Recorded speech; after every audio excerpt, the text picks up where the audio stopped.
Ikhwani fillah, inshallah tonight we begin a new history series, and this is the history of the Tatar, the history of the Mongolians. May Allah subhanahu wa ta'ala benefit all of us in this series. Ikhwani fillah, we mentioned in a previous series regarding one of the signs of the Day of Judgment, the minor signs. And we said that this minor signs is amongst the evidence of the truthfulness of our Prophet Muhammad sallallahu alayhi wasallam. For the Prophet alayhi salatu wasalam was telling us about events that will happen, and they happen exactly as he told us they will happen. Amongst the signs that the Prophet alayhi salatu wasalam said to us, that we mentioned in that series, the Prophet alayhi salatu wasalam, he says, "La taqumu sa'a," that the hour, the day of judgment will not come, hatta tuqatilu turka, until you fight the people of Turkish origin. He says, "Sigar al-a'yun," they have small eyes, humr al-wujuh, red-faced, dhulf al-unuf, their noses are flat, كأن وجوههم المجان المطرقة, it is as if their face is a shield of leather. It continues, the Prophet ﷺ, he says, وَلَا تَقُومُ السَّاعَةِ حَتَّى تُقَاتِلُ قَوْمًا نِعَالُهُمُ الشَّعْرِ, and the hour will not come until you fight a people that whose shoes are made out of wool. This is a hadith of the Prophet Muhammad sallallahu alayhi wasallam. Ikhwani fillah, as he mentioned, the Prophet alayhi salatu wasalam, these are the events that happened in the beginning of the 7th century and most of the 7th century of the Islamic calendar. About 700 years from our time right now, the middle of the beginning of Islam, and now 700 years ago is when these people, they appeared, the Tatar, and this is our lecture series for tonight and for the forthcoming lectures. Ikhwani fillah, one of the scholars, he says, Ibn Athir, he is a historian, he says, many times I wish to record this event and what happened to the Muslims in this period, but every time I want to write the events of the century 7, I'm not able to. I cannot write what happened in the 7th century of Islam. How can I write an obituary? How can I write about the ending almost of Islam and the Muslims? This is one of the worst centuries in the entire Islamic history, the 7th century of Islam, a century of genocide of the Muslims, of a Holocaust indeed of the Muslims, the like that they have never seen in their history. So much so that many of the Muslims, they believe that these are the Ya'juj or Ma'juj that are mentioned in Surah Al-Kahf, and they were mentioned by the Prophet Muhammad sallallahu alaihi wasallam, that these Ya'juj or Ma'juj have appeared at the hands of this Tatar in this century, and they are going to finish us off. There's no more jihad, there's no point of us defending ourselves. Ikhwani fillah, these are the events of the 7th century of the Islamic calendar, the emergence of this group known as the Tatar from the lands of Mongolia. This is a people who almost destroyed Islam and Muslims for all of eternity. Alhamdulillah, Islam remained, as is the promise of Allah Azza wa Jal, and it shall remain until the end of the times, regardless of the people who plot. Allah subhanahu wa ta'ala will ensure that His light is never extinguished. Ikhwani fillah, at the beginning of the 7th century, the two main powers at the time were the Muslims and the Christians. The Muslims had the largest land ever seen at the time by the human beings. The largest empire was the empire of the Muslims. From the east as far as China, and the west as far as Spain and Portugal. This is an empire that's covering the 3 continents that were known at the time. North America, South America, Antarctica, and Australia were not yet discovered. So the Muslim empire was the only religion that was in rule of 3 of the continents of the world at the time. A very powerful empire. But the Muslims, during this period, at the beginning of the 7th century, they were divided. Allah subhanahu wa ta'ala says in the Quran, وَلَا تَنَازَعُوا فَتَفْشَلُوا وَتَذْهَبَ رِيحُكُمْ, and do not be divided, O Muslim, and you shall fail, you shall be defeated, and all your strength will go when you are divided. So the Muslims at the beginning of this century, the 7th century, when the Tatar were appearing, they were a divided ummah. The first part we can mention is the Khilafah. The Khalifa of the Muslims, the one who has the leadership position that they have taken from their fathers, from so on until the Prophet Muhammad sallallahu alaihi wasallam. These were the people who were recognized as the true rulers of the Muslims. The Khalifa was only ruling Baghdad, the capital city of Iraq, and the southern parts of Iraq and some few villages. Most of Iraq had different dynasties ruling it. So the Khalifa was weak. It was a ceremonial position, only ruling parts of Baghdad and around it. Number two, Ikhwani Fillah, you have Syria and Egypt. These are the two main centers of power for Muslims for all of history. This was under the Ayyubids, the Dawla al-Ayyubiyya, the grandchildren of Salahuddin al-Ayyubi, one of the greatest heroes of Islamic history. Do you all know Salahuddin al-Ayyubi, who led the Muslims to reconquer? Which city? Jerusalem. After the Battle of Hittin in the year 583 of the Hijri calendar. So the Ayyubids were ruling over Egypt and Syria and Yemen and Hijaz, the Medina and Mecca. Then you have a third group, the Dawla al-Muwahidin. The Muwahidun, they were ruling over Libya, Tunisia, Algeria, Morocco, and Andalus, and most of West Africa. That's a third kingdom ruling the Muslims. You have a fourth kingdom, a Dawla al-Khwarazmiyya. The Khwarazmiyya are ruling over the land of Iran, Afghanistan, all the stans that you know, Kazakhstan, Pakistan, Turkmenistan, Kyrgyzstan, Tajikistan, all those stans that you know was under this rule of the Dawla al-Khwarazmiyya. That's the fourth rule, the Muslims. The fifth, India. India was a Muslim country for over 1,000 years. That is why they have that hate and that evil propaganda against the Muslims led by the Prime Minister Narendra Modi.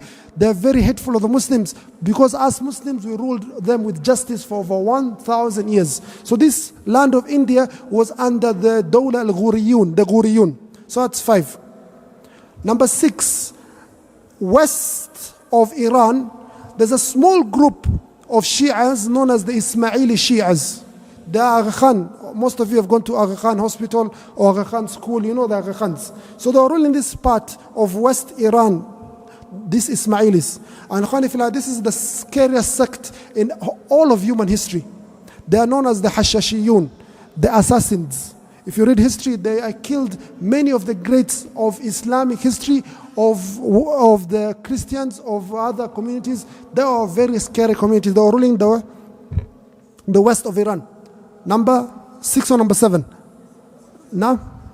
Number 6. If you go to the land of Turkey, Anadol, it was ruled by the Salajik al-Rum. The Seljuks were ruling that place. So the Muslims were divided under many rulers. There's no unity amongst the Muslims. They are infighting amongst the Muslims.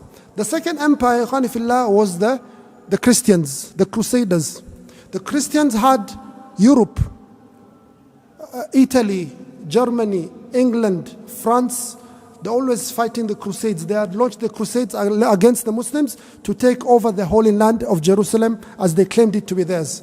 Also, they were fighting the Muslims in Spain and Portugal to expel them, the French and the Spanish. So there was war between the Christians and in Europe. A second group of Christians was in an area known as Armenia. You've heard of Armenia? That is the north of Iran, taqriban, near Azerbaijan. You have a third group of Christians that are known from Georgia. Also Crusaders. They are having a lot of wars with the Muslims. Also a fourth group, a very dangerous group, there were some small states inside the Muslim lands in Syria and in Palestine and in Lebanon. These were from the days of the Crusades. So you had a Christian empire or a Christian state in a place called Antakya, in a place called Beirut. That is in which country right now? Beirut, Lebanon. You have Tripoli. There is in Lebanon, there's two Tripolis. There's a Tripoli in Libya and Tripoli in Lebanon. Tripoli in Lebanon was also taken as a Christian state. You have Akka, that's currently in occupied Palestine, and Asdod and other places. So the Christians also are very powerful. So these are the two superpowers known at the time for over 500 years. Since the emergence of Islam, the Muslims are the most powerful empire. They took and destroyed the empire of the Persians for all of eternity. The Persians will never get an empire again because they tore the letter of Prophet Muhammad sallallahu alaihi wasallam. Allah subhanahu wa ta'ala destroyed their rule forever. But these Romans will always be there. Every time they'll be fighting the Muslims until the day the Masih ad-Dajjal appears, and all of them, they shall be finished by Isa ibn Maryam. Jesus, the son of Mary, will destroy all of them. So these were the two empires. Then a third empire appeared from nowhere, with no history, with no background, with no civilization, with no known legacy at all. And this is the empire of the Mongolians, the Tatar, the ones Prophet Muhammad sallallahu alaihi wasallam had warned us about. He said to us, the Prophet alayhi salam, "Utrukul Turka ma tarakukum." Leave the Turkish people as long as they leave you. So these Mongolians, at the start of this 7th century, about the year 603, they had appeared and become very powerful. At the hand of a man known as Genghis Khan or Genghis Khan, whatever the pronunciation is, Genghis Khan or Genghis Khan or Genghis Khan, the great Khan who was the ruler of Mongolia. This man, was born in the year 1162 of the Christian calendar, approximately. It is said when he was born, he came out from his mother's womb holding blood clot. And the people took this as evidence that this man will be a great warrior. He's from the Turkish tribe of the Tatars. When he was about 8 years or 9 years old, his father, Yesugai, he was killed, he was poisoned. So this boy grew up as an orphan the remainder of his life. And most of the greats of history, and more so the Muslims' history, are orphans. The Prophet Muhammad sallallahu alaihi wasallam and many of the scholars of Islam, you find them the orphans. Even Imam Muhammad ibn Ismail al-Bukhari, Imam Shafi'i, many of them, they were orphans. So this man was an orphan. His father killed at the age of 9. This is a tribal society. You're a child. You have no worth in society if you have no strength, no one to back you up. So him and his family are expelled to live in the deserts of the Gobi Desert, to live in difficult circumstances. Wars, tribes attacking them, they're not in a safe place. Then he made very smart alliances. He married into good families. He led armies until he managed in a very short time to gather all these tribes of Mongolia into one group led by him. And he was given this title in the year 1206 of the Christian calendar, the title of the great Khan, Genghis Khan. This man, he set out and conquered land. Till today, the like has never been seen. He conquered land that was 4 times larger than the Romans conquered in 400 years. He conquered an empire that's as large as Africa. Africa, do not be misguided by the world map. Africa is very large. It's larger than America. You can put America in Africa, you can put China in Africa and still have a lot of space. Africa is very large. He conquered a land as big as Africa. What are the lands he conquered, for example? He went to the north of Mongolia and conquered Siberia. Siberia is towards the east of Russia. This is where, you've heard of Siberia. He conquered the whole of Siberia, the whole of Mongolia, most of China. Then he went to conquer Korea. Most of the Korea, I think it was called either the Joseon Empire or the Goryeo, maybe one of those two empires. He conquered Korea, he conquered Thailand, he conquered Vietnam, Cambodia. All this empire became his. The great ruler of all these lands. And he was a person, that was brutal, that had no mercy. These people, you read in their story that they entered a town and they killed everyone in that town. They killed the men, they killed the women, they killed the children, they killed the infants or the fetuses in the stomach, so that no one was left alive in a town. Many times you find these instances, and they burnt everything they could find. One of the scholars is called Al-Muwaffaq Abdul Latif. He says, في أخبار التتار, he says, كأن قصدهم إفناء العالم. It is as if their intention was to destroy the entire world. لا قصد الملك ولا المال. It's as if they did not want any rule or any property, only wanted to destroy the entire world. These people, ikhwani fillah, were very barbaric in nature.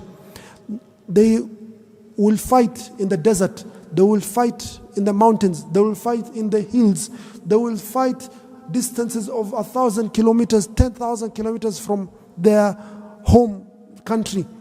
In a very few years, the things they managed to conquer, the like has never been seen. A very brutal campaign that they set out. Once Genghis Khan has conquered all this land, he decided to send emissaries to the land that's next to him, the land of the Muslims, the Dawla al-Khwarazmiyya, that's ruling over Afghanistan, Pakistan, Tajikistan, Iran, all the stans, Kyrgyzstan, all those stans. So he sends some business people, and these business people, they cross into the land of Khwarazm without permission, and they reach the city of Otrar. When the governor sees these people, ikhwani fillah, he takes them as prisoners, and he makes one of the worst mistakes in human history. He kills all of them. He executes all of them.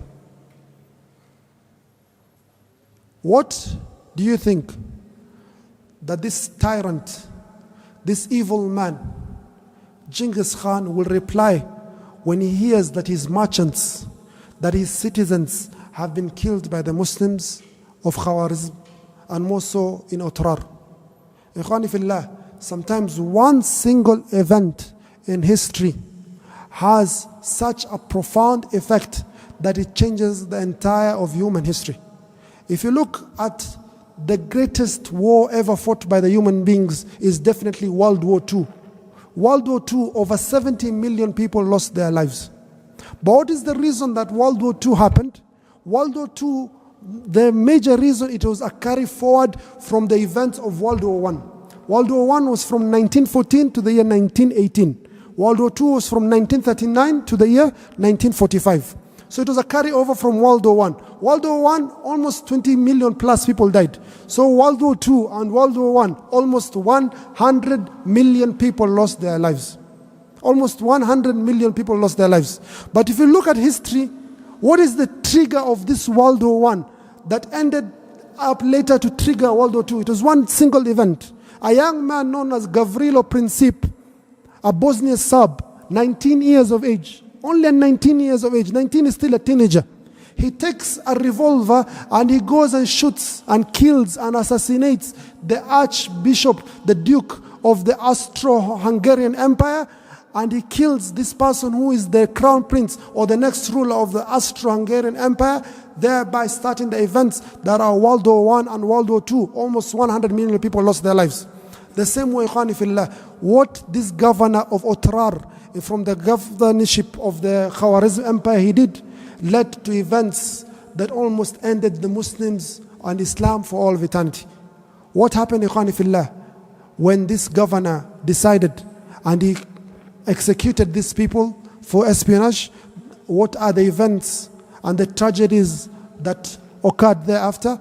Tonight, ikhwani fillah, we look back at one of the worst periods in Islamic history, a period where Muslims faced a great genocide, so much so that the scholars felt that Islam was about to end at this time.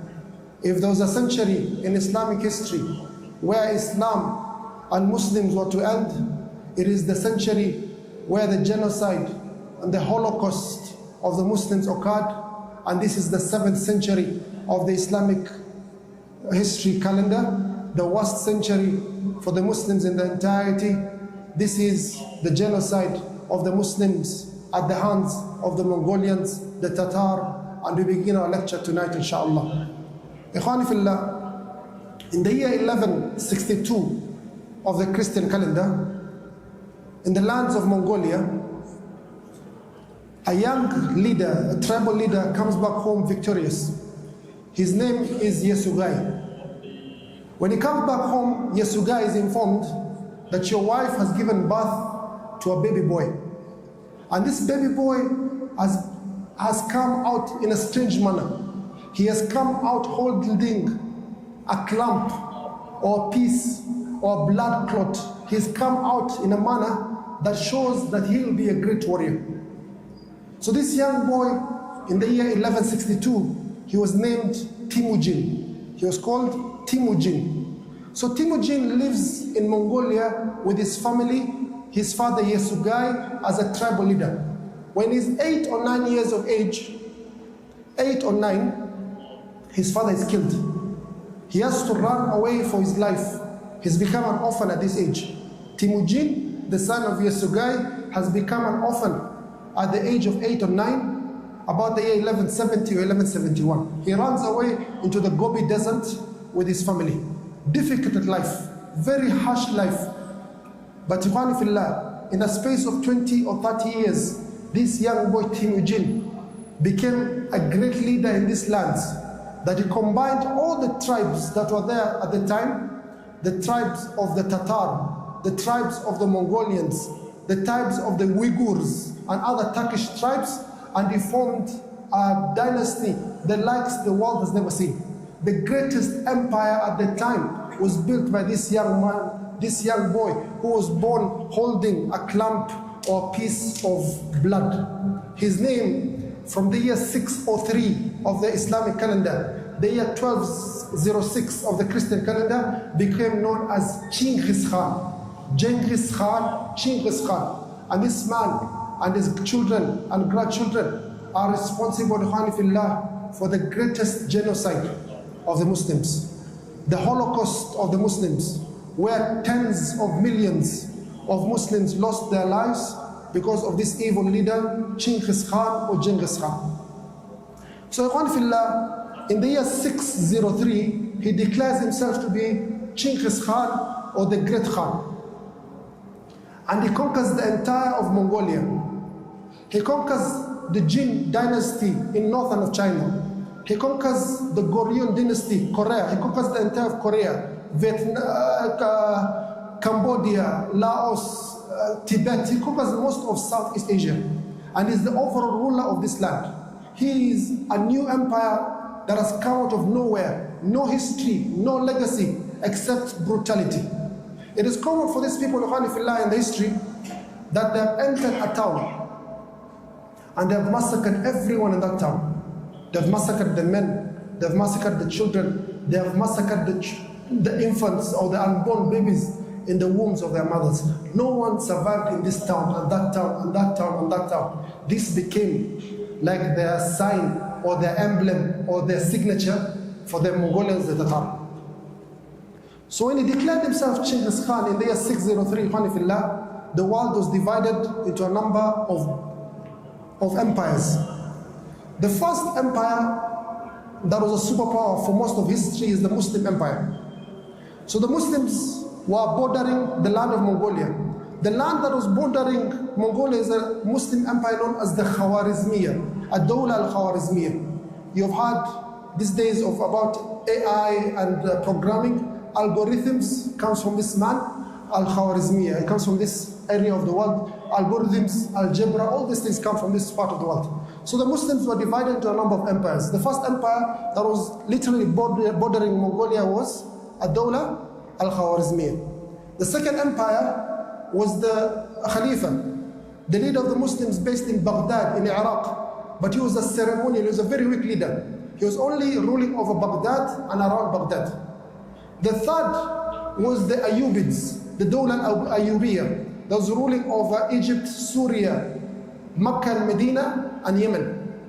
As you know, Ayyub is Salahuddin al-Ayyubi, who defeated the Crusaders in the Battle of Hittin in the year 583 of the Hijri calendar, and thereby bringing back Bayt al-Maqdis, Jerusalem, back from the fold of the Crusaders to the fold of the Muslims.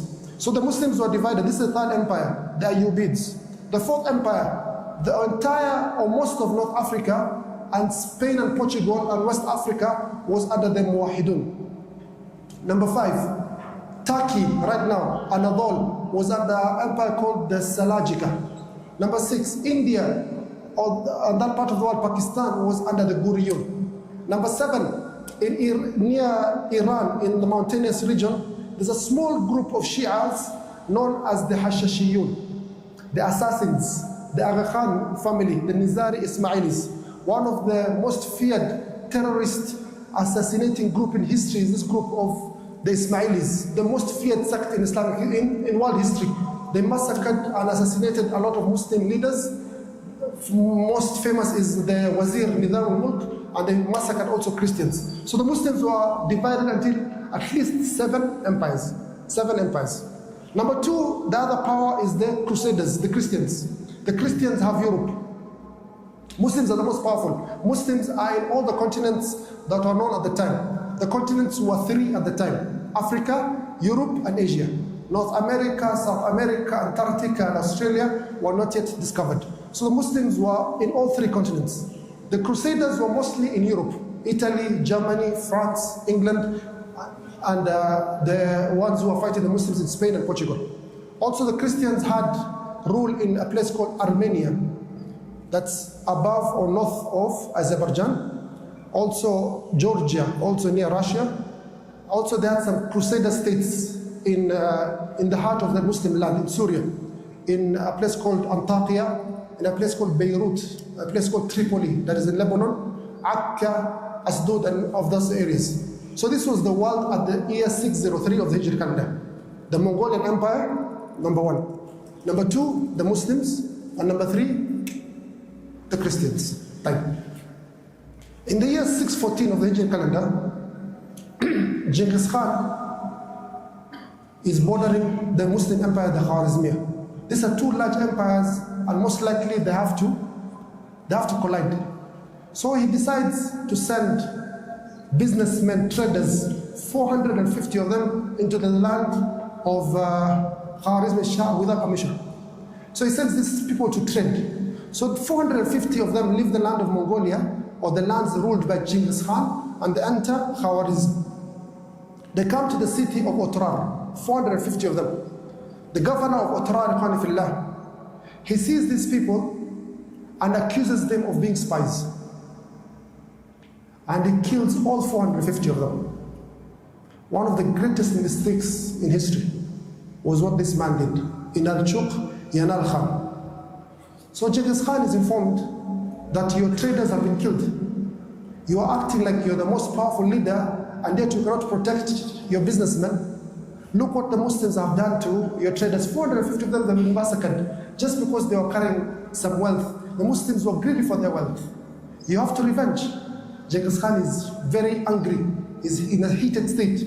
So he sends some ambassadors to the leader of Khwarazm. It's called Alauddin Muhammad Shah. Give me the governor of Otrar, of that city. I take action on him for the crimes he has committed against the Mongolian traders. He has committed a great crime. Muhammad Shah says no.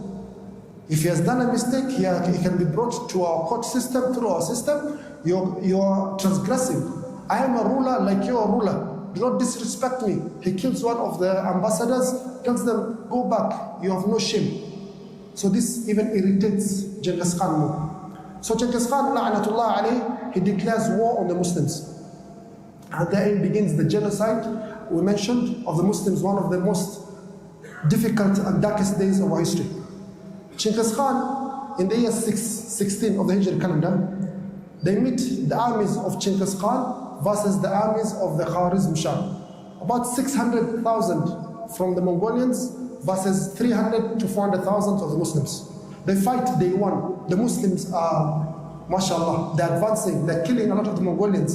Day 2, they're killing a lot of Mongolians. Day 3, the Muslims are still killing a lot of Mongolians, but their numbers are not ending.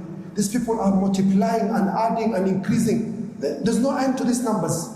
So Muhammad Shah, he retreats from the battlefield with his army.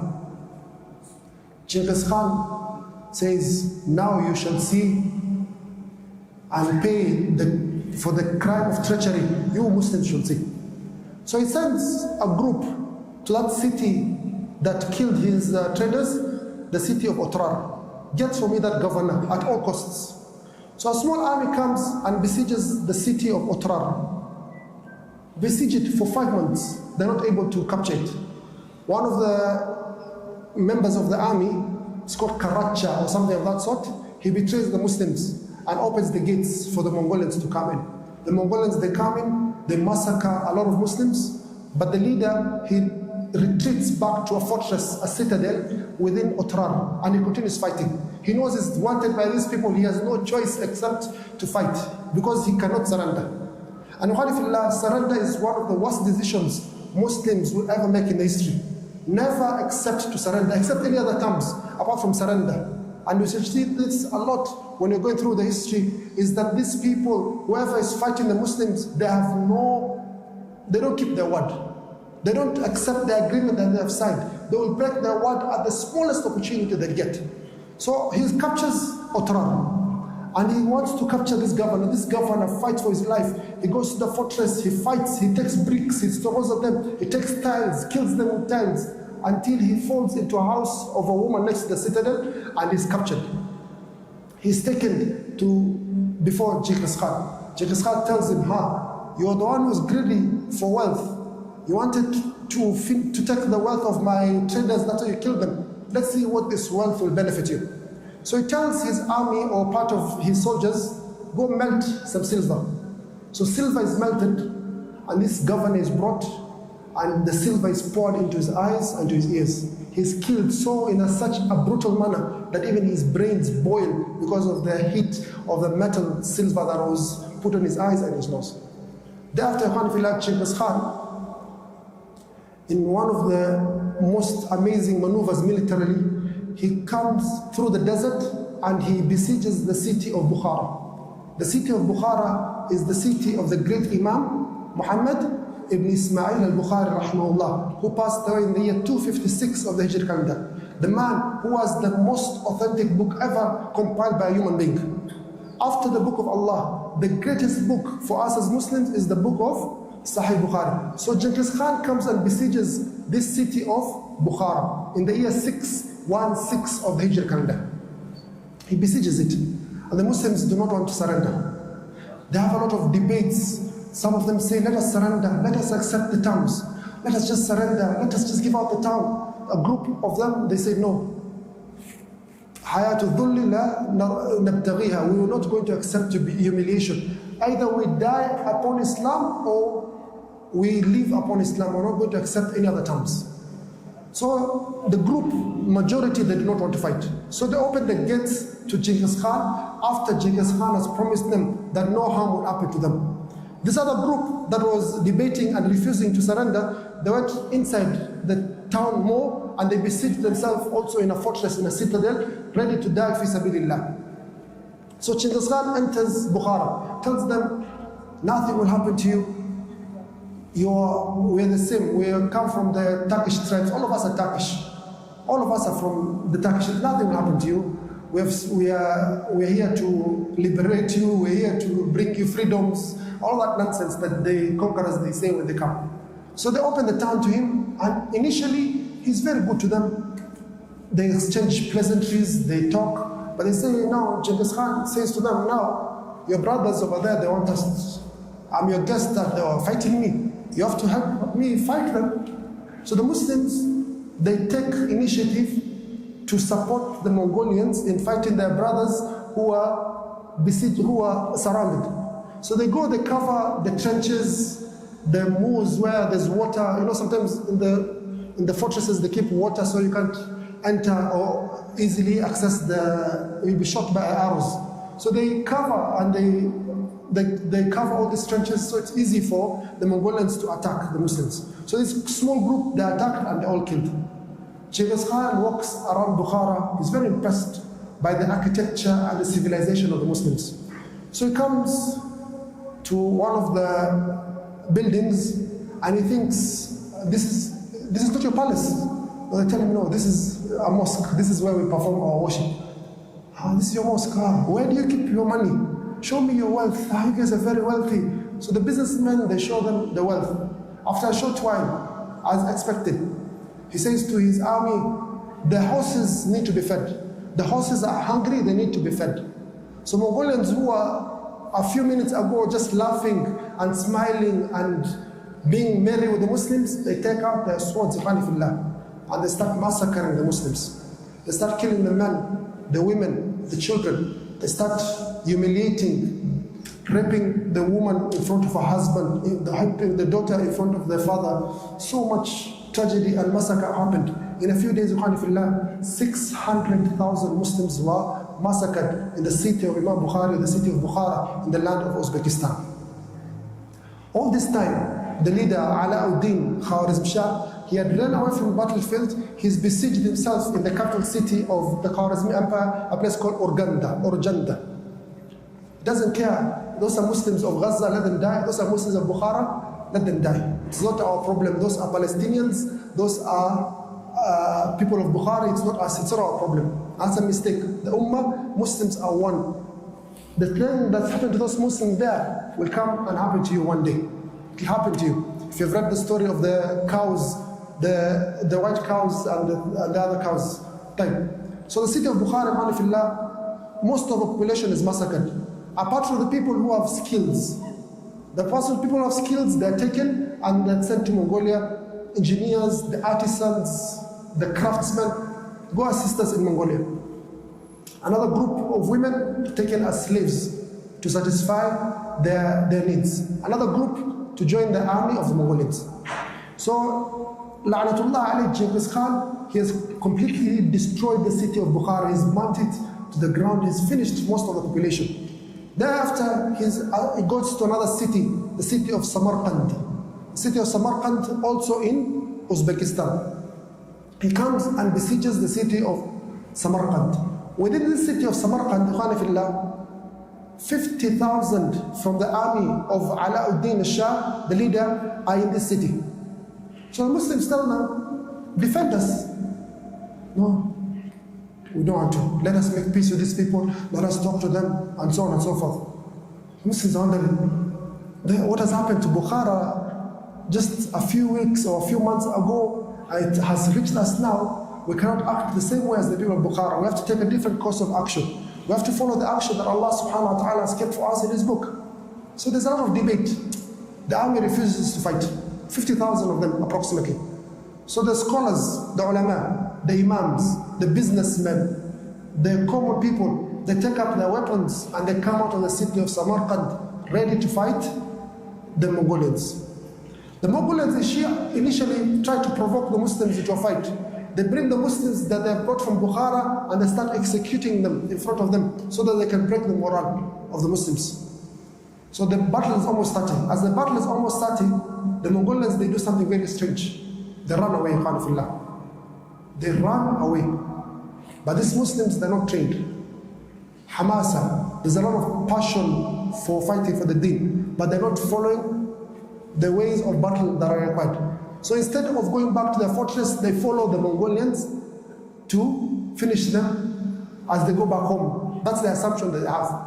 So they follow these Mongolians. As they follow them out of the town, a kilometer or 2 kilometers, suddenly they're shocked. And these people are not running away, they are feigning a retreat, they are pretending to run. And this is one of the tactics that they use every time. So they find in front of them Mongolians, to the right Mongolians, to the left Mongolians, behind us Mongolians. We are surrounded by the Mongolians on all sides. And they fight, and all of them are massacred, not even one of them escaped. So he comes, Genghis Khan, to the city of Samarkand in the year 617 of the Hijri calendar. This is the year 617 now. Same thing he does with Bukhara. He did to Bukhara. He gives them peace, tells them, I will not harm you. The people of Bukhara, they did a mistake. They did this and this and this, but me, I'll keep my word with you guys. Just show me where the businessmen are. Bring all the businessmen for a meeting here. Bring for me all your leaders. At least I honor them. I choose a leader from amongst them, and they rule upon you. I've not come here to take over your lands. I have no problem with you Muslims. I have only problem with the leaders, and so on and so forth. The same psychological tactic they use all the time, and Muslims pretend that it's not my problem now, it's the problem of the leaders. It's not my problem now, it's the problem of the businessmen. Yet you do not know that you're all as one ummah. So the businessmen, they came out. The leaders, the elders, the respected people, they all come out of the city of Samarkand. Genghis Khan tells the leaders, you guys go over there, let me talk to the businessmen. The businessmen are taken to a corner, they are beaten up severely, they are tortured. Where's the money? Where's the treasure of Samarkand? Where are you hiding the money? Until they bring out all the secrets of the city of Samarkand after great torture and harm, and they all killed. Of course, the other leaders all massacred. Then Genghis Khan, as usual, enters the city of Samarkand and he massacres everyone he could find in the city of Samarkand. Over 500,000 to 700,000 Muslims lost their lives in the city of Samarkand in a few days, in a few weeks. So far, we've looked at Bukhara and Samarkand. Over 1 million Muslims have already lost their lives in this genocide. Genghis Khan is very impressed by this city of Samarkand in Uzbekistan. So he decides not to burn it. He decides to take it as his headquarters for his next battles that he is going to start against the Muslims. After he conquered Samarkand, he takes 20,000 from his best soldiers, led by a man called Jebe, another man called Subutai. Jebe and Subutai tells Jebe and Subutai, go look for Alauddin, walau ta'allaqa fi sama. Even if he's hiding in the clouds, go bring this leader of Khwarazm Shah. He has wronged me as the great Khan. I need to punish him severely. Look for him in all the lands of the Muslims. Even if he's hanging or hiding in the clouds, you have to go find him. This 20,000 and what they did is one of the most amazing things in history.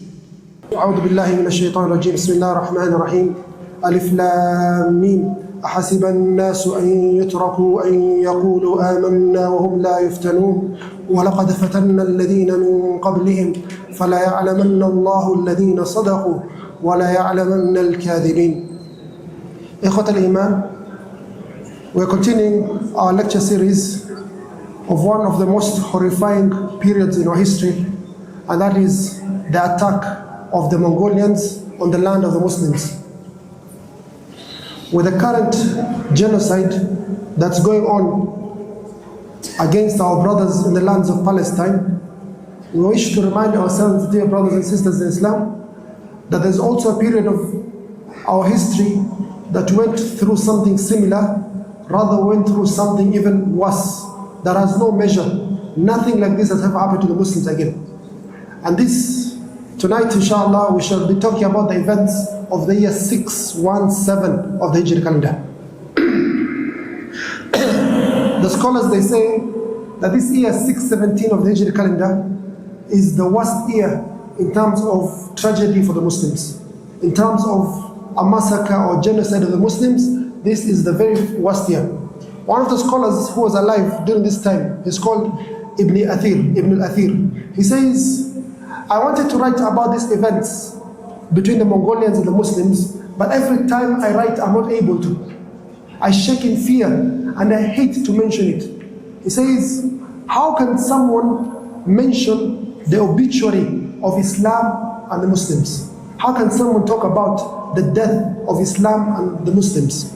And he continues, he says, فَيَا لَيْتَ أُمِّي لَمْ تَلِدْنِي وَيَا لَيْتَنِي مِتُّ قَبْلَ هَذَا وَكُنْتُ نَسْيًا مَنْسِيًّا. Says, I wish my mother did not give birth to me, so I witnessed such things. He says, I wish I had died before witnessing such events and I was forgotten. The following are the events of the year 617 of the Hijri calendar, the worst year in Islamic history in terms of the genocide of the Muslims. Genghis Khan, after massacring the city of Bukhara, the city of Imam Bukhari, he killed over 600,000 Muslims. Thereafter, we mentioned, he went to the capital city of Khwarazm, one of the capital cities, Samarkand, that is in Uzbekistan. So he comes, besieges Samarkand. The soldiers who are there, 50,000 of them, they do not defend the city. They surrender the city. After 70,000 of the Muslims, they fought bravely and were killed, they surrender the city. So Genghis Khan tells them, surrender your weapons also. They surrender their weapons. And Genghis Khan asks, where is the wealth of Samarkand? And they show him the wealth of Samarkand. Then, after he had given them a promise that he will not harm them, he started out massacring the entire population of Samarkand. He killed over 500,000 of them, including the 50,000 of the army who left their swords. That's a great lesson for us, ikhwani fillah.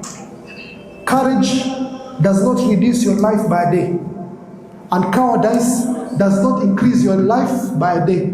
That death that was written for you will come. So it's your choice. You meet Allah subhanahu wa ta'ala imma muqbilan aw mudbiran. You meet Allah azza wa jal as a coward, or you meet Allah subhanahu wa ta'ala brave and your head raised high.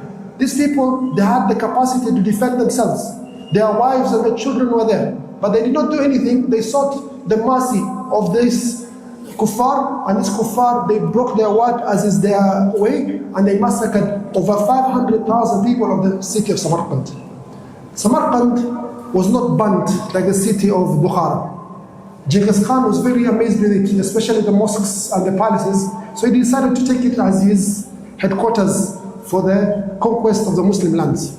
So he sits in Samarkand and he says to a group of his army, only 20,000 soldiers, he says to them, "Utlubu Jalaluddin, Utlubu Muhammad Khwarazm Shah, walau ta'allaqa bis-sama." Look for the leader of these lands, Muhammad Shah, even if he's hiding in the clouds, go bring him. 20,000. In this land, are millions, rather tens of millions of Muslims living in this land. But he gives this expedition of 20,000 to show how he looks at the Muslims and their worth. He only sends 20,000. One of the greatest expeditionary forces in all of human history. It has never been repeated. These 20,000 Mongolians, what they did, it has never been repeated. So these 20,000 been led by the two generals of the Mongolians. One is called Jebe, another is called Subutai. So Jebe and Subutai have been given a mission. No other mission. Their focus is to get the leader of this land, Muhammad Khwarazm Shah, Alauddin Muhammad Khwarazm Shah.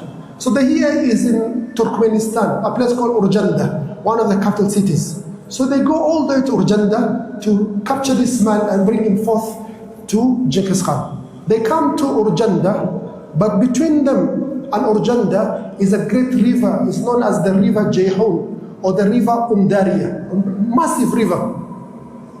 So the Muslims in Urjanda, over 1 million of them, they feel, those Mongolians cannot do anything. They don't have any boats. So they sleep at night. At night, when these Muslims are sleeping, the Mongolians, they cut trees, they prepare rafts and cover it with leather, with cow skin. And they put their weapons and they remove all their armor and they put on these rafts. And they enter the river with their horses. Horses can swim also. So they swim behind the horses while their weapons are being brought forth by the rafts. In the morning when the Muslims wake up, they find that the entire army of the Mongolians, 20,000 of them, are besieging the city of Urjanda. So when Alauddin Muhammad Shah, the leader, the great leader of this land, he sees this, what does he do? He runs away. So the Mongolians, they have spies. They have Muslims working for them. So these Muslim spies tell them that Alauddin Muhammad Shah has escaped from Urjanda, he's going to Naysabur. So they leave Urjanda, they don't do anything to Urjanda, and they follow Muhammad Khwarazm Shah to Naysabur. So he runs from Urjanda to Naysabur. They reach Naysabur. This man, when he sees them reaching Naysabur, he runs again to a place called Mazidran. He runs to Mazidran. They follow him to Mazidran. He runs back from Mazidran, he goes to Ray. Ray is in Tehran. He leaves Ray, he goes to a place called Hamadan. He leaves Hamadan, he goes back to Mazidran. He leaves Mazidran, he goes to a place called Tatarstan. After Tatarstan, he crosses the Caspian Sea, which is the biggest lake in the world, into an island that's in the middle of the Caspian Sea called Jarkim. When the Mongolians, they see that they don't have any boat, they can't swim that far in a lake, and this man has escaped, they can't do anything about it. So just look at this man with his boat going away. So Jalaluddin escapes with his life. He goes to the island of He lives in a very poor state. He was the leader of all these lands. No money, no wealth, no food. After a few days, he dies in a state of humiliation, in a state of shame. Allah subhanahu wa ta'ala, he says in the Quran, أَيْنَمَا تَكُونُوا يُدْرِكُّمُ الْمَوْتُ وَلَوْ كُنْتُمْ فِي بُرُوجٍ مُشَيَّدَةٍ. Wherever you are, wherever you may be, death will come to you even if you are in 45 towers. Also, he had a choice, subhanallah, to die in the battlefield with his head raised high, but he died in a manner that was humiliating and shameful to him and to his family or his tribe and his community. So the Mongolians, only 20,000 of them, they see now that the mission that they were given, they were not able to do it. So they say, let us do what we usually do. So they come back to the city of Mazandaran and they capture it. And once they capture it, as their rule always is, massacre everyone, kill the men, kill the women, kill the children, rape, pillage, do all types of torture, burn, steal, pillage, take everything. So he does that. They come to the city of Ray, thousands and tens of thousands of Muslims, they lose their lives. So after Ray, Mazandaran, and this city of Mazandaran, even the Muslims, when they were conquering Persia, when Umar ibn Khattab radiallahu anhu started the conquest of Persia, he was not able to conquer this city of Mazandaran. This city was conquered in the year 90s by Sulaiman ibn Abdul Malik, the Khalifa who came before Umar ibn Abdul Aziz. It was a very fortified city. But the Mongolians, in the space of a few days, were able to conquer Mazandaran. So they leave Mazandaran, only this army of 20,000. One of the most amazing things in history. They go, they capture the city of Ray. Same thing, massacre all the Muslims, pillage, rape, steal everything. They go to another city called Tabriz, very cold. So the leader, who was a drunkard at the time, every time he was just drunk, that leader, he gives them a lot of wealth to leave Tabriz. So the Mongolians leave him shortly. I forgot something. After he left, the Mongolians left Mazandaran. As they're going to capture Ray, on their road, they captured a caravan. In this caravan, look at the humiliation of Allah Azza wa Jal. Was the mother of that leader who ran away, Muhammad Shah. His mother was in that caravan. His wives and his concubines were in that caravan and his wealth. So all these women, they were captured and they were sent to Genghis Khan in Samarkand. So we have lost Mazandaran. These 20,000 have taken Mazandaran. They have taken Ray. And they keep sending slaves and wealth to Genghis Khan in Samarkand. They leave Tabriz. Then they enter Azerbaijan. They conquer most of the northern part of Azerbaijan. They enter Iran, conquer most of Iran. Then they go to Armenia. They conquer the entire of Armenia. Armenia was a Christian country. It's always been a Christian country. They go, they conquer the country of Georgia. They conquer the entire of Georgia. By them conquering Georgia, they prevented a crusade happening against the Muslims. For Georgia is a country that has always been fighting and supporting the crusades against the Muslims. Even if you look at their flag, you'll find they have just crosses, like I think they have 1, 2, 3, 4, 5 crosses on their flag. So this army of 20,000 managed to capture all this area of the world and humiliate the Muslims and the Christians of that area. 20,000. One of the most amazing expeditions in history, led by Jebel and Subutai. Meanwhile, in Samarkand, Genghis Khan, he looks at the map of Khwarazm, this great land of the Muslims. And he sees that the main provinces for the Muslims in this area is the province of Khurasan, that mostly is the land of Uzbekistan and Afghanistan and Tajikistan, that area. And the second one is Khwarazm, the land of Khwarazm. So he divides his army into 3, sends one of his sons to Khurasan, another group he sends them to Khwarazm. So his son, I think his name was Tolay, the son of Genghis Khan. He comes to Afghanistan, a place called Balkh. He besieges it. The Muslims of Balkh, they surrender immediately. And this son of Genghis Khan makes a deal with them. He does not harm the Muslims at all. For the first time in the history, they did not harm the Muslims. They kept the agreement. He says to them, I will not harm you, but on the condition that you participate in my army. So the people of Balkh, they accepted to be part of the army of Genghis Khan. So they leave the city of Balkh. Balkh is in the north of Afghanistan. And subhanallah, if you look at history, even when Afghanistan fell after the war to the Americans, they came from the north, the Northern Alliance. If you look at Iraq, they came from the north, the Kurdistan area. They always come. I don't know if it's a coincidence or they came from the north. So they captured Balkh, and the army of Balkh were told, now assist us, we go capture the city of Marw. So they come, they besiege the city of Marw. 200,000 Muslims, they came out to defend fi sabilillah, the city. They fought for days, very bravely.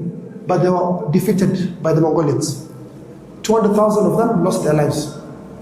So the city of Marw is besieged for days and days. The leader of the Mongolians, the son of Genghis Khan, tells the leaders of the Muslims, do not destroy yourselves. Let us make a deal. Come, we talk like grown men and we make an agreement. So he comes out and they welcome him. They treat him well, they feed him well, they look after him very well. He says to him, go bring your elders, your ministers, your nobles, your government officials. Also, I honor them. So he goes and he brings his ministers, his civil servants, also to be honored. When they come, they're all captured and kept in an area and they're beaten up. They're told, give us all the names of the rich people and the business people of the city of Marw in one side. Another column, you write for us all the people who are engineers, craftsmen, they're able to work with their hands. Give us the name, the list of all these people. Number 3, go back, a group of you, and tell everyone to leave the city of Marw. We do not want even a single soul to remain in the city of Marw. So they did as they were told. They wrote the name of all the businessmen and the tradesmen and the rich people of Marw. They wrote all the names of the craftsmen, the engineers, the people who have professional experience in a list. And they went and they removed all the people, the men, the children, the women, the animals, everyone was removed from the city of Marw. Thereafter, the son of Genghis Khan, he comes to a gathering with his golden throne. Bring the leaders, bring the ministers, and he beheads them in front of the population. Bring the businessmen are whipped. Tell us where the money is. The money is in such a place. I've hidden it here. I have a safe here. I have put it in so. They gave all the information. Put them in prison first. We're going to deal with them later. This 700,000 over here, every one of you Mongolians should kill at least 200 and 300 of them. Everyone person should kill 200 to 300 of them. So in a few days, the city of Marw was completely pillaged. Everyone was massacred. Over 700,000 died. Other scholars say 1.3 million died. All this is still the year 617 of the Hijri calendar. We've lost Samarkand. We have lost Samarkand, Bazdiran, Ray, and all these other cities. The city of Qazwain, the city of Ibn Majah. We've lost Tirmidh, the city of Imam Tirmidhi. All these cities have been lost. So all the Muslims were massacred. Over 700,000, some scholars say it's 1.3 million Muslims lost their lives. After this, the son of Genghis Khan goes to the next city, the city of Imam Muslim. Imam Muslim ibn Hajjaj has the second most authentic book after Bukhari. Bukhari is the most authentic book from the hadiths. Then number 2 comes Imam Muslim, comes from Nisabur. So he besieges the city of Nisabur, manages to capture it, and massacres everyone in Nisabur. And Nisabur, Khanifullah, he does something very strange. This son, Tolay, he's the youngest son of Genghis Khan, so he's looking to build his name. He wants to be the next Genghis Khan, wants to be the next leader. So he wants to build his name. Usually, the eldest child or the most worthy child is given leadership. So he wants to build his name also to be part of the future leadership of the Mongolians. So he says, I have been told in the city of Marw, some Muslims out of the 700,000, some of them will hit them with our swords, but they pretended to die. They did not die. So I want you to do in Nisabur, every person you kill, make sure you cut off his head and bring it. So they started cutting off all the heads of the people of Nisabur. Over 1 million Muslims lost their lives. And they built like pyramids of the corpses and the heads of the Muslims. The year is still the year 617 of the Hijri calendar. After Nisabur, he goes to another city, also in Afghanistan. All the cities in Afghanistan, by the way, except Marw is in Turkmenistan. The city of Marw is the city of Imam Abdullah ibn Mubarak al-Marwazi. It's also the city where Imam Ahmad bin Hanbal al-Shaybani was born. And from that date on, you don't hear a city. None of you knows a city called Marw. You look at the map right now of the world, you will not see a city called Marw. He goes to Herat in Afghanistan. Same thing. Hundreds of thousands of Muslims were massacred. This is only in the province of Khwarazm, the lands of Afghanistan and around it. The other part of the family goes to Khwarazm. And they go to the capital city of the Muslims there, Khwarazm, where the leader was born. the leader Muhammad Khwarazm Shah was born in this area, Khwarazm. So he besieges the city, the Muslims fight bravely, they're defeated, and these Mongolians, they enter the city. When they enter the city, they find the Muslims have besieged themselves in dungeons, some of them are hiding in graveyards, they're hiding in so many places, and they can launch ambushes anywhere, so they wonder what to do. So they think of one of the worst plans in history. There's a dam, a water dam, next to the city of Khwarazm. So they go and they destroy the dam. Therein, all the water that the dam was holding falls on the city of Khwarazm. And over 1.3 million Muslims, 1.4 million Muslims in one go were erased from history. And the city was forever erased. These are still the events of the year 617 of the Hijri calendar. The population was so decimated, Muslims were so massacred that the population did not recover until just our century. It took another 700 to 800 years for the Muslims population in that area of the world to go back to that level, if it has gone back to that level.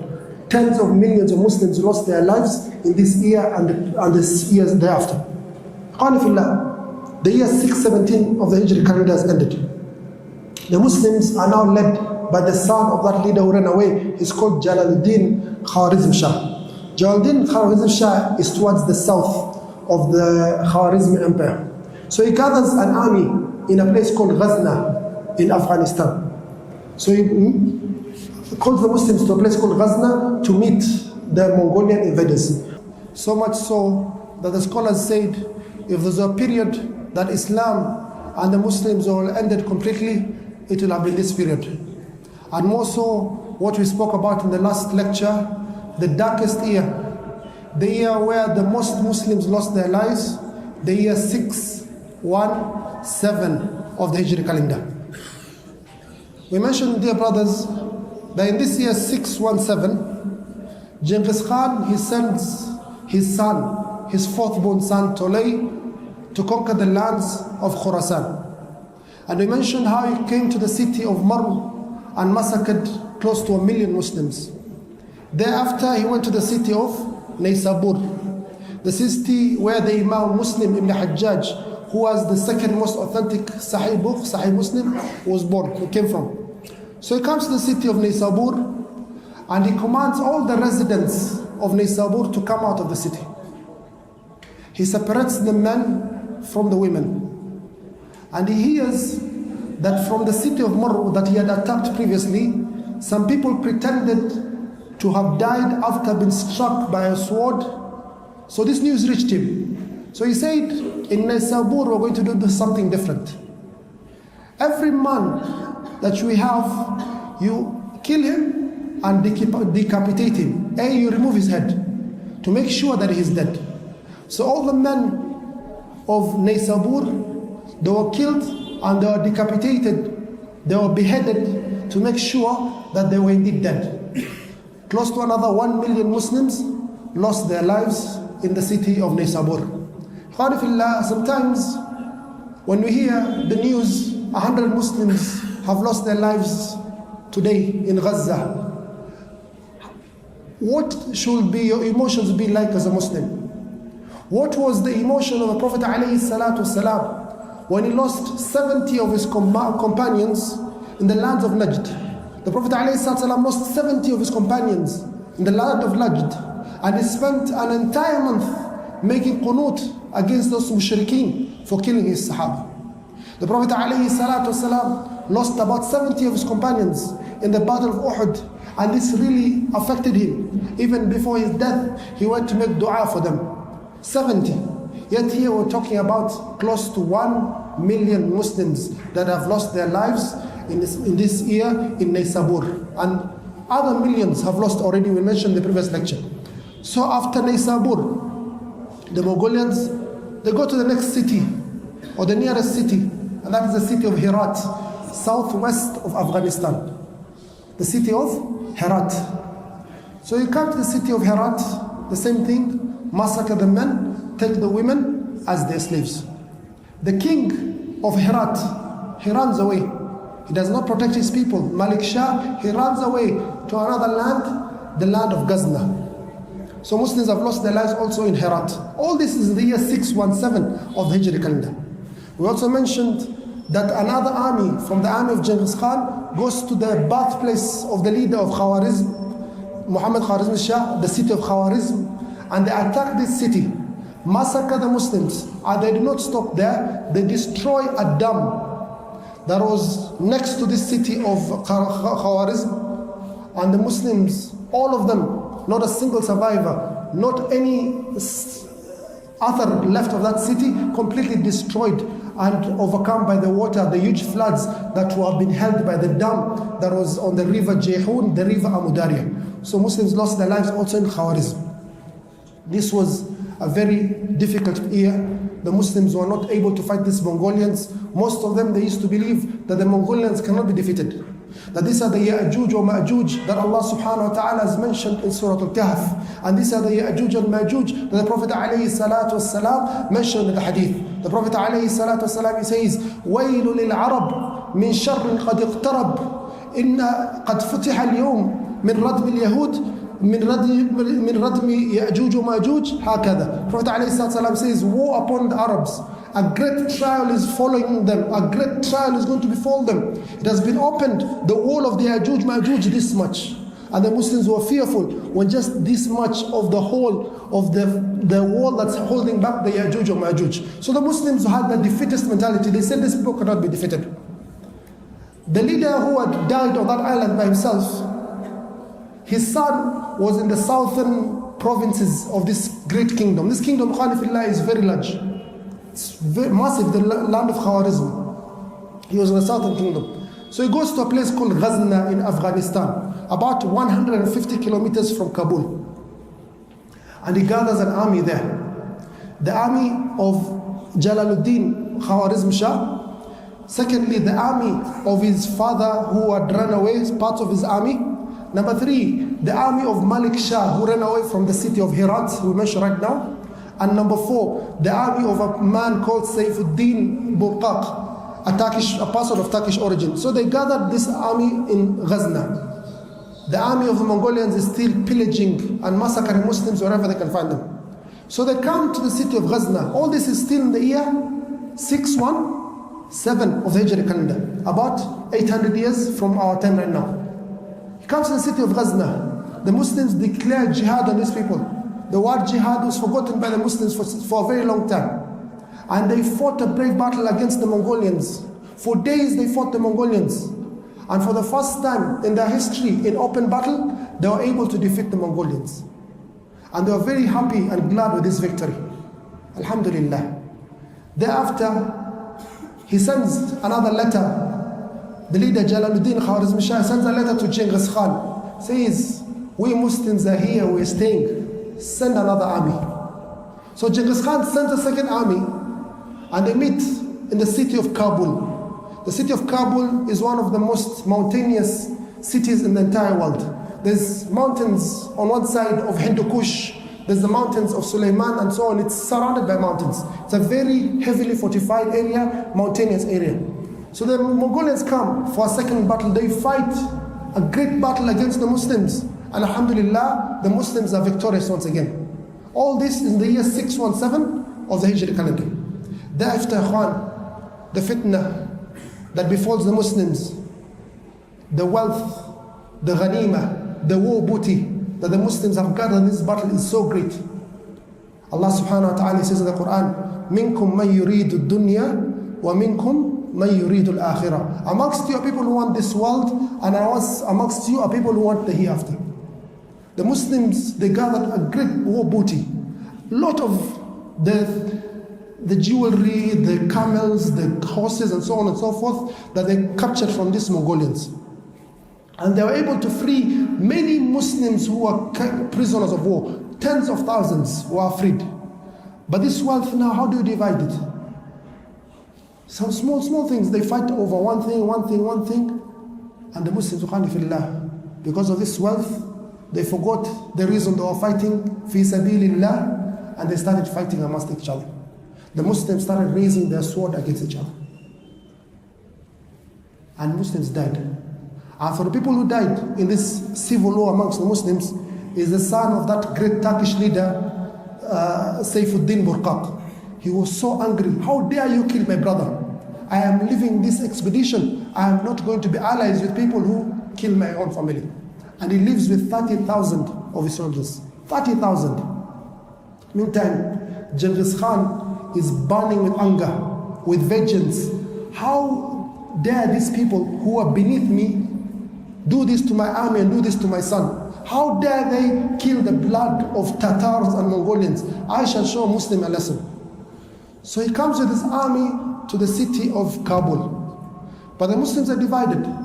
When Jalaluddin, the leader of the Muslims in this area, he sees he has tried all his best to keep his army together, but they're divided because of the infighting. He decides what many leaders have done before, to do what? To run away. He decides to flee for his life and for his dunya. So he flees all the way from Afghanistan, enters Pakistan, covers most of Pakistan, goes to near the Indus River that separates Pakistan and India currently. He wants to cross from Pakistan into India. Yet his family had historical problems with the Muslim leaders of India. But he wants to run anywhere in the world so that he can live an extra day in this world. So he reaches the Indus River. Before the ships that are to carry him arrive, Genghis Khan with his army come. And now they have no choice except to fight. Because the ship has not arrived, the ships that we're waiting for has not arrived, we have no choice except to fight with Genghis Khan. Otherwise we're all dead.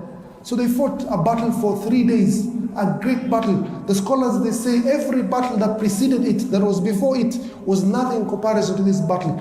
Many souls, many people lost their lives from both sides. After 3 days, because the corpses were so many, they had a gentleman agreement that they four were not going to fight. You take your dead, bury your dead, and us we take our dead, and we bury our dead. At the same time, the ships that he was waiting for, Jalaluddin Khwarazm Shah, arrives at the shore of the Indus River in the area of Pakistan, and he decides to do what? To fight another day? No, to run away to the Muslim lands of India that was being led by the Guriyun. So he runs away. He's the leader of all this area. Running away as a leader, who do you expect to take care of these vast lands that you have citizens? Your number one responsibility as a leader is towards the lives and property of your citizens. True or false? But if you're leaving that duty, you're running away from duty, who's going to do it? So the Muslims' lands were left bare. So Genghis Khan starts massacring Muslims wherever he can find them, villages, towns, he massacres them. Until he comes to the city of Ghazna, where he lost the first battle against Jalaluddin Khwarazm Shah. And he massacres every single man, every single male he could find in the city of Ghazna. Takes all the women in slavery. And also in this city, he finds the babies or the children, the infants of the leader, Jalaluddin Shah. So he takes the babies and the children and he kills all of them. The same way we can see right now in the events of Israel, in Palestine, they do not care if you're a child or a man or a woman. They have no laws when it comes to war. Muslims, we have set laws. Regardless of what they do to us, there's no time you'll find Muslims killing women. You'll not find Muslims killing children. It is not in our deen. It's not in our moral compass to go attack a child. We will not do it. Even if they've killed 20,000 children as they've done so far, we cannot kill a child. That is the rules of war we've been given by Allah and His Messenger sallallahu alaihi wasallam. So the city of Ghazna is massacred. The same time, all this is the year 617 of the Hijri calendar. He sets out, he sends an army to attack the north part of Iraq. Why is Iraq important to the Muslims?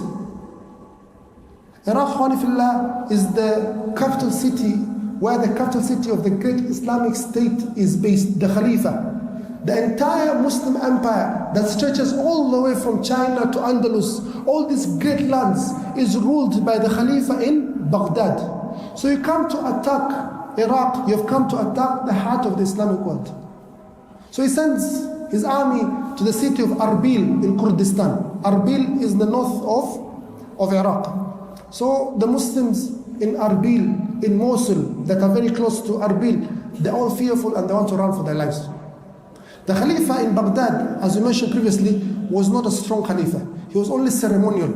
Nasiruddin is called Nasiru li Dinillah, the one who saves the deen of Allah Azza wa Jal. But he was very weak. These are just names, but they do not match the actual personality of the person.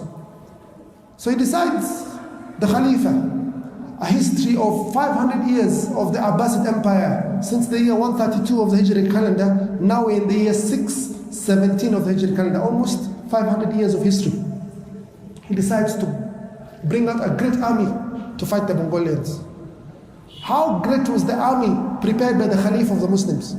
He prepared an army of 800 soldiers. How much is that? 800, not 1,000, not 800,000, 800. The entire army can fit in our mosque and still have space in our mosque. That's the great army of the Khalifa. Subhanallah, the Mongolians, they witnessed this and they're utterly confused. The whole world is talking about the Muslims as a superpower for the last 400, 500 years, and there's an army of 800 that is here to meet us in battle. This must be a trick. This must be a psychological trick. They are playing with us. Then this army of 800, when they're seeing those tens of thousands of Mongolians, what do? They flee the battlefield. They run away. So the Mongolians, they sit over there confused. What's happening here? These people are playing a trick. The same games we've been playing with people while we pretend that we are retreating. When they follow us, we surround them. It's the same trick they want to do on us. We are not safe in this land. Let us go back home. So they go and leave the entire of Iraq. Iraq remains untouched for the next 40 years, as I shall mention later on. For benefit of Khanifillah, that son of Genghis Khan, who massacred many Muslims in this era, Tolay, the son of Genghis Khan, his son is the most hated person in Islamic history by the Muslims. The son of Tolay, we're going to mention him, is called Hulahu Khan. It's called Hulahu Khan. The son of Tolay, the son of Genghis Khan, Timujin, the son of Yegusai, as mentioned previously. So they left the land of Iraq, but they continue attacking it so that to disturb the peace, to make them busy as they do other expeditions. We're still in the year 617 of the Hijri calendar. All this is happening. There are no planes, there are no roads, there are no tanks, there's no mechanized weaponry. All this is in horseback, on camels, and so on and so forth. He comes to the city of Tabriz, the army of Genghis Khan. He was not part of the army, he had sent his soldiers, but it's still his army. The city of Tabriz is in Iran. It's a very cold city. The leader we mentioned previously was called Uzbek ibn Bahalawan. Always drunk and alcoholic. He never sobers up. But when he comes, Tabriz, that leader has been overthrown. A new strong Muslim leader has taken over. He's called Saifuddin at-Tigrai. Saifuddin at-Tigrai. This man, may Allah have mercy upon him, was a righteous man. So he goes and tells the Muslims and teaches them the virtues of courage and how being courageous does not reduce your life by a single day, and how being a coward does not increase your life by a single day. These Mongolians, they never keep their word. We cannot trust them with the agreements we have with them in place. We have to go back to a religion, what Allah subhanahu wa ta'ala has taught us. Allah subhanahu wa ta'ala has given us the solution. When these enemies attack us, that we prepare ourselves to defend our own selves, not to stand up and ask Allah for victory. Even the Prophet ﷺ used to ask Allah for victory, but he used to take action. Allah subhanahu wa ta'ala taught us in the Quran, وَأَعِدُّ لَهُمْ مَا اسْتَطَعْتُمْ مِنْ قُوَّةٍ وَمِنْ رِبَاطِ الْخَيْلِ تُرْهِبُونَ بِهِ عَدُوَّ اللَّهِ وَعَدُوَّكُمْ. Allah subhanahu wa ta'ala has told us, prepare against them whatever you can from your strength, your power, from the horses, whatever you can prepare as Muslims. You don't need the latest air force, you don't need the latest weapons. Just prepare yourself, whatever you can. Then tawakkal ala Allah, keep your trust in Allah Azza wa Jal, and go defend. Go defend the Muslim men. Go defend the women who can defend themselves. Go defend the children. Defend the lands of the Muslims. So he created a lot of passion in the Muslims who are ready. Fi sabilillah. Fi sabilillah namdi nabtaghi raf'a al-liwa. We are ready to fight fi sabilillah, for the sake of Allah, for the sake of the deen, for the sake of La ilaha illallah. We are ready to fight and protect the land of Tabriz. What do the Mongolians do? Do they get very angry when they see the Muslims are ready to fight for themselves? Khanifillah, they saw this, they left. They did not attack the land of Tabriz. They saw that these people had a stand. They left it. Allah subhanahu, the Prophet alayhi salatu wasalam says in authentic hadith, Nusirtu birru'bi masirata shahr, that we have been given victory of terrifying them the distance of 1 month. They can feel the fear of Islam even if they have the largest of weapons, even if they have the largest of armies. That fear and that Islamophobia will always be in their hearts. It's a real phobia, it's a real fear that they have for Islam and the Muslims. That's why they call it even an Islamophobia. They don't call it Islam or hate, they call it a phobia. It's a real fear in their hearts when they hear Takbir, Allah Akbar. Very great fear that they have in their hearts. So Tabriz, they didn't enter. And out of the towns also they prepared themselves. We're going to fight the Mongolians. A town called Kinja. He did not enter it, the army of Genghis Khan. All this is the year 617 of the Hijri calendar. He goes all the way to the north of the Caspian Sea. He attacks the land of Caucasus, the Caucasus region, the land of Chechnya and Dagestan. Land of Muslims, he massacres all the Muslims he could find there, burns their villages and causes a great calamity for the Muslims there. Therein his armies enter Russia to start a new expedition in Russia. All this is in the year 617 of the Hijri calendar. In this year, Khanifillah, and the preceding year, just let's count the countries they have conquered. They have conquered, they left China and those areas of Mongolia, all these parts they have conquered earlier. We mentioned China, Korea, and the Jin dynasty in China, Vietnam, Thailand, all that area of the world, the Southeast Asia, most of it, they are conquered, not Vietnam, they had conquered most of that Tibet area and so on and so forth. In this part of the Muslim world, they conquered Kazakhstan. Kazakhstan, ya Akhwani, if you look at the map, is one of the largest countries in the world. The country of Kazakhstan. So they conquered Kazakhstan. Number 2, Uzbekistan. Number 3, Turkmenistan. Number 4, Afghanistan. Number 5, Pakistan. Number 6, most of Iran. Number 7, Azerbaijan. Number 8, Armenia. Number 9, Georgia. And now number 10, they have entered the lands of Shishan and Dagestan. They've entered Chechnya and Dagestan. And number 11, they've entered the lands of Russia. All this is in the year 617 of the Hijri calendar. The Prophet ﷺ says in authentic hadith, لا تقوم الساعة حتى تقاتلوا الترك. Prophet ﷺ says, the hour will not come until you fight the people of Turkish origin. Then he says, about the description, he says, صغار الأعين, they have small eyes. Then he says, ظلف الأنف, they have small noses that are very wide. He says, حمر الوجوه, they have a reddish complexion on their face. كأن وجوههم المجان المطرقة, as if their face is a beaten up shield. So from the signs of the day of judgment we took previously is the appearance of this group of the Mongolians, the Tatar, and their destruction of the Muslims and their genocide of the Muslims. In the previous lectures, we spoke about the worst year in terms of massacre of the Muslims.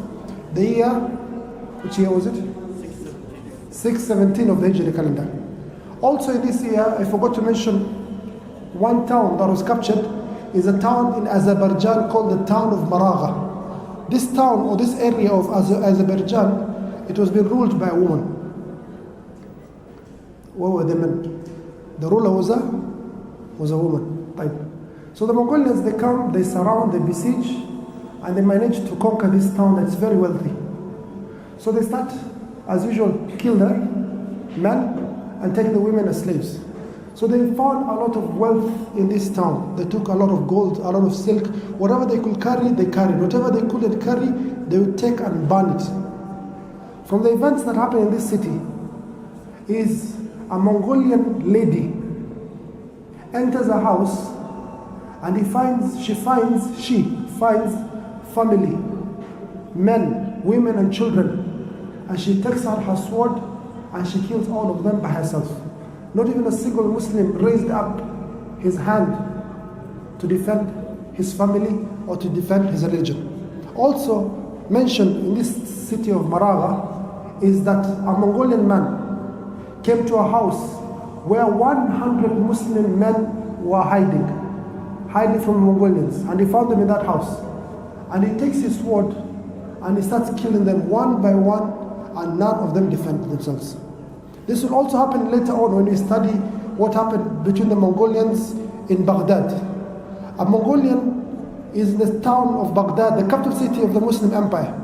Then he comes and he sees a group of Muslims on the road. Then he turns and starts looking for his sword. He doesn't have his sword to kill these Muslims. What does he tell them? He tells them, wait, I go home, I get my weapon, I come kill you. So he goes to get his weapon, and when he comes back, he finds his sheep still waiting for him there, and he slaughters them. This is the humiliating state that we reached because of our sins. Prophet ﷺ was asked by his wife, Ya Rasulullah, anahliku wa fina salihun? O Prophet, are we going to be destroyed and amongst us are righteous people?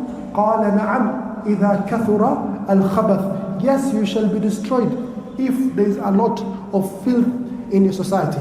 The Prophet ﷺ says in the authentic hadith, إِذَا تَبَايَعْتُمْ بِالْعِينَ. If you start engaging in deceptive finance, whereby you claim that it is Islamic banking and it's not Islamic banking, إِذَا تَبَايَعْتُمْ بِالْعِينَ وَرَضِيتُمْ بِالزَّرْعِ, and you start be content with agriculture, وَأَخَذْتُمْ أَذْنَابَ الْبَقَرِ, and you start focusing on the livestock, on the cows, وَتَرَقْتُمُ الْجِهَادَ فِي سَبِيلِ اللَّهِ, and you leave the jihad فِي سَبِيلِ اللَّهِ, سَلَّطَ اللَّهُ عَلَيْكُمْ ذُلًّا لَا يَنْزِعُهُ حَتَّى تَرْجِعُوا إِلَى دِينِكُمْ. Allah subhanahu wa ta'ala will humiliate you, O Muslims, if your focus is on these things and you leave what is important. سَلَّطَ اللَّهُ عَلَيْكُمْ ذُلًّا لَا يَنْزِعُهُ حَتَّى تَرْجِعُوا إِلَى دِينِكُمْ. Allah will humiliate you, will make you debased and worthless in society until you go back to your faith. So this was the situation of the Muslims in the year 617 of the Hijri calendar, massacred by the armies of Genghis Khan, la'natullahi alayh. The year 617, as we mentioned, 618 enters. They go, the Mongolians, to focus on Russia. They have taken most of the Muslim world. They are going to fight in Russia. So they capture all the area of Russia, the east, until the Volga River in Russia. Continuing the same signature of massacring every town they enter, raping and pillaging, and a lot of genocide happening in all parts of the world. This was the year 618 of the Hijri calendar. The year 619. The year 619, we can't mention a lot of events. They just kept to what they had already conquered. From the areas they conquered, within that space of that 2 years, and I really wish you look at the map. When you go home, look at the global map. They conquered the following countries currently. They conquered Kazakhstan, Kyrgyzstan, Tajikistan, Uzbekistan, Turkmenistan, Afghanistan, parts of Pakistan, a lot of Iran, a lot of Azerbaijan, Armenia, Georgia, Chechnya, Dagestan, and parts of Russia. All these areas were conquered within these 2 years. The Mongolians, since history has been recorded, they have the largest continuous or contiguous empire that man has ever seen. The British, they tried to claim that they have the largest empire, but the empire was scattered. But the largest continuous empire, like connected everywhere, is the empire of the Mongolians. And within these 2 years, they've taken a large chunk of the Muslim world and a large chunk of Russia and that part of the world. 619. 620, we can mention 4 events that happened, or 4 issues, or 4 events that occurred in the year 620 of the Hijri calendar. The first, is the Russians were fighting the Mongolians, and they managed to defeat the Mongolians, a very thorough defeat, massacred a lot of the Mongolians. A tribe called Bulgar or something of that sort in Russia, they massacred a lot of the Mongolians. This caused the Mongolians to lose their lands in Russia, in Chechnya and Dagestan, in Azerbaijan and most of Iran. They lost all this land because of their retreat. Understood that part? So they lost a lot of this land. Also in this year 620, one of the sons of the former leader of Khwarazm, Muhammad Khwarazm Shah, his son, One son ran to India, we mentioned yesterday, Jalaluddin, he ran to India. His other son, his own brother, is called Ghiyathuddin. He declares himself to be the new leader of this area, and he starts a fight and a war, and he manages to capture a large chunk of this area of Iran, Azerbaijan, and so on. And this year also, one of the Muslims, he decides to fight Georgia and starts declaring war on Georgia. This is not wisdom. When you are fighting an enemy that's very strong, it's not wise for you to open another frontier. And from the blunders, if you read history of the Europeans, World War II, the biggest blunder Adolf Hitler did is he was in an alliance with the Russians, but after he defeated most of Europe, he decided to go after Russia, and it became the largest war or the largest battlefield in human history. The operation is called Operation Barbarossa, and they lost a lot of soldiers in World War II. The reason Hitler lost World War II was because of the Russians, not because of the Westerners or the Americans, or anything of that sort, or Nuremberg, or anything of that sort. Don't be cheated in history. The Russians and the Red Army are the ones who defeated Hitler, and they are the ones who even entered the city of Berlin. Are you together? So these Muslims open a new front. So they fight with the Georgians, and a lot of massacre happens between the Muslims and the Georgians until they make a peace agreement. Number 3, Ibn Athir, he mentions, the scholar of history at this time, he says, an event happened in this year, the land that you have never seen. He says, it has no reason in history to such a thing to happen. He says, in Georgia, a lady became the leader of the people of Georgia. The queen, she became the queen. So the people of Georgia told her, the situation right now requires for you to have a husband. The Mongolians are here, the Muslims are here, you need to have a husband. So she was searching for a husband.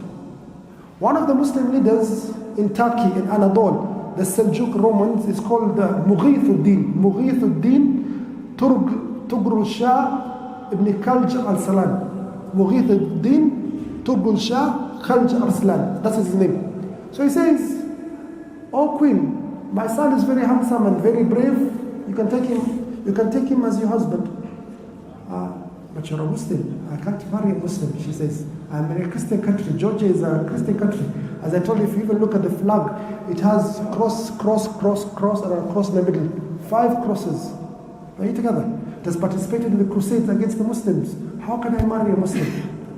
The king, a whole king, rich. He has all this kingdom. He says, Ibni Sayyatanassar, my son is going to become a Christian. And the son, became a Christian just for marriage, just for a kingdom. And he goes and marries this lady. And he goes, rules after them. A few months later, a few years later, he's imprisoned, and he dies in prison as a Christian. SubhanAllah.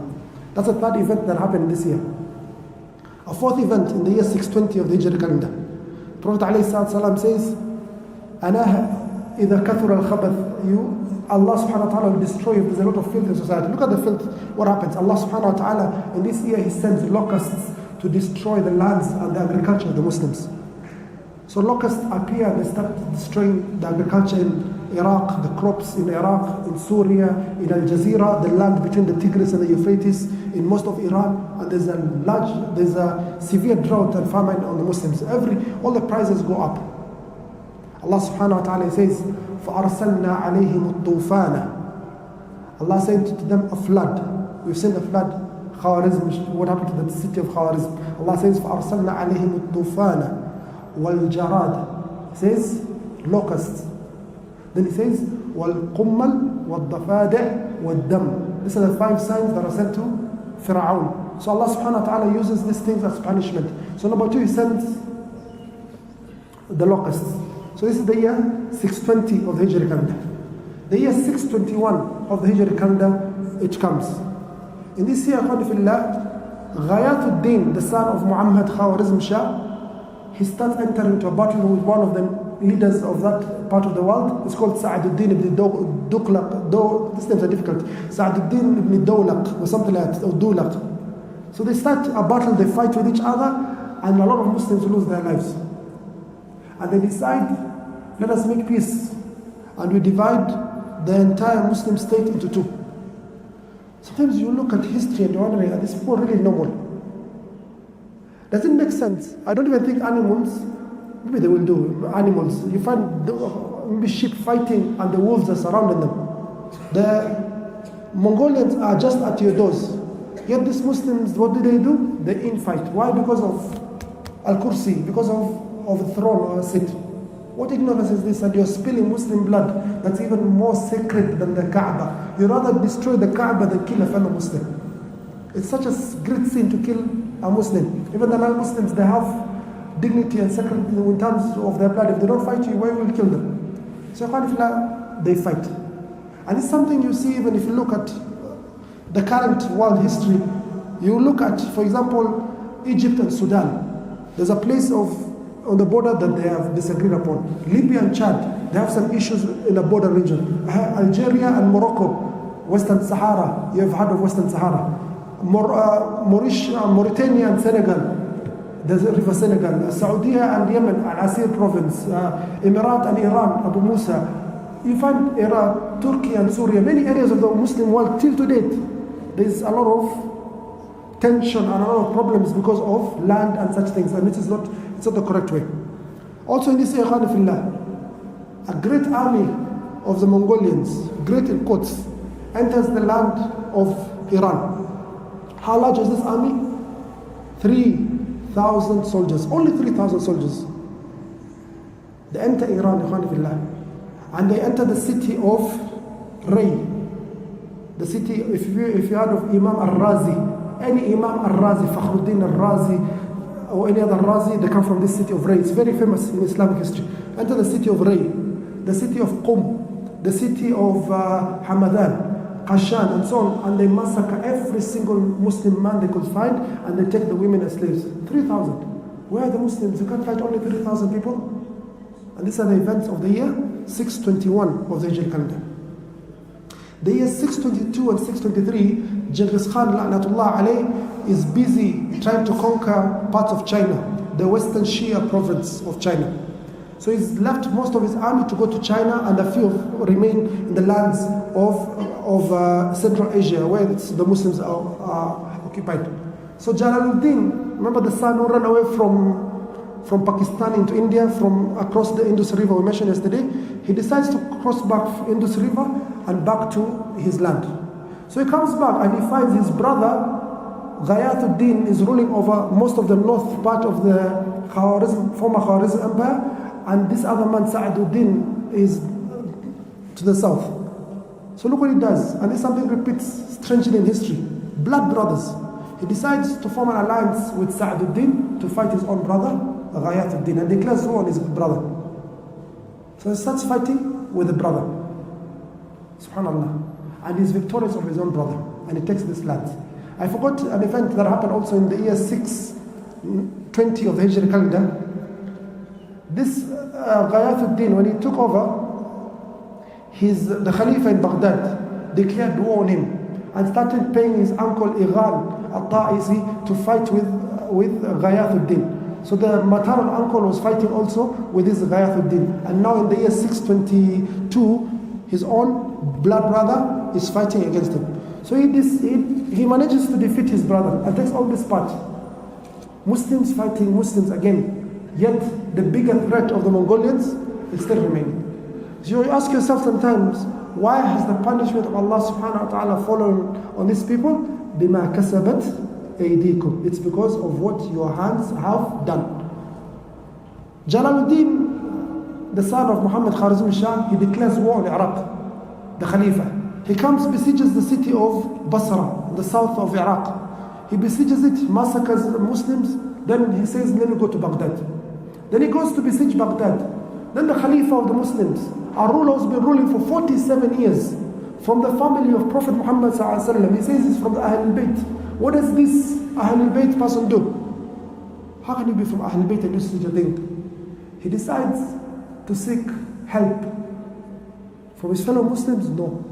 He says, I am seeking help from the Mongolians to come to Baghdad to save me from Jalaluddin. So he writes a letter and sends his emissaries to the Mongolians, to Genghis Khan and his generals, come to Baghdad, come to the capital city, the most civilized city in the entire world, come and save me from Jalaluddin, Khwarazm Shah. But the Mongolians are occupied, as you mentioned, with the events in China. So Jalaluddin continues besieging. He's not able to conquer Baghdad. So he goes and attacks other towns and cities. He enters one of the towns called Akhlat, massacres, does exactly the same thing the Mongolians are doing. Massacres the men, the women, takes women as female slaves. And it's haram for you to take a Muslim lady as a slave. It's not allowed. She has sanctity, she has honor. Takes the women as slaves. These are the events of 622 of the Hijri calendar. This Khalifa has been ruling for 47 years. And look, إِنَّمَا الْأَعْمَالُ بِالْخَوَاتِيمِ. The deeds that matter are the ones that last. He died in this same year that he was trying to call the Mongolians to assist him. And Alhamdulillah, I've seen this many times in Islamic history. You will mostly die upon the state that you've lived in. And this, if you have lived in a state of obedience, Allah subhanahu wa ta'ala sometimes gives you tawfiq that your last acts of obedience are your most excellent acts of obedience. Are you together? And the person who's been living on sin, even if it's small sins or major sins, usually the su'ul khatima, the evil end that falls him, is because it becomes even worse than even his sins that he was doing. I've seen like one of the brothers, can't call him a brother anymore, he went and saw, even we saw it a few months ago, he made sujood to a lady. And as he made a sujood to the lady that he was in love with, the Malakul Maut took his nafs at that time. So you die upon the state. This guy has been ruling for 47 years, and from his death he died while he was seeking alliance with the enemies of Islam, the Mongolians. His son, Alhamdulillah, Al-Zahir Dinillah, he took over. And the author or the historian of the time, Ibn Athir, he says in Al-Kamil, Wallahi, we do not know of a greater Muslim leader from the time of Umar ibn Abdul Aziz till to date like this man, the son of this Khalifa, the former Khalifa who died. It's called Al-Zahir Dinillah. He says we don't know of an excellent, a better Khalifa than this man. He says, Wallahi, I do not think we deserve such a leader. This is a leader who is not in line with the times. He has come and has removed all the oppressions from society. He's removed the prisoners who are kept in prison by his father unjustly. He has removed the taxes and the dara'ib and the mukus and all the dhulm that was in society. He has done all that, and the prices have gone down, and we can see barakah flowing everywhere. I do not think that such a leader will live for very long. He wrote this statement in Al-Athir. And surely, as he prophesied or as he thought of, 9 months later, this leader had already passed on. Perhaps he was killed, he was poisoned, we don't know how he passed on, but 9 months later, he had died. Within this period, Jalaluddin is continuing his war to reclaim back his lost kingdom, killing Muslims and claiming lands that are already destroyed by the Mongolians. Instead of gathering the Muslims and forming a huge defense against the future attacks, the Muslims continued in fighting. Then the year 624 of the Hijri calendar came. The year 624 of the Hijri calendar, a great event happened in world history. One of the greatest events, the death of Genghis Khan, was in this year. La'natullahi alayhi. A person who had lived and he had massacred tens of millions of Muslims. A person who is responsible, he and his sons and his grandchildren, for the genocide of Muslims. He passed away in the year 624 of the Hijri calendar, and he was buried in a hidden place in Mongolia. We do not know where he was buried. His son, or his third-born son, became the leader of the Mongolians from the year 624 Hijri calendar onwards. His name is Ogedei Khan. Ogedei Khan or Ukhtai Khan became the leader of the Mongolians. Ikhwani fillah, we are continuing our lecture series about the history of the Muslims in a very difficult period of genocide and massacre of the Muslims. And this is the events of the 7th century of the Islamic calendar. The events regarding the Mongolians and the Muslims. Ikhwani fillah, we mentioned that the Prophet ﷺ told us, from amongst the signs of the Day of Judgment, he says, لا تقوم الساعة حتى تقاتل تركا. The day of judgment will not come until you fight the people of Turkish origin. Then he describes them, he says, حمر الوجوه ظلف الأنف صغار الأعين كأن وجوههم والمجان المطرقة. He says they have a reddish complexion, small eyes, a nose that's big, is wide but small, and number 4, their face is like a beaten up shield. So Prophet ﷺ, he mentioned to us that this group of Turkish origin will harm and destroy the Ummah. And they almost destroyed Islam and Muslims for all of eternity. This is the wrath and the massacre of Muslims at the hands of the Mongolians, the events of the century 700. This is the 7th century of Islam. Khanifillah, we mentioned how Genghis Khan, La'natullah alayhi, the butcher, he massacred from the year 616 of the Hijri calendar, he massacred the city of Bukhara. He massacred the city of Bukhara, Samarkand. Then he went on and massacred other cities of Naysabur, the city of Herat, the city of Marw, and so on. Massacred millions of Muslims in the space of that time, 8 years, until he died, La'natullah, in the year 624 of the Hijri calendar. The year 624 of the Hijri calendar is when Genghis Khan died. This man had 4 sons. He had 4 sons. His firstborn is called Jochi. His secondborn is called Chagatai. His thirdborn is called Okatai. And the fourthborn is called Tolei. Who's memorized? These were his 4 sons. His first, usually in many societies, the person who becomes the leader after the king dies is the firstborn. But the problem with his firstborn, he was born in very questionable circumstances. He was born when his mother Borte was kidnapped by another tribe. Before Genghis Khan became Genghis Khan, his name was Temujin. So they used to have these tribal wars. So one day his tribe is attacked. He manages to escape with some of his soldiers, but his wife, his first wife, Borte, is captured. So Borte is captured for very many months. When she is retrieved later on by Genghis Khan, and the people who have harmed her are boiled and killed by boiling, she gives birth short while later. So there are big question marks about this firstborn son, Jochi. Is he truly the son of Genghis Khan? So the secondborn son is called Chagatai. But this Chagatai, every time he is fighting his older brother and saying, you're not legitimate, you're not halal, you're ibn haram, and so on and so forth. So there's a war between these 2 brothers every time, and Genghis Khan is not happy about it.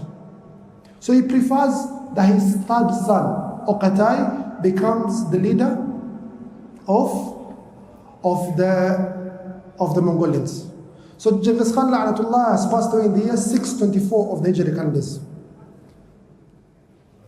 It takes about 2 years for the Mongolians. They have a gathering called Kurultai. Kurultai in Mongolia, where all the tribes gather to choose the next Khan of the Mongolians.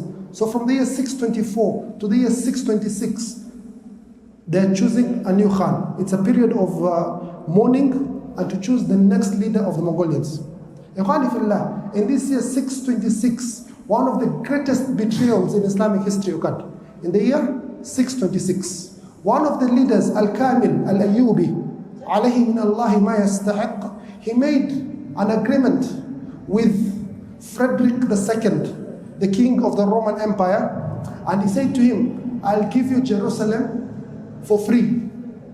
Take it, so you can support me in fighting my brother to conquer most of Syria and Egypt. So this person, he gave, after his grandfather had conquered, Salahuddin Al-Ayyubi had conquered Jerusalem after the Crusaders had massacred many of the population of Jerusalem. In the year 586, after the Battle of Hittin, he captured Jerusalem, Al-Quds, and Masjid Aqsa was brought back to the fold of the Muslims. But this man, Al-Kamil Ayyubi, he makes an agreement with Frederick II and he gives Al-Quds, he gives Masjid Aqsa, gives West Jerusalem to the Crusaders. One of the greatest betrayals. And this is something, Khanifillah, that is not allowed for us as Muslims. Sometimes you hear in the news that they speak about a 2-state solution for the people of Palestine. Then you hear the Israelis on the side, they're saying, no, there can never be a Palestinian state. It is not allowed for any of us to give a single inch of the land of Palestine to anyone. This is land for the Muslims. It's a waqf from the time of Umar ibn Khattab إلى يوم القيامة. لا يحل لأحد أن يتنزل عن شيء من أرض القدس ومن أرض فلسطين. So this happened in the year 626 of the Hijri calendar. Still there is peace. Meantime, that part of the world, the Mongolians are controlling most of Korea, most of China, most of Mongolia, and all the countries that are called stans, Kazakhstan, Tajikistan, Uzbekistan, Kyrgyzstan, all the stans, Afghanistan, Pakistan. Then there's this man we mentioned in the previous lecture, Jalaluddin, the son of Muhammad Khwarazm Shah. He is occupying parts of Iran and parts of Azerbaijan and parts of northern Iraq. This is the state in the year 626. There's no war between the Mongolians. So the Mongolians are the Muslims. So the Mongolians, they choose Oqatai Khan as the next leader. He's known as the Kha Khan, or the Kha Khan of the Mongolians, from the year 626 of the Hijri calendar. The year 628 of the Hijri calendar, he decides to launch his war against the Muslims again and conquer the areas that the Muslims had recaptured at the hands of Jalaluddin, the son of Muhammad Khwarazm Shah. So he sends one of his most famous generals. It's called Chormogan Noyan. So Chormogan Noyan, one of the most famous generals in Mongolian history, he comes with an army from the city of Bukhara, the city of Imam Bukhari, and he attacks Iran. And he manages to capture the cities of Isfahan, Ray, Hamadan, Qom. He captures all these areas and he fights Jalaluddin. What does this great leader of the Muslims in that area do? He runs for his life. He runs the same way he ran previously from Pakistan to India, we mentioned, the same way his father ran to that island and died by himself. He ran away for his life. He does not care about the population of the Muslims. He cares to save his life, to live another day. And to live one day of courage, fillah, is better than to live 1,000 days of cowardice and shame. And living a day of courage does not reduce your life by a moment, and living a life of cowardice does not increase your life by a single moment. So he runs away. Where does he run away to? He runs to northern Iraq, to the land of the Kurds. He comes to a village alone, taridan, wahidan, sharidan. No one is accompanying him. He's the most wanted person by the Mongolians. So he comes to a village, he meets a farmer. The farmer is wondering, who is this man that's really having all these jewels and all this wealth? He starts boasting. You don't know who I am. I am the king, Jalaluddin. He says, oh, you're the king, most welcome. Come to my house, you're my guest tonight. So he gives him food, he feeds him, gives him a place to sleep. As he's asleep, he takes an axe and he beheads Jalaluddin Khwarazm Shah. Why? Because this Jalaluddin had killed his brother a few years earlier. So he came to sleep. You know, sometimes the dua of the person you've oppressed, you as a zalim will be brought to that house of the person you've oppressed. Allah, the Prophet ﷺ, he says, Inna Allah la yumli lil-zalimi hatta idha akhadahu lam yuflitah. Allah subhanahu wa ta'ala will continue giving the oppressor time until when it reaches its time, Allah subhanahu wa ta'ala will not let that person go. Allah subhanahu wa ta'ala says, وَكَذَلِكَ أَخْذُ رَبِّكَ إِذَا أَخَذَ الْقُرَى وَهِيَ ظَالِمَةٌ إِنَّ أَخْذَهُ أَلِيمٌ شَدِيدٌ. Allah subhanahu wa ta'ala, when he takes these oppressors, he takes them in a manner that is humiliating to them, painful to them, very severe to them. So he was killed. His head was taken to the leader of that land. It's called Ashraf al-Adil. And this farmer was paid a lot of money. So the Mongolians, the year 628 and the year 629 of the Hijri calendar, they have taken over back the lands of Iran and Azerbaijan and Tabaristan. All these lands that are taken from them by Jalaluddin. Therein, from the year 629 to the year 634 of the Hijri calendar, 5 years, Chormogan, the son of Noyan, the great general of that area, he decides, I'm not going to fight any more battle. I'm not going to expand the Mongolian empire any further. Because to the east, the leader Oqatai and his brother Chagatai, they are busy fighting China and Korea. Let them be busy with that. Maybe I'll stabilize this land. In this period, there's not a single Muslim who rebelled against these barbarians and these butchers of Muslims. These people had massacred tens of millions of Muslims. At least 10 to 20 to 30 million Muslims had lost their life from the time of Genghis Khan, and now also his son Oghatai, the son of Genghis Khan. So from the year 629 to the year 634, no war. Thereafter, in the year 634, he started one of the greatest missions in history. He chooses one of the generals, he's called Batu Khan. Batu, the son of Jochi, who was the firstborn of Genghis Khan, the son of Genghis Khan, the son of Isugai. So he chooses Batu Khan for a mission. What is this mission? He wants to conquer all of Russia and all of Europe until the Khan has to reach the Atlantic. From the Atlantic to the Pacific, the Indian Ocean, all this land has to be owned by one family or one group. It has to be under the Mongolians. So here in 634, they launch the expedition. Number one, they conquer Georgia, they conquer Armenia, they conquer all the countries in the Caucasus region, Dagestan, Chechnya, and so on. Thereafter, they enter Russia. They go capture the area until the Volga River. There's a tribe called the Volga Bulgarians. They capture all that. Then they cross the river. They capture cities of Vladimir, of Rostock, until they capture the great city of Moscow, that's the capital city of Russia. From the year 635 to the year 637, in 2 years, they were able to capture the entire of Russia. This Russia, was the reason that Adolf Hitler lost World War II when he started his Operation Barbarossa. Russia is a place that's not friendly weather-wise. It is not friendly in the environment. It's not an easy place to conquer. By some Mongolians who do not care, they'll fight in the deserts, they'll fight in the mountains, they'll fight in the forests, they'll fight in the grasslands. They will destroy anything that stands before their path. And they destroyed Russia and continued their policy of massacring anyone they could find. So they captured Russia in 2 years. How big is Russia? Russia is the biggest country in the entire world. 17,000 square miles. 17,000 square miles. We can take Kenya and put into Russia maybe 40 times. You can take Kenya and put how many Kenyans in Russia? Almost 40 times approximately. You can confirm that later. So he captured the entire of Russia in 635 and 636. Then for 2 years, no more war. Let us stabilize what we have. Or let us stabilize what we have. Then 638, he launches a war into Ukraine. He captures the entire of Ukraine and destroys Kiev, which is the capital city of Ukraine. He destroys it completely.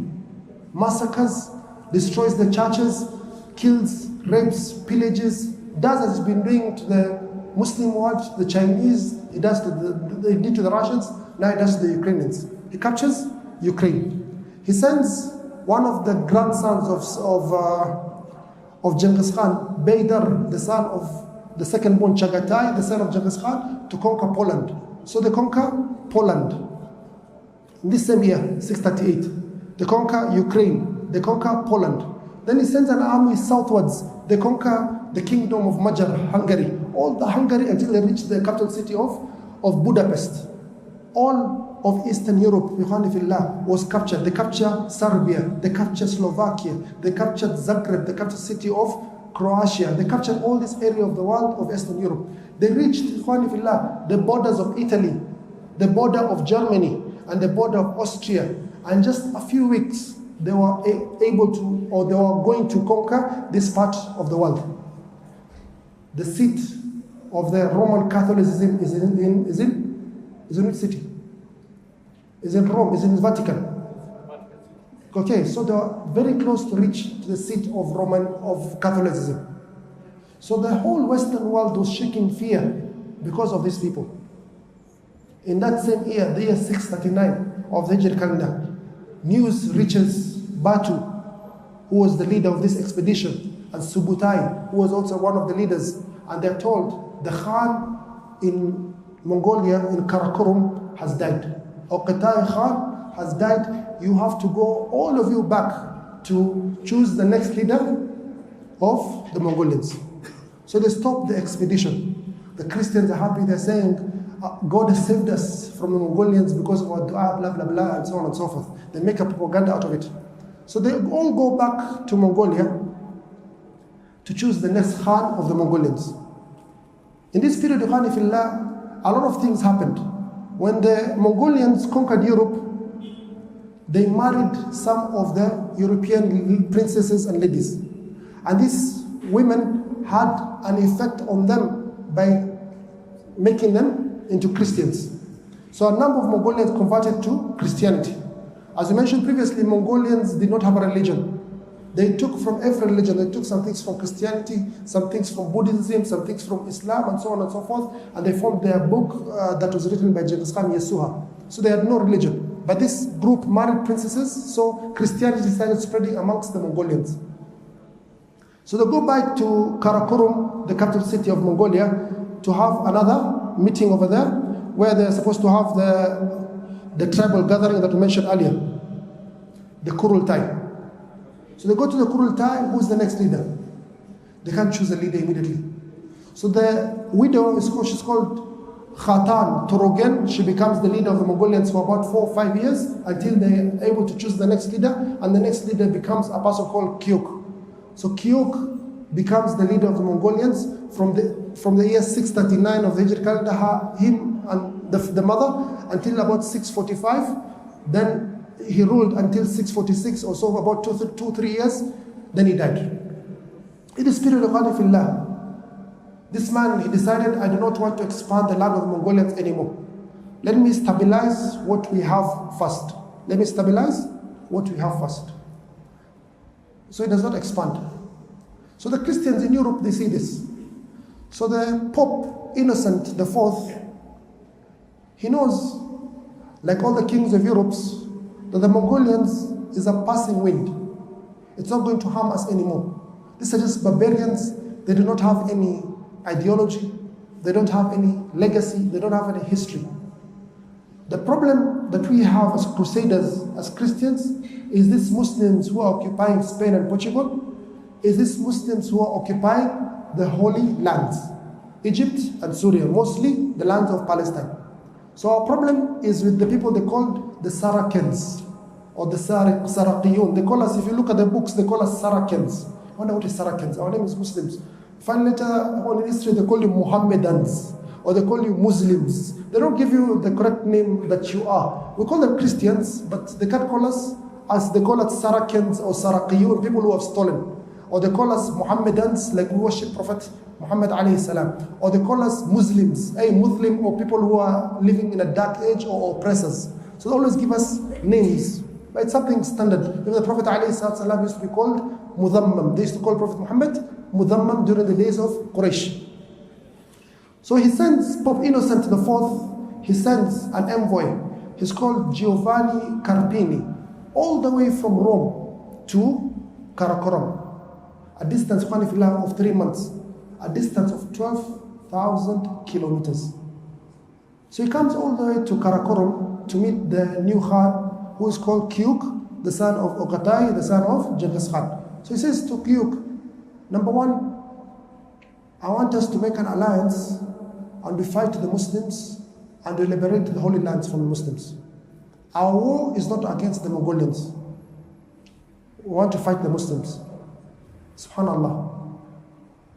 Short while, did we speak about a few moments ago how the Mongolians massacred Christians in Russia, how they massacred Christians in Ukraine, in Poland, in Hungary, all this area of the world? They do not want to ask about justice for the Christians who are massacred, because those Christians, most of them are not Catholics, number one, they're Orthodox. And number two, our hate for the Muslims is greater than our love for our fellow Christians. Are you together? The same way you can see right now in Palestine, their hate for the Muslims is greater than their love for their so-called hostages. Are you clear about this? And their hate of Islam will not end until they meet the grave. It will not end. Where was I? So the envoy number one says, let us form an alliance to attack the Muslims. Number two, oh great leader of Mongolians, call you to be a Christian. I call you to be saved, to follow the teachings of our Lord and our Savior. you know what they say. So Qutuz gets insulted. I am the leader of the world. A ruler that's ruling all the way from Ukraine to Poland, Ukraine to the east, all the way to the west in Poland, the north up to Siberia, the south until the South China Sea, yet you call me to your religion. What an insult. And number two, you're calling me to be an ally. I do not understand this language of ally. Either you're with me or you're against me. Either you're my follower or you're not my follower. I don't understand this language that you're talking to me. So the Christians were not successful in this campaign of calling Qutuz to join their expedition against the Muslims. But they did not give up. Pope Innocent sent a second delegation to one of the generals of Azerbaijan. It's called Beiju. Says to Beiju, please, you guys help us attack the Muslims in Egypt and Syria. Therein it will be easy for you to conquer the Islamic Khilafah. It will be easier to conquer the Caliphate. So help us in this. Says Beiji, I don't have any rule. Let me go talk to our leader Qutuz, and if Qutuz agrees, then we'll go ahead. He goes, it's not successful. He does not give up. For benefit, in the year 640 of the Hijri calendar, the Khalifa al-Mustansir Billah, he died. And the new Khalifa of the Muslims is a man called al-Mustahsim Billah, who became the Khalifa in the year 640 of the Hijri calendar at the age of 30, and is the last Khalifa of the Muslims in the history, or the last Khalifa of the Abbasids, of the Dawla al-Abbasiyah. He took over in the year 640 until the year 656 that we're going to mention in the forthcoming lecture. So he's not able to convince him. The Christians don't give up. They send another delegation, with Giovanni Carbini again, or Marco Polo. Also for benefit, when you studied history in school, you're told that Christopher Columbus discovered America. Nonsense. They tell you about their great discoverers, people like Vasco da Gama. You go to the coast, you find Vasco da Gama. Or they tell you people like Marco Polo. All these great discoverers, if you look at the history, you'll find all of them, they were criminals and enemies of Islam most of the time. The reason that led them to discover these lands is they were looking for a pathway, many of them, to the city of Mecca, to destroy Mecca. Because they could not cross the Mediterranean Sea, the sea that was known as the Sea of Muslims, so they tried adventuring through South Africa or through North America, South America, to look for a way, not only for spices as they claimed, but also to destroy the heartland of Muslims, the city of Mecca and the city of Medina. So he sent another delegation, this time sent by the King of France. The King of France is called Louis the Ninth. So Louis the Ninth sends a delegation to Karakorum in the year 646 of the Hijri calendar, assist us once again to destroy the Muslims, to fight the Muslims, to launch the 7th crusade against the Muslims. When he reaches Karakorum, news reaches him that the great Khan, Qutuz, has passed away. So Qutuz was the leader of the Mongolians from the year 639, him and his mother, to the year 646 of the Hijri calendar. The Christians, we'll talk about later, they launched their crusade in the year 647 of the Hijri calendar, and they conquered parts of Egypt, Dimyat, and they reached Mansoura and so on. We shall talk about that later. From the year 646 to the year 649 of the Hijri calendar, the Mongolians had no leader. So before they choose a new leader, there's a mourning period, there's a period of discussion and so on, before they call their meeting. It's called the Kurultai. So this took 3 years. These 3 years, the leader of the Mongolians was a woman, the wife of the leader who died. She's called Olga Kimish. So she ruled this land for those 3 years. Christians are still trying to encourage her to launch crusades against the Muslims. Then the year 649 of the Hijri calendar came. This woman, she was deposed, she was killed, and a new leader, a fanatic, a crazy man, became the leader of the Mongolians in the year 649 of the Hijri calendar. It's called Mongol Khan, the son of Tolay, the son of Genghis Khan. As we mentioned, Genghis Khan had 4 sons. His last born, Tolay, was one of the most brutal of all of them. He massacred the state of Khwarazm. We mentioned Naysabur, Mar, the one who killed millions and millions of Muslims is Tolay. His children, his 3 children, also genocidal. They massacred a lot of people, mostly Muslims. The first one is this leader, Mongol Khan. The second one is Kublai Khan, who's going to be the leader after Mongol Khan. And the third, the one the Muslims hate the most, the ones the Arabs hate the most, the one who destroyed the Khalifa, Hulagu Khan. So the new leader of the Mongolians from the year 649 of the Hijri calendar, the one who's going to destroy the Khilafah al-Islamiyya, he took over. Tonight we're going to discuss about a 20-year period that's the most difficult in Islamic history. For in the year 626, we mentioned, one of the grandsons of Salahuddin al-Ayyubi, Al-Kamil Ayyubi, he gives Al-Quds, Bayt al-Maqdis, to his crusader friends for an alliance against his fellow family members.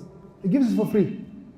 This city, that is a Qibla, that was the first Qibla for the Muslims. This city, where the Prophet ﷺ traveled all the way to Mecca, to that city, so that he could ascend to the heavens, was given for free to his friend. One of the greatest betrayals, something the Muslims struggled for 88 years to recapture back from the Crusaders, he gave it out for free. So we lost Bayt al-Maqdis for a couple of years. Number 2, the year 633 of the Hijri calendar, we lost, until today we have recovered that city, the city of Qurtuba, the capital city of Muslim Andalus, one of the greatest, most developed civilizations seen by mankind. We lost the city of Qurtuba in the year 633. We're going to discuss also how the Muslims will thereafter lose the capital city of the Muslims, the capital city of the Islamic State, the city of Baghdad, that is in Iraq. Thereafter they're going to lose the city of Aleppo, Halab, Damascus. And the only city that is of political strength that remains for the Muslims is the city of Cairo. And there is where the victory for the Muslims will come. Ikhwani fillah, in the previous lecture, we mentioned that after Genghis Khan, he died, his son became the leader of the great Mongolian Empire. His son is called Ogatai. When Ogatai died, his son, Kyuk, became the leader. Kyuk died in the year 646 of the Hijri calendar. In this period, from the year 646 to the year 649, the leader of the Mongolians was a lady. The lady is called Olga Kimish. She was the leader, the wife or the widow of this leader who died. She was the leader of the entire Mongolian Empire. And how big was this Mongolian Empire? It was starting all the way towards the west, towards the east, Korea. It goes up to the west in Poland. It reaches all the way to Poland. You know, Poland, Warsaw, and all those sides. Then northwards, Russia, Siberia, all that land is Mongolian land. And southwards until the South China Sea. This is the greatest continuous empire ever seen by human beings in the recorded history. Sometimes you read in history that they say the British Empire was the biggest empire. That is something jokes you're saying, honestly. The British Empire, even if in terms of square kilometers they captured some land, they were not in charge of the entire land. They come to a country like Kenya where we don't have any weapons, and they count that as part of the empire. They go to places like some small islands like Falkland Islands near Argentina, and they claim that to be the sparsely populated areas and places that have no weapons, that have no civilization, they have not caught up in terms of the modern way of fighting, and they claim that to be the empire. But the largest empire ever seen by human beings is this empire of the Mongolians that captured most of Asia and Europe. It did not capture Africa. Not a single part of Africa was captured by the Mongolians. So the year 646, this woman is the leader of this empire. Of course, there are some issues the men will not accept. How can you be led by a woman, this great empire? So there are some divisions in the society. Then the year 649 of the Hijri calendar comes. One of the Mongolians is called Mongol Khan. Mongol Khan, the son of Tolui, the son of Genghis Khan. He's the grandson of Genghis Khan. So he goes to a place in Kyrgyzstan to meet his cousin, Batu Khan. Batu is the one who conquered Europe, we mentioned yesterday. So he comes to Batu Khan, we say a Kenyan joke, hi cousin, he says, hi cousin, he meets Batu Khan. So he says, it's not proper for us, the great Mongolians, to be led by a woman. Please support my family to take over leadership of the Mongolians. So they have a tribal meeting that's called a Kurultai. A tribal meeting called a Kurultai to choose the next great Khan of the Mongolians, the fourth Khan of the Mongolians. So he says the next Khan of the Mongolians is Mongol Khan. Of course, the lady who was leading should not accept this. And they had a small war of fighting. She was captured. She was kept closed after tortured, kept in a carpet and thrown into the river to drown, and she died. So the new leader of the Mongolians, in a most difficult period for the Muslims, beginning the year 649 of the Hijri calendar, is this man called Mongol Khan. Mongol Khan is the son of Tuli, the son of Genghis Khan. He is supported by three of his brothers. One of his brothers is called Arik Boche. The youngest of all of them is called Arik Boche. This Arik Boche is with the leader in Mongolia to support him in governing from their capital city, Karakorum. The second brother, Kublai Khan, has been sent to China to conquer parts of China, the Yunnan, the Dali Kingdom, Vietnam, and Tibet. So he's focusing more on the east. And this other brother who remains, the one we Muslims hate the most from all of them, is called Hulagu Khan. Hulagu Khan. You have to memorize this name because this is one of the most hated people in Islamic history. The same way I saw some videos of brothers in Indonesia a few days ago, and I've seen it many times in the Western society. Whenever they see a video of Netanyahu on TV, they even break the TV. So the same way they have that hate for Netanyahu. By the way, for benefit, why do we say Netanyahu? Who knows? We separate his name. The Arabs separate his name. They say Netanyahu. Netanyahu is something dead, disgusting, filthy, the most smelliest thing in Arabic. The Prophet ﷺ talks about tribalism. He says, Da'uha fa'innaha muntina. It is something najis, something so disgusting and filthy. So we've given this man the name Netanyahu. The same way you hate Netanyahu, even more hate for you should be in your hearts for this man called Hulagu Khan. He was in charge of the western part of Asia, Azerbaijan and Iran, the borders, the land that is bordering the Islamic Caliphate. Are you together? So he's the leader of this area. So he's tasked, you have to conquer the Islamic lands. Starting with the Dawla al-Abbasiyya that is based in Baghdad. Thereafter, you take the lands of Syria and Palestine. Syria, Sham is one land. Sham is Syria, Jordan, Lebanon, and Palestine. Take these lands. Thereafter, enter Egypt and destroy the Ayyubids if they are left, or the Mamluks at that time. So he's been tasked with this task of destroying the Muslims and erasing Islam for all of eternity. Type. Hanifillah, this man, with all his army and all the strength, he does not rush to attack the Muslims. Because the Muslims, Hanifillah, they have been a superpower for the last 500 years plus. They are not a simple society. They are a society that have a history, a civilization, a legacy. People fear the Muslims. When they hear the name of Islam and the Muslims, they shake in fear. So these people are superpowers. We cannot just attack the Muslims, especially the Khalifa. You've had the Khalifa in Baghdad. You've heard of Baghdad, the greatest city on earth. The greatest city on earth. The city of Baghdad. The city of Bayt al-Hikmah. The grandest library ever built by human beings. This is the city of Harun al-Rashid. This is the city of al-Mu'tasib. This is the city of al-Ma'mun. This is the city of Imam Ahmed ibn Hanbal. This is the city of Abu Hanifa, and so on and so forth. You cannot attack a city like that without planning. So he sets out to plan. Number one, Ikhwani Fillah, he prepares the infrastructure for conquering the Islamic State, the Khalifa.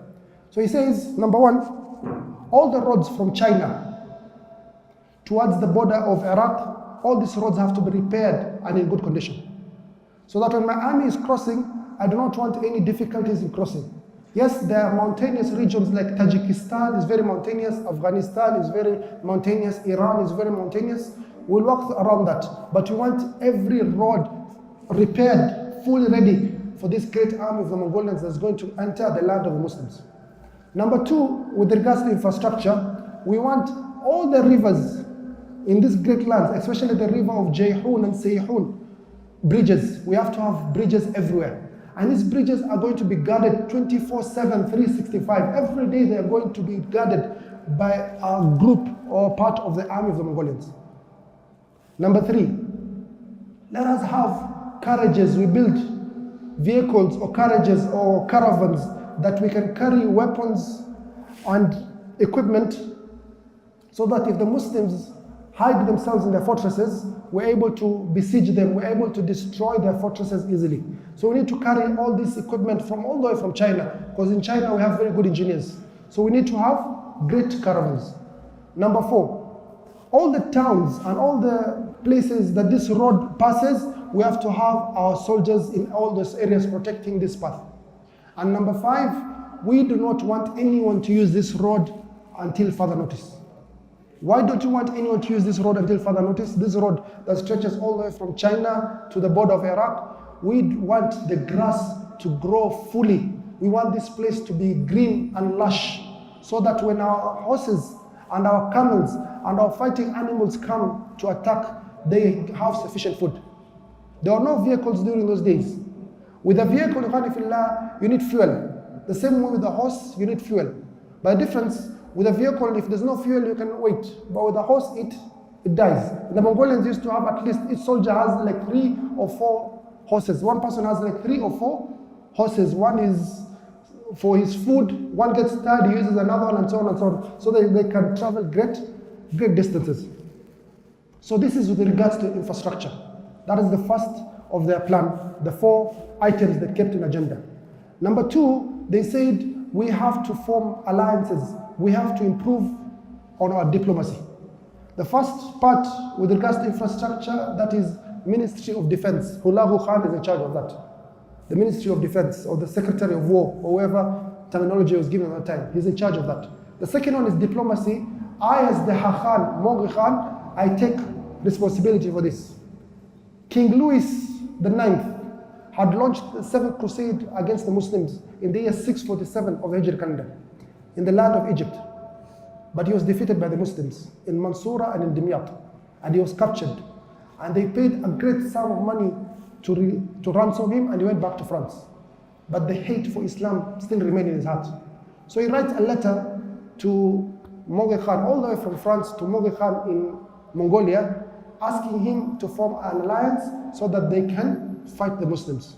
Once again, he never asks to give justice for all the Christians that are massacred by the Mongolians, for their hate for Islam is greater than their love for their fellow people.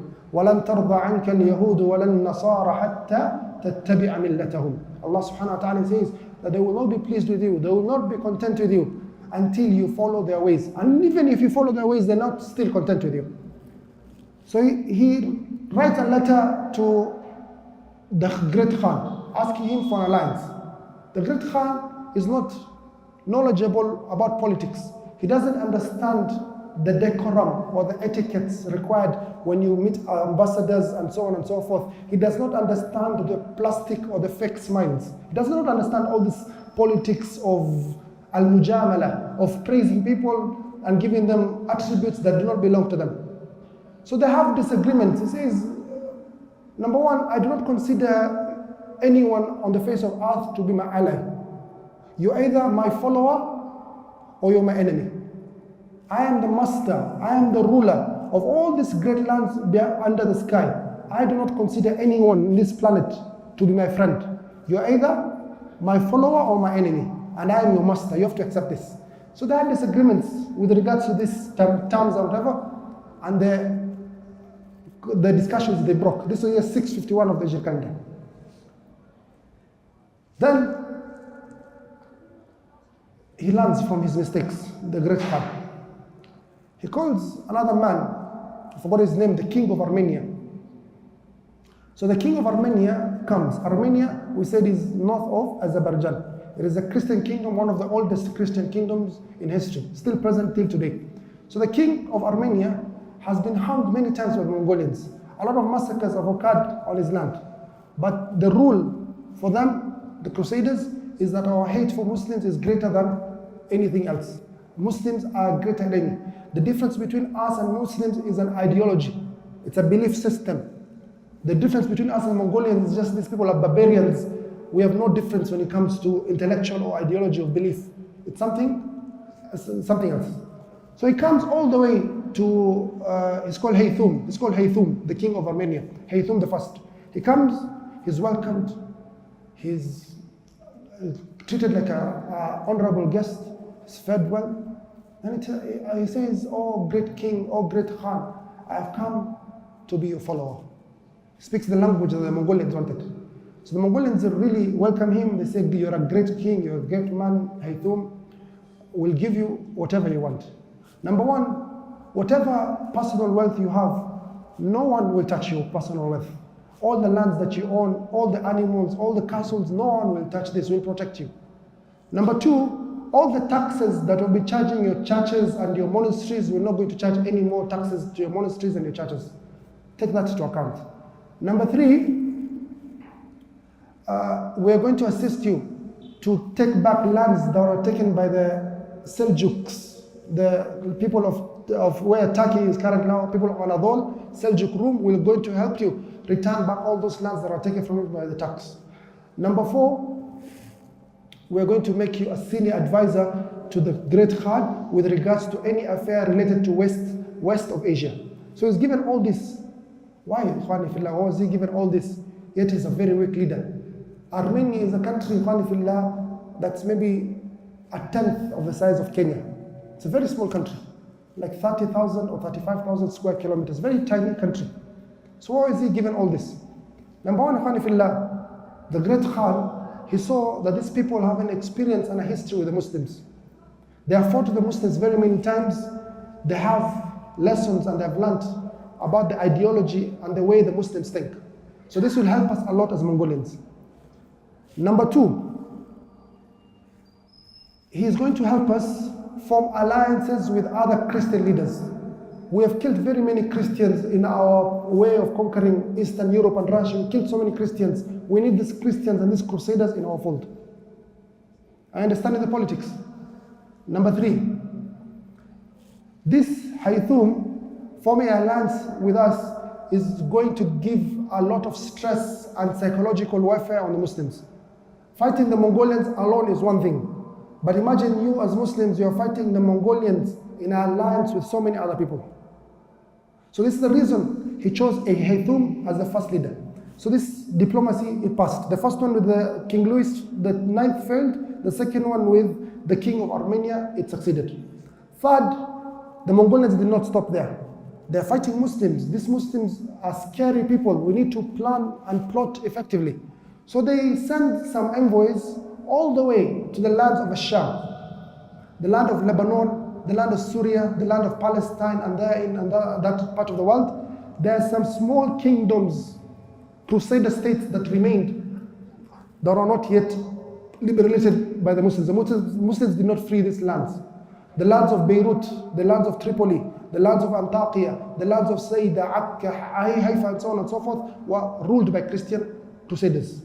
So these envoys were sent there, told, please, we want you to form alliance with us as the Mongolians in fighting the Muslims. All of them, except one, refused, or they excused themselves.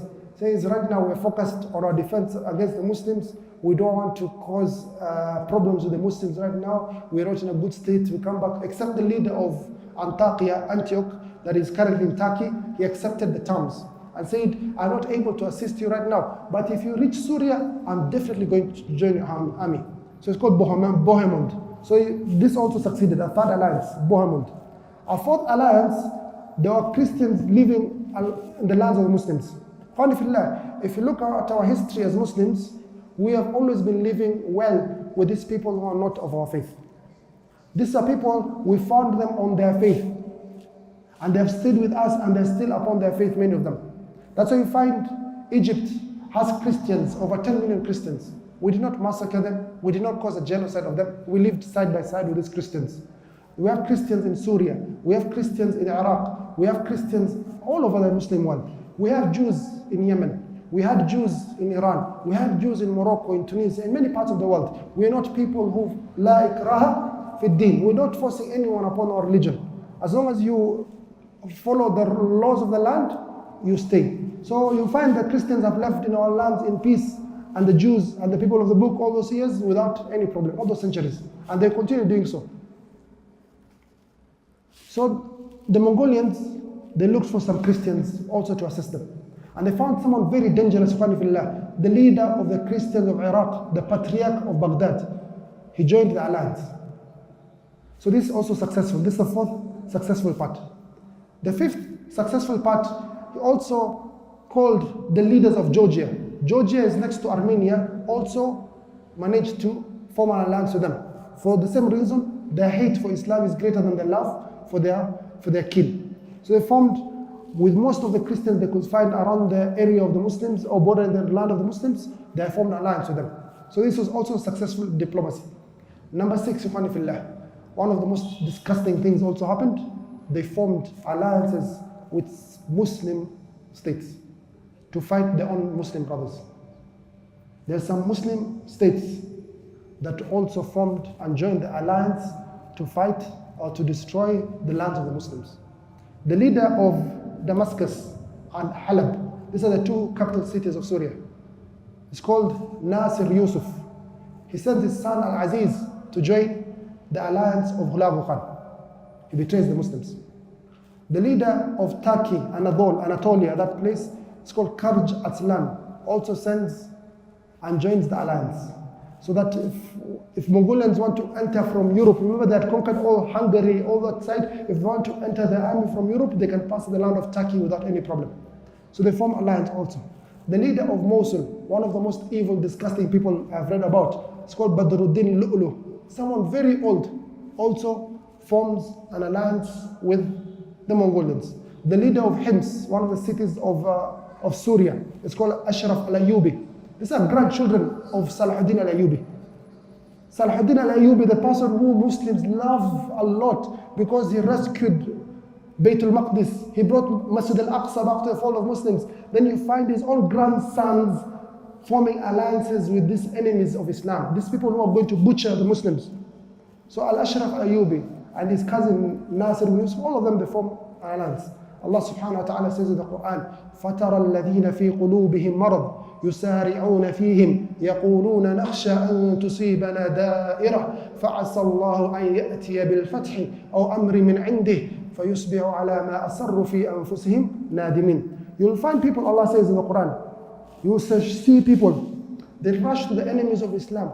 They say, we're doing this because of wisdom, because of politics. We're afraid that if we do not appease them, if we do not go to them, we'll harm our lands. So they think that is wisdom. But the true wisdom, for example, right now, what is happening to Palestine is not going to stop in Palestine. They had that meeting in Qatar a few days ago. The leader of Qatar, he said the following words. He said, we have had the Prime Minister of Israel saying the following words, that he will change the Middle East, that this will not stop in Gaza. He has reached that level of arrogance that he is not hiding his intentions anymore, that every area of the Middle East is within our reach as Zionists, as Israelis. So the thing that's happening to Gaza will also happen to all the lands that they wish to plot. It's not their end game. They have a greater plan of a greater Israel, as you're all aware. Right. So all these people, they form an alliance. So this is the second part with regards to diplomacy. Hulagu Khan is very successful. The third part, or the second part, I've forgotten one part.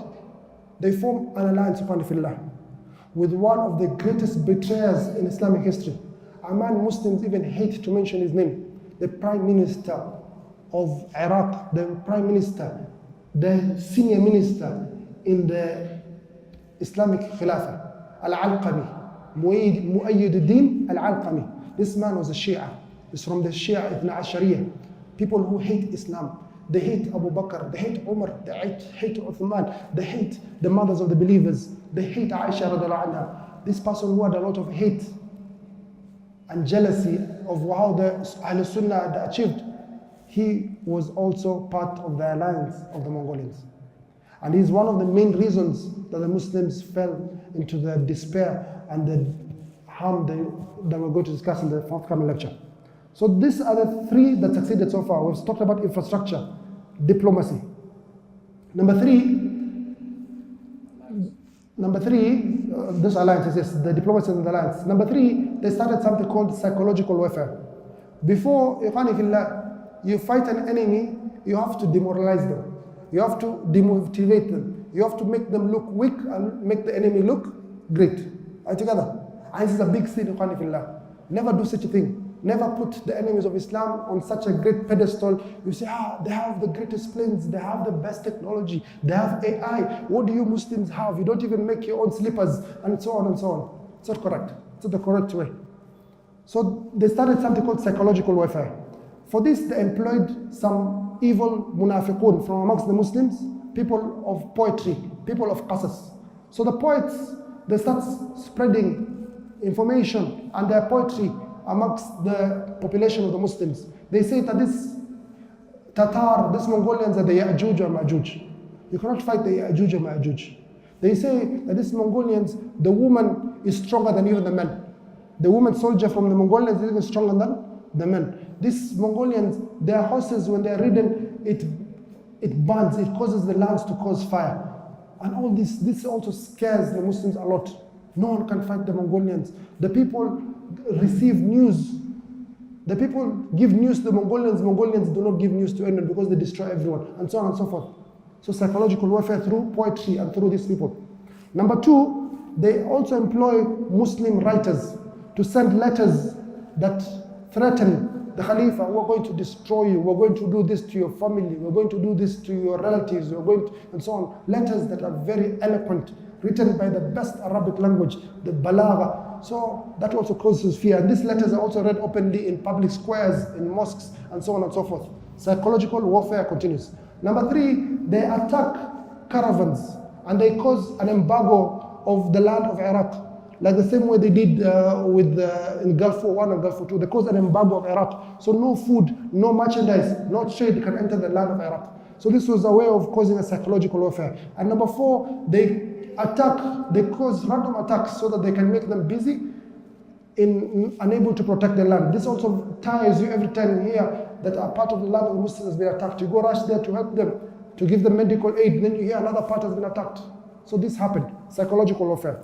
And number four, ikhwani fillah, number one we said was infrastructure. Number two, we talked about diplomacy. Now, number three, we talked about psychological warfare. Number four, I have forgotten. We can forget sometimes. I'll remember later, inshallah.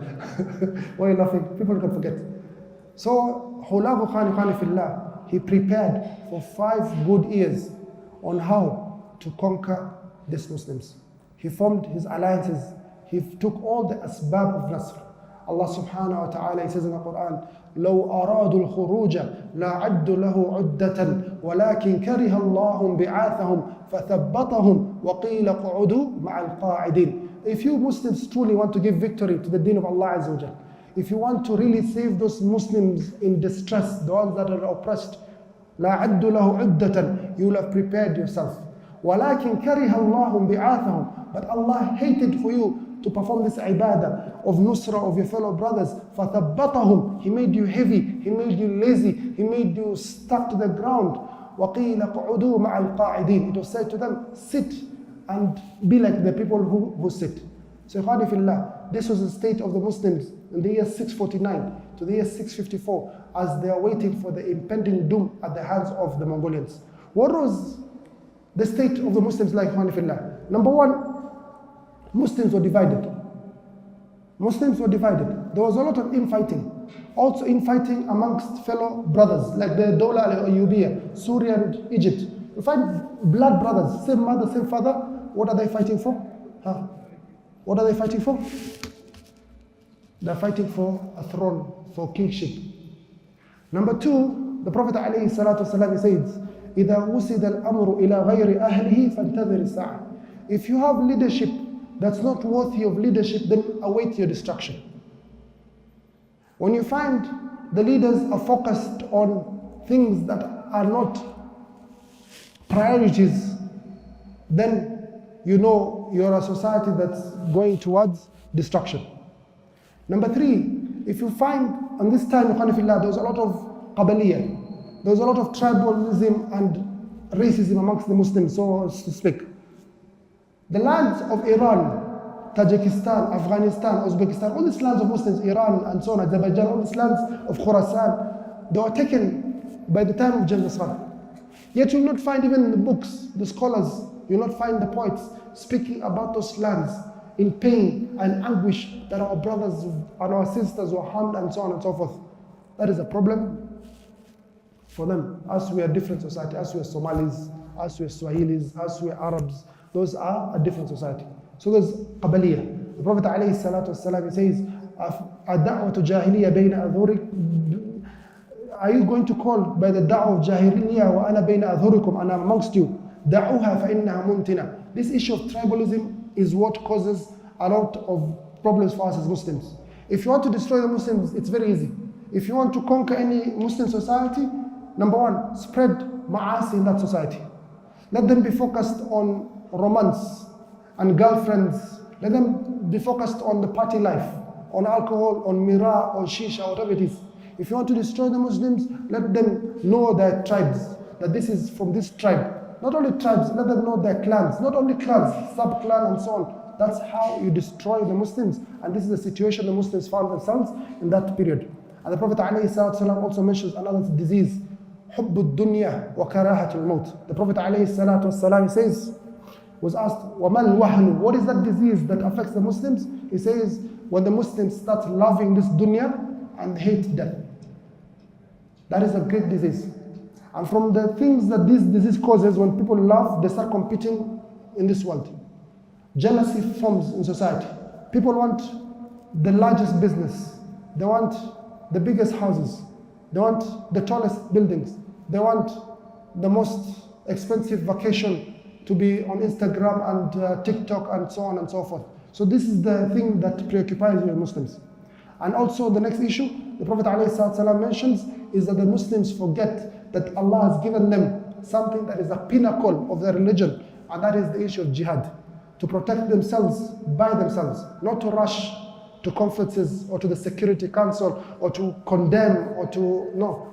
Defend yourselves as Muslims. Prophet ﷺ says, مَا تَرَكَ الْقَوْمَ الْجِهَادِ إِلَّا ذُلُّ. People will not leave this jihad except they will be humiliated. The Prophet ﷺ says, إِذَا تَبَايَعْتُمْ بِالْعِينَ وَرَضِيتُمْ بِالزَّرْعِ وَتَرَكْتُمُ الْجِهَادَ فِي سَبِيلِ إِذَا تَبَايَعْتُمْ بِالْعِينَ وَرَضِيتُمْ بِالزَّرْعِ وَأَخَذْتُمْ أَذْنَابَ الْبَقَرِ وَتَرَكْتُمُ الْجِهَادَ فِي سَبِيلِ اللَّهِ سَلَّطَ اللَّهُ عَلَيْكُمْ ذُلًّا لَا يَنزِعُهُ حَتَّى تَرْجِعُوا إِلَى دِينِكُمْ. If you start focusing on these four things and you leave the jihad fi sabilillah, Allah subhanahu wa ta'ala will humiliate you and bring your destruction. So ikhwani fillah, these are diseases that are present in the 7th century of Islam, and this is one of the reasons that led to the destruction.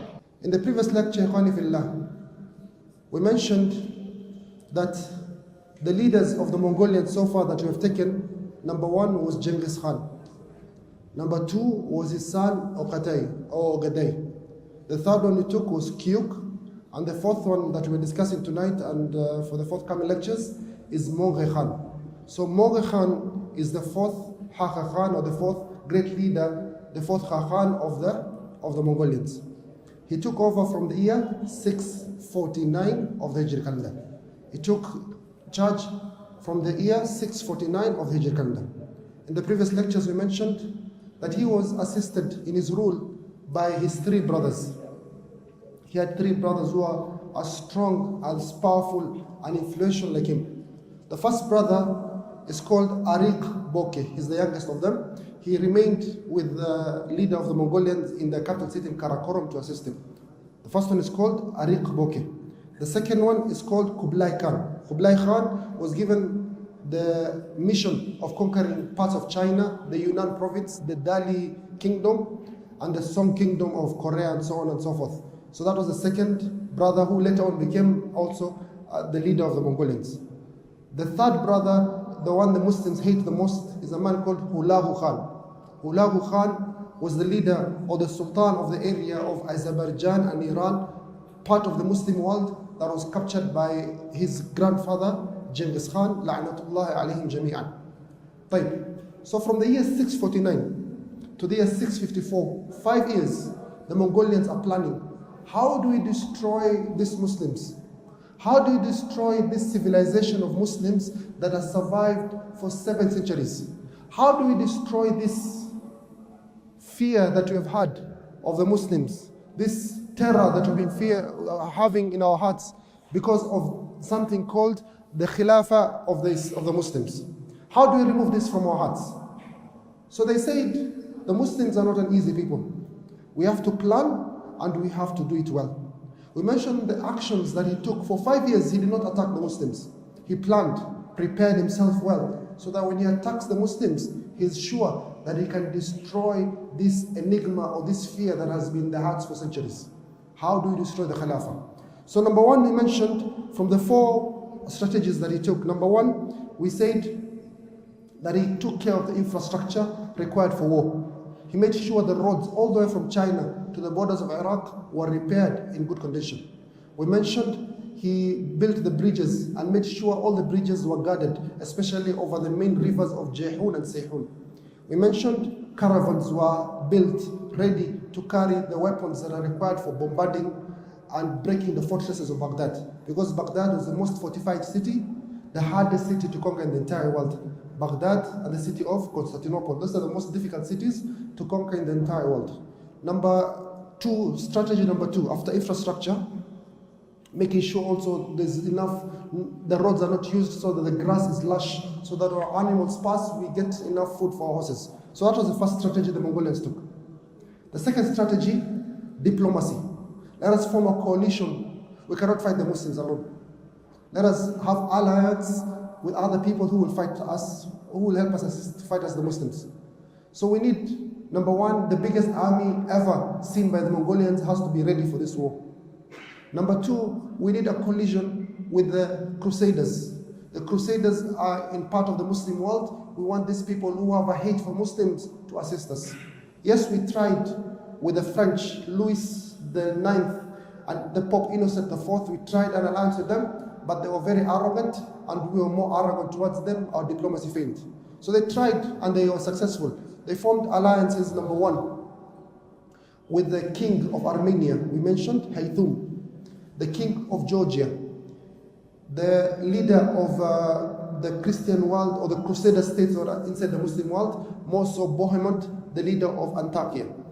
They also formed alliances with Christians within the Muslim world. We mentioned, Khalifillah, that Christians were there in the Muslim world before Islam, and even within the Islamic period, they remained there. We never harmed the people of the book. We never harmed these people because of their religion. They stayed, and they are still with us. If you go to Egypt, you go to Syria, you go to Iraq, go to Iran, go to Tunisia, Morocco, all these lands, you shall find Muslims.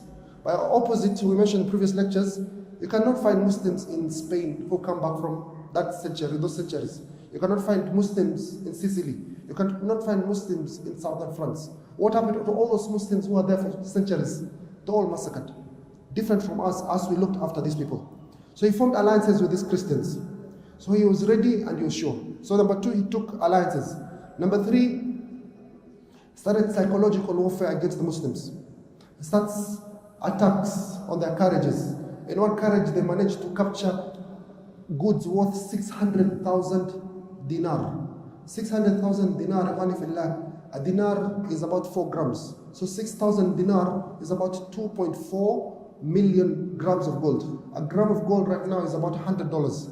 So 2.4 million grams times 100, that's about $240 million, $250 million just captured in one attack by the Mongolians. So they're really harassing the Muslims every time, they terrorize them and so on and so forth. Number two, they paid poets to spread fear amongst the Muslim population. The Tatar are very strong, their women are equal to their men, their horses remove fire, and so on and so forth. So there was a lot of terrifying news in the media at the time. The media of the time was not CNN or BBC or Fox News. The media was this, poets. Are you together? Then, also, number four, he made alliances with people within the Muslim world. Number one, the Prime Minister of the Khalifa himself, Ibn al-Alqami, a person who was a Shia from the Ithna Ashariya, who was a Khalifa from the year 642 of the Hijri calendar. to the year 656. He was the prime minister. He was the head minister. He was the one most trusted advisor. But they took him aside. They made a deal with him. These Sunnis, we have to finish these Sunnis. We'll give you the leadership of Baghdad, around these areas of Iraq. And these people have a great hate for the Muslims, as you saw in Iraq, the current massacre of Muslims that's occurring in Iraq, drilling Muslims in their head or so on because their name is Abu Bakr or Aisha or Umar and so on and so forth. So he formed alliances like this. So these are the 4 steps he took. Number 1, infrastructure. Number 2, diplomacy. Number 3, psychological war. And number 4, people within the Sultanate. He managed even to convince the prime minister that you don't need to provoke the Mongolians. Reduce the army. What is the purpose of an army? These people are not even doing enough work. We are a period of peace. So the army was reduced from 100,000 cavalry are the ones who go on horseback, to 10,000. And the majority of the army became the least paid people in society. You find a person in the army is going to the markets to beg just so he can feed the family. So there's no respect, there's no honor for the soldiers, the ones who are defending the lands, the property and the lives of the Muslims. The same way we have seen in our times, alhamdulillah, not the last few years things have improved, but most of our lives, the person who's teaching the Quran was the least respected person in society. You have gone to Form 4, then you want to become a Ma'alim Dux. Are you crazy? But this is, alhamdulillah, Ma'alim Dux are making good money, alhamdulillah. They're charging good money and they're making good money. I think they're driving cars right now, there's respect. So there's no respect for the soldiers that time. So Ikhwani fillah, after 5 years of preparation, Hulagu Khan was assured now is the correct time to fight these Muslims. So he says, we have to have the largest army ever gathered by the Mongolians, number 1. So all the army that he has in Azerbaijan, Iran, gathers a very great army. That's number 1. Number 2, we have an army that conquered the whole of Russia.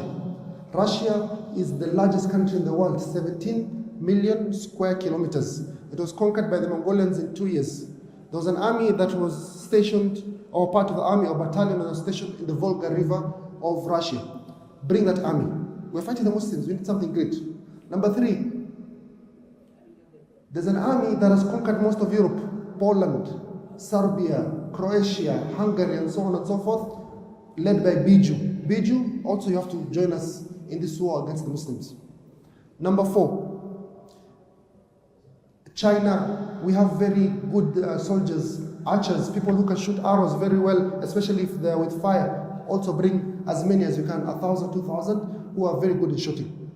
Number 5, the king of Armenia is an ally. Haythum, he has to bring part of his army. Number 6, the king of Georgia is our ally. He has to bring an army. Number 7, the king or the leader of Antioch, Bohemond, he has to bring, but this man said, I'm not able to. But when you reach Syria, I'll join you. So he said, I'm not able to. When you reach Syria, I'm able to. Number 8, Ikhwani fillah, one of the most intelligent things he did, he chose the leader for this great army that's going to destroy the Muslim world, an evil man, a Christian by the name of Qutbuga Noyan. Qutbuga Noyan. So he was chosen as the great leader of this entire army. So if the Christians are joining this army, the Crusaders, there's a Mongolian who's a Christian like you support him so as to destroy the Muslim world. Ikhwani fillah, also in this army were battalions from the Muslim world. The leader of Mosul, Badruddin al-Lu'lu, alayhi min Allahi ma yastahiq, he sends an army to assist the Mongolians and finish off his brethren, people from his deen. The leader of Syria, of parts of Syria, of Damascus and Halab, Aleppo, he sent his son Aziz to also assist the Mongolian army.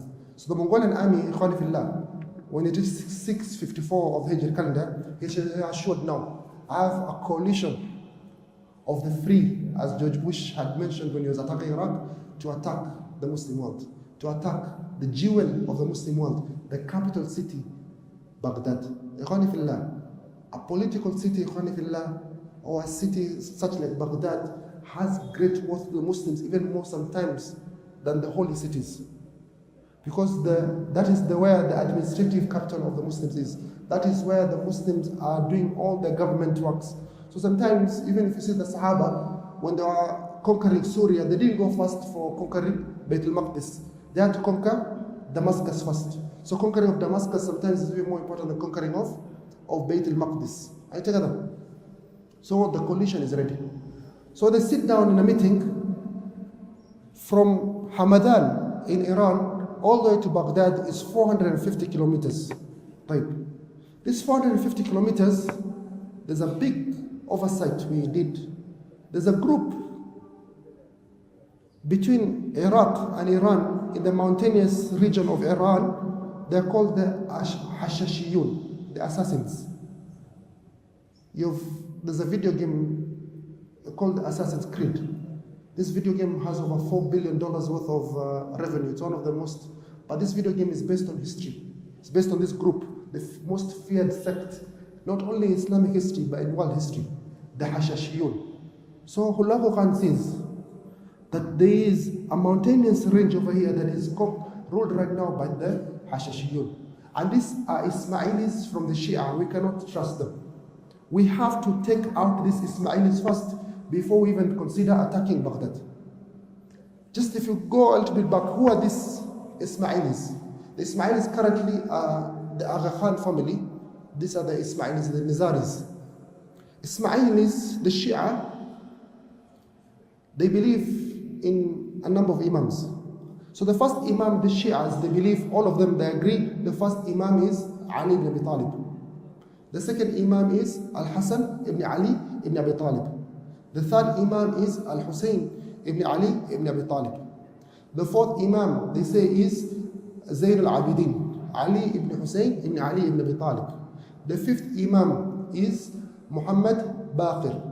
The sixth Imam is Ja'far al-Sadiq. And this Ja'far al-Sadiq is like 80% of the narrations comes from Ja'far al-Sadiq. All the Imams they follow are the Imams of Ahlul Sunnah. They're not following their evil or misguided belief. They're all from Ahlul Sunnah.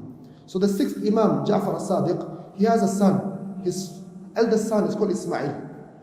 Are you together? Ja'far al-Sadiq, the sixth Imam, his eldest son is called Ismail. Ismail dies. So the next leader of the Ahlul Bayt is the other son, Musa al-Kadhim. So the Shia, they divide here. A Shia group says, no, Ismail is not dead. We are followers of Ismail. So they're called the Ismailis from that date on. And this other group they follow Musa al-Kadhim, then after Musa al-Kadhim, Ali al-Ridha, and so on and so forth, until they reach the 12th Imam, who somehow disappears in history. Allah subhanahu wa ta'ala made him disappear. He died very young. He didn't have a child. So they make a false claim that this man has been hiding in Samarra, in a dungeon, for the last 1,200 years. He's going to appear and he's going to kill Aisha, he's going to kill Abu Bakr, he's going to kill Umar, and so on and so forth. That's the belief, the Ithna Ashariya.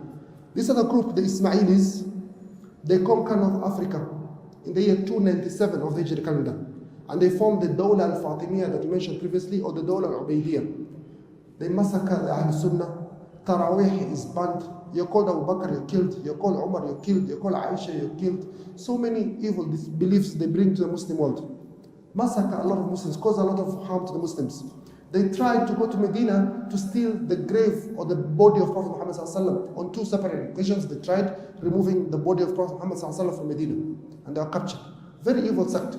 In the year 380, they're the first ones to celebrate the Mawlid al-Nabawi. They say we're going to have a festival called the birth of Prophet Muhammad ﷺ. And the date we're choosing is the day he actually died. He died on the 12th of Rabi'ul Awwal, the year 11 of the Hijri calendar. So they start celebrating Mawlid on the day he actually died. We do not know when Prophet Muhammad ﷺ was born. We know he was born in Rabi'ul Awwal on a Monday. The date we don't know. The year of the elephant. But these people, they took that day. And so some ignorant people from amongst the Muslims, they follow the Dawla al-Fatimiyya, this Dawla that came with all this khurafat and all this bid'ah and all this shirk. This Dawla was there for very many centuries. A problem happened amongst them in the year 473 of the Hijri calendar. Sorry about this history, it's very important. In the year 473 of the Hijri calendar, one of the leaders, Al-Mustansir, he dies. So they have a division again, as usual. They have a division. Who's going to be the next leader? So one of them, they say the firstborn Nizar is going to be the leader. He is the firstborn. the main group or the strong group, they choose a younger son called Ahmed al-Musta'li to be the leader. So the Ismailis are divided into two, the Nizaris and the Musta'lis. The Nizaris, they ran away for their life because they're a minority to Iran to form a small kingdom over there, led by the leader Hassan al-Subah. Hassan al-Subah, he formed a mountainous range, a place called Alamot, and he forms his own small country over there. And this country started causing great fear all over the world. Everyone, Chinese, Mongolian, Muslim, Crusader, everyone was afraid of this sect called the Hashashiyun. It was said, Wallahu alam, that he used to take some of the young men, he gives them hashish, gives them marijuana, what do you call it these days? Bangi, Mary J, what is it called? Huh? So they're given bangi, they're given hashish. So they're given hashish when they're really intoxicated, they're taken to a beautiful garden. They're given a lot of fruits, a lot of food. They're given women, they party, they enjoy themselves for a few days. Then after a few days, he removes them. And when they get sober, they start getting agitated. Why did you remove us? Take us back to you. He says, the only way you can go back to Jannah and stay there for eternity is if you follow my way. You want the Jannah? I promise you the Jannah for eternity to follow my way. So they form something called the Assassin's Creed. And from the people they assassinated, they assassinated one of the greatest ministers in Islamic history called Nizam al-Mulk in the year 485 of the Hijri calendar. Then they assassinated someone called Mawdud, one of the greatest Muslim heroes that famous knows. They assassinated Imaduddin al-Zanki. They almost assassinated Salahuddin al-Ayyubi. Also from the Crusaders, they assassinated so many leaders of Trablus, Antioch, and so on and so forth. So this sect was very dangerous. And from amongst the things they tried killing Mongol Khan, the leader of the Mongolians. So Hulagu Khan looks at the map, says, oversight, we have to finish this group called the Ismailis, the Ashashiyun. So he attacks this fortress, the entire of 654 and most of 655. He's attacking this mountainous range where these people are located. In the mountains, it's very difficult to fight in the mountains where there's only one road going up a hill. You can fit maybe 2 soldiers and 3 soldiers in that mountain pathway. You can't put our entire army. So it was very difficult fight. But the Mongolians were able to subdue and defeat the Hashashiyun, the Ismailis, the Nizaris. And with that, their pathway to Baghdad became open. So Hulagu Khan calls for another meeting. Says, now we have finished with the Hashashiyun. We are able to go and attack the jewel, the capital city of the Muslims, the city of Baghdad. The city of Baghdad. So he started a meeting in the year 655 of the Hijri calendar, the end towards it, the year 1257 of the Christian calendar. They have a meeting in Hamadan, that's 450 kilometers also from Baghdad. Says the army is going to be divided into 3.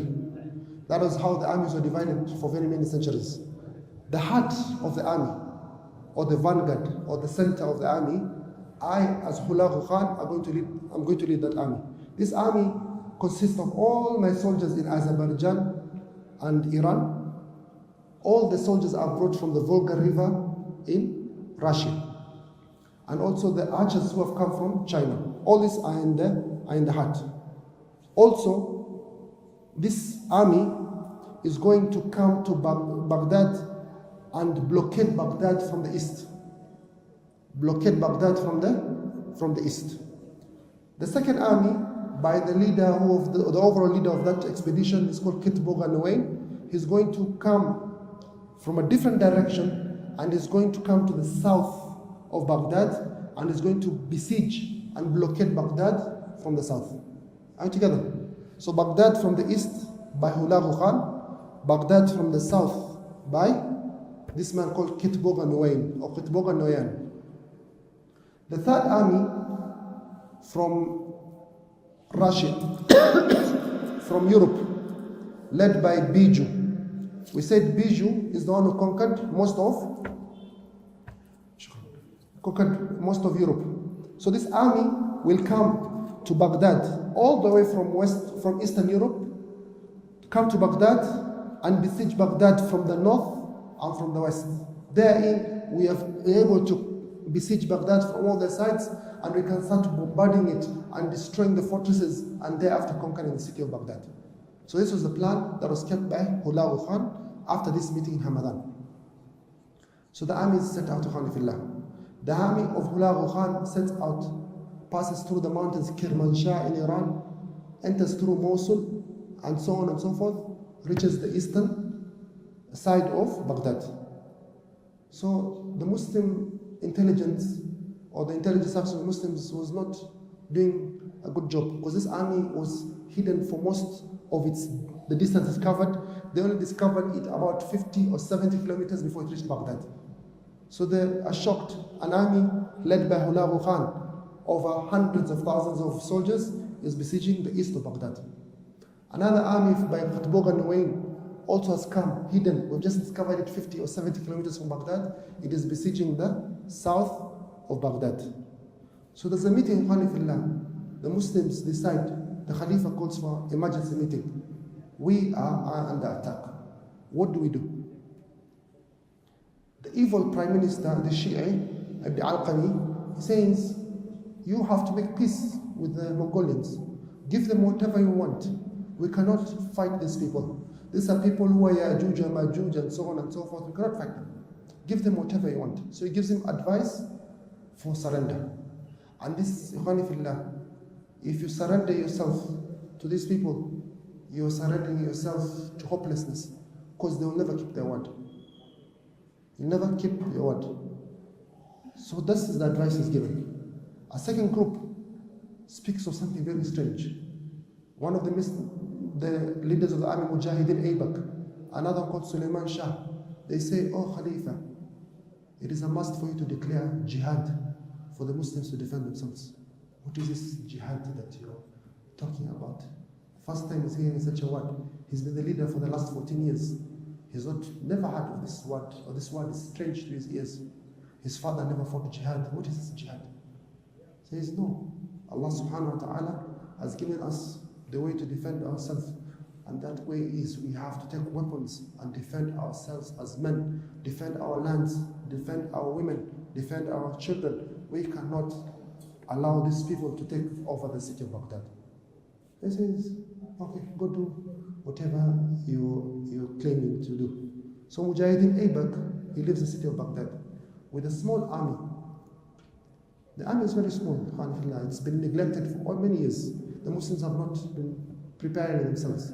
Jihad is not a word that you just make a slogan of. You start saying, let's go fight, Lillah, Allah Akbar. Something that is the pinnacle of Islam. It's the mountain, Dirwat al-Sanam in Islam. It's the highest point that Muslims lead. For you to reach that high point, you have to prepare. وَعِدُّ لَهُمْ مَسْتَطَعَةُ مِنْ قُوَّةٍ وَمِنْ رِبَاطِ الْخَيْرِ. You have to prepare yourself to reach that path. You can't just say, I'm going for jihad, then you go. You make it an individual obligation, yet it's a communal obligation. You make it like it's something easy, yet it's something very difficult that requires preparation, requires strategy, requires a lot of things. But that should not hinder you, because that's what gives a great reward. So they come out of the city of Baghdad. So he goes towards Hulagu Khan. I'm going to fight Hulagu Khan, who's towards the east of Baghdad. As he's going towards the east, news reaches him. From the west, another great army from Mongolia is coming from Europe, all the way from Europe. It has covered 1,000 kilometers in the lands of the Muslims, yet no Muslim has alerted us. It has passed the lands of Turkey. It has passed the land of Iraq, most of the lands of Iraq, but no Muslims have alerted us. It has passed the lands of the Seljuk Rum, Khalj Arslan IV. It has passed the land of Mosul, led by Badruddin al-Lu'lu. It has passed all these lands, 1,000 kilometers, yet no Muslim alerted us. So they're shocked to hear that a great army of Mongolians is coming from the west. And now, what do? Do you go fight Hulagu Khan as was our original plan? But if you go fight Hulagu Khan, there's a danger that Baghdad is going to be surrounded also from the north and the west. So for us to prioritize, we cannot fight Hulagu Khan. It's not wisdom for us. Let us go fight the army of Biju Noyan that's coming from Europe. So they meet in the province called Al-Anbar. Al-Anbar is a great province, or one of the largest province maybe in Iraq, where the cities of Ramadi and Fallujah and so on became famous in the last few years. So they come, they fight the Mongolians in Anbar. They're small, very small number. They're not trained. They have no experience in warfare. What did they expect? Majority of them were killed, and a small group led by this great man, Mujahideen Aibak, they managed to escape in a very amazing way, and they go back to the city of Baghdad. So the city of Baghdad, the army of Biju comes, besieges the city of Baghdad from the north and from the west. Towards the east is Hulagu Khan, and towards the south is Qutuz and Baybars. This is the jewel of the Muslim world. This is the capital city of the Muslims. What are the Muslims going to do now? So the siege of Baghdad begins in the year 656 of the Hijri calendar, the month of Muharram and Safar, and a great massacre will occur in the Muslim world. This great event in the year 656, many scholars they say is the time the Islamic golden age ended, and we as Muslims have been declined since that day on. The fall of Baghdad, 1258 CE. The sky burns red over the city of Baghdad. From the east, the Mongol armies ride, their war cries shaking the very heart of the Caliphate. Steel flashes, flames rise, knowledge turns to ash. The great library of Baghdad, once the light of the Muslim world, is cast into darkness. Scrolls and books, thousands of them, sink into the Tigris River, their ink turning the waters black. In that moment, the world lost a treasure but gained a lesson. In the price of arrogance and division, Baghdad burned, and history wept.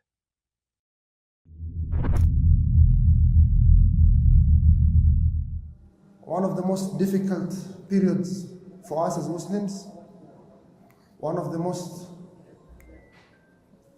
heartbreaking calamities to befall us as Muslims, and that is the fall of the city of Baghdad, the fall of the seat of the Khalifa, the Islamic Caliphate, the leadership that has been uniting Muslims for centuries. Ikhwani fillah, tonight we discuss about the fall and the massacre of the city of Baghdad in the year 656 of the Hijri calendar. Ikhwani fillah, we mentioned last night that the city of Baghdad was surrounded on all fronts. Towards the east, it was surrounded by Hulagu Khan himself and his army. The vanguard, the center of the army, hundreds of thousands of soldiers were besieging the east. The south was besieged by a man called Qutuz and Baybars. The north and the west was besieged by a man called Biju Noyan, who is the one who conquered most of Eastern Europe for the Mongolians. So the city was entirely besieged. So the Muslims, led by the Khalifa, the last Khalifa of the Muslims, for if you take the hadith of the Prophet ﷺ, where he says that the Khalifa has to be from Quraysh, this is the last Khalifa for the Muslims. Al-Musta'asim, the 37th Khalifa from the family of Abbas ibn Abdul Muttalib, radiyallahu anhu, the uncle of Prophet Muhammad ﷺ. He comes from the progeny of the family of the Prophet ﷺ, from Ahlul Bayt. So Al-Musta'asim, he has a meeting. What do we do now? His evil prime minister, the Shi'i Ibn Alqami, says we have to go and discuss terms of surrender with the Mongolians. So the Khalifa says, okay, you as my minister, I trust you, Ibn Alqami, you and the head of the church of Baghdad, the patriarch of Baghdad, Makika, both of you can go and have a meeting on behalf of the Muslims. So the people who are representing the Khalifa, the Muslim world, the superpower for all of those centuries, is a Shi'i man and a Christian man. Subhanallah. So they go to Hulagu Khan's camp to negotiate with him. Hulagu Khan promises them a lot of promises. Says to them that I will give you position of leadership in the city of Baghdad if you assist me in conquering Baghdad. You as Ibn Alqami, you'll become the leader of the governing council of Baghdad. You as Makika, I'll even give you the castle or the palace of the Khalifa. You can have your church over there. And you know my wife, Dokhun Khatun is a Christian. My general Ketbogan is a Christian. In my army, there are a lot of Christians from Armenia, from Georgia, and some are going to join us later on from the Crusader states. I have no problem with you. So I'm going to honor you, but assist me in demolishing this thing called the Islamic Khilafah, the Islamic Caliphate. It's difficult to say in English, Al-Khilafah al-Islamiyya. So he says, go back to your leader and give him the following promises and the following conditions. So they go back to the Khalifa with promises from Hulagu Khan and his conditions. So they say, we had a very excellent meeting with the great leader of the Mongolians, Hulagu Khan, and he has promised number one. He has promised, number one, that we will not have any war between Muslims and the Mongolians. We'll have a peace agreement and there'll be no more state of fighting between us, number one.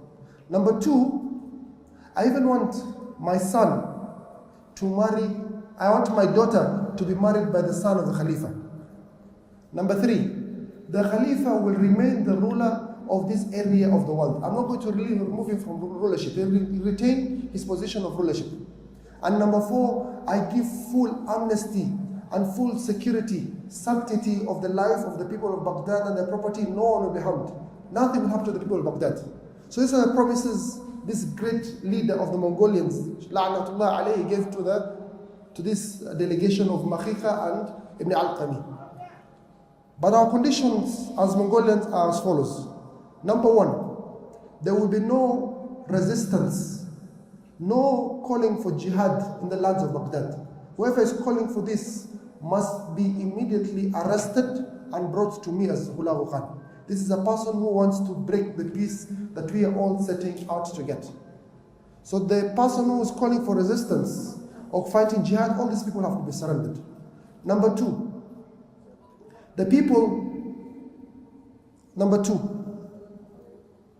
we have to, every person in Baghdad has to surrender whatever weapons they own.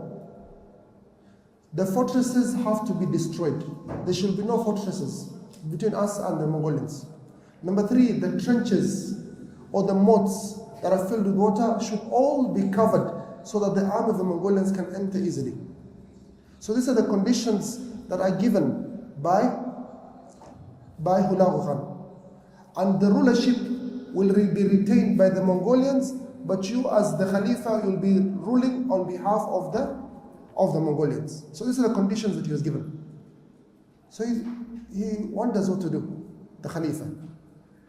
He doesn't know how to make a decision. He's very indecisive. And the people of Baghdad are similar to him. These are people, who have spent most of their life in a life of entertainment and enjoyment. They live a society whereby they have clothes for the morning, clothes for the evening, clothes for going for dinner. They have clothes for summer, for winter collection. They have a collection for the other seasons also, autumn season and the spring season. They have food. When food is served, it's not served one course, it's served a number of courses. These are people who have alcohol present in society and wine, yet they're calling themselves a Muslim society. There is dancers everywhere. There's belly dancing, there's prostitution in society, there's a lot of ma'asi in society. So there are people who have been attached to the dunya. So they do not know what to do. They are confused. This sort of group of Muslims are calling for jihad. What is this jihad? What is this you're talking about, that we should defend ourselves? And this other Ibn al-Qami says, no, you have to surrender to the Mongolians. So he's indecisive. He does not make a decision for a few days. Meantime, Hulagu Khan has come with the greatest army ever formed by the Mongolians. And every single day, all those hundreds of thousands of soldiers, they need food. They need upkeep. It's very expensive to keep an army for all these days. So he does not wait for very long. He starts bombarding the city of Baghdad. With the siege weapons, he came all the way from China. He starts bombarding the city of Baghdad and raining arrows. Some arrows also carrying fire, shot by the Chinese. He had a contingent of Chinese soldiers who were given that task of experts. So the Khalifa does not know what to do. When he hears the bombarding, his heart falls. A short while later, he is informed that one of the girls who was dancing for him has been shot by an arrow and she's been killed. Subhanallah, in a situation whereby death is on your gates, yet because the dunya is attached to your heart, he still has girls dancing for him in his audience, in his presence, just to make him relax and to have some entertainment. In this time, this is a time for entertainment. So he says, Subhanallah, my girl Arafat has been killed. Make sure you increase the security of the palace so that such a thing does not happen again. This is the first of Safar, the year 656 of the Hijri calendar, equivalent to the end of January, the year 1258 of the Christian calendar. 1258 January, 656 Safar, the first. So the bombarding of the Mongolians continues for about 3 days. On the 4th of Safar, the eastern wall of Baghdad starts crumbling. So they have another emergency meeting, the Muslims. Also Ibn Alqami is present, the minister, that evil betraying minister, one of the greatest betrayers in Islamic history. He comes for the meeting. He says, no, Khalifa, we have nothing to do except to surrender. We have to go and meet all the terms that Hulagu Khan wants from us, and we have to surrender. So the Khalifa sends some emissaries or some envoys to Hulagu Khan. The Khalifa is coming by himself to surrender. Hulagu Khan says no. He cannot come by himself, because the terms of surrender has to be applicable to the entire population of Baghdad. We need the Khalifa not only to come himself, he has to come with the ministers, he has to come with the scholars, he has to come with the elders of society, the people who have an opinion in society, he has to come with the heads of the tribes, he has to come whoever has a word in society of Baghdad. We want all of them to come so that when there's an agreement, everyone is on board. So Khalifa says, let's go, all of us, to meet Hulagu Khan. He lives with a delegation of about 700. In a different narration, says he lives with a delegation of 3,000. So they all come to Hulagu Khan. Before they enter, the presidential guard or the guard of the Sultan or the leader, do you know the guard who protects the leader? Says, no. All you guys are too many. You can't all be entering to meet the great Khan. So Khalifa, you can enter with 17 people. Just choose 17 people, please. The rest, we have to search and make sure they're not carrying any weapons or possess any threat to the Mongolians. So 17 of them, they're allowed to enter him with the Khalifa to meet with Hulagu Khan. These 17 enter. These other almost 700 or 3,000 in a different narration, they're taken separately, placed on the ground, and one by one they're slaughtered. And they're killed the way sheep are slaughtered. Not one single one of them survived. So he comes to the Khalifa, Hulagu Khan. The Khalifa comes to Hulagu Khan. So Hulagu Khan says, you're the Khalifa al-Musta'sim. Number one, where are your sons? These are your sons, Ahmed and Abdurrahman. Slaughter them. So his sons were slaughtered before his own eyes. All these people who are here, apart from Ibn Alqam and a few of the betrayers, leave them. The rest, slaughter them. Khalifa remains by himself. Khalifa, you have some sisters.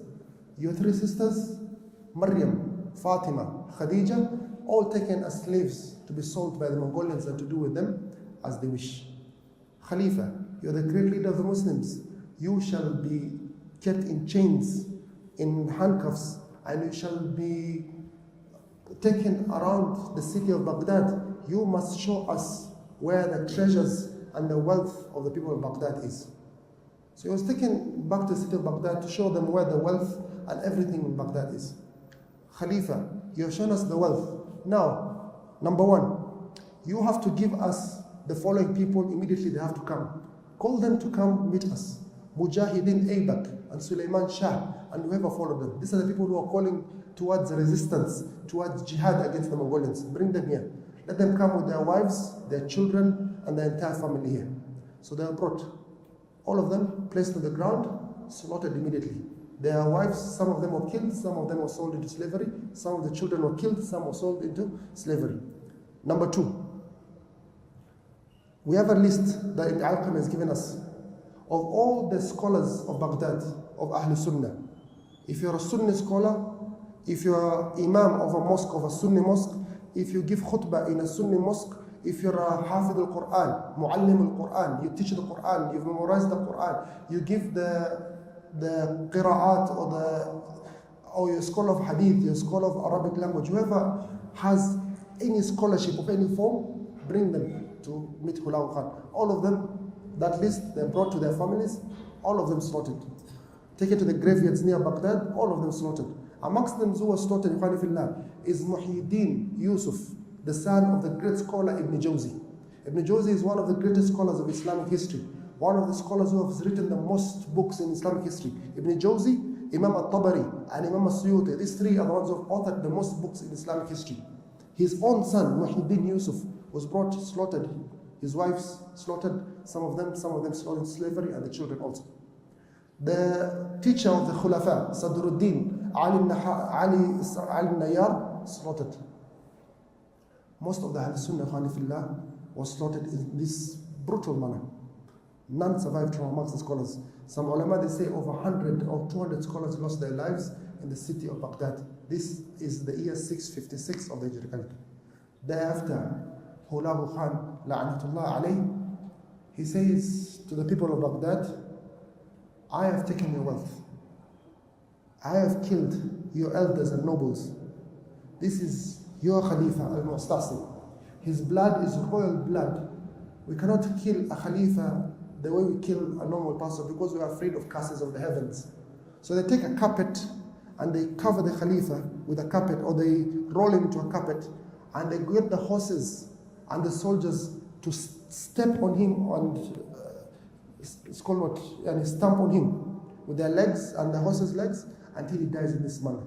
So the Khalifa, the last Khalifa of the Muslims, Al-Musta'sim Billah, was killed on the 14th of Safar, the year 656 of the Hijri calendar. He did not stop there. La'anatullah alayhi Hulagu Khan.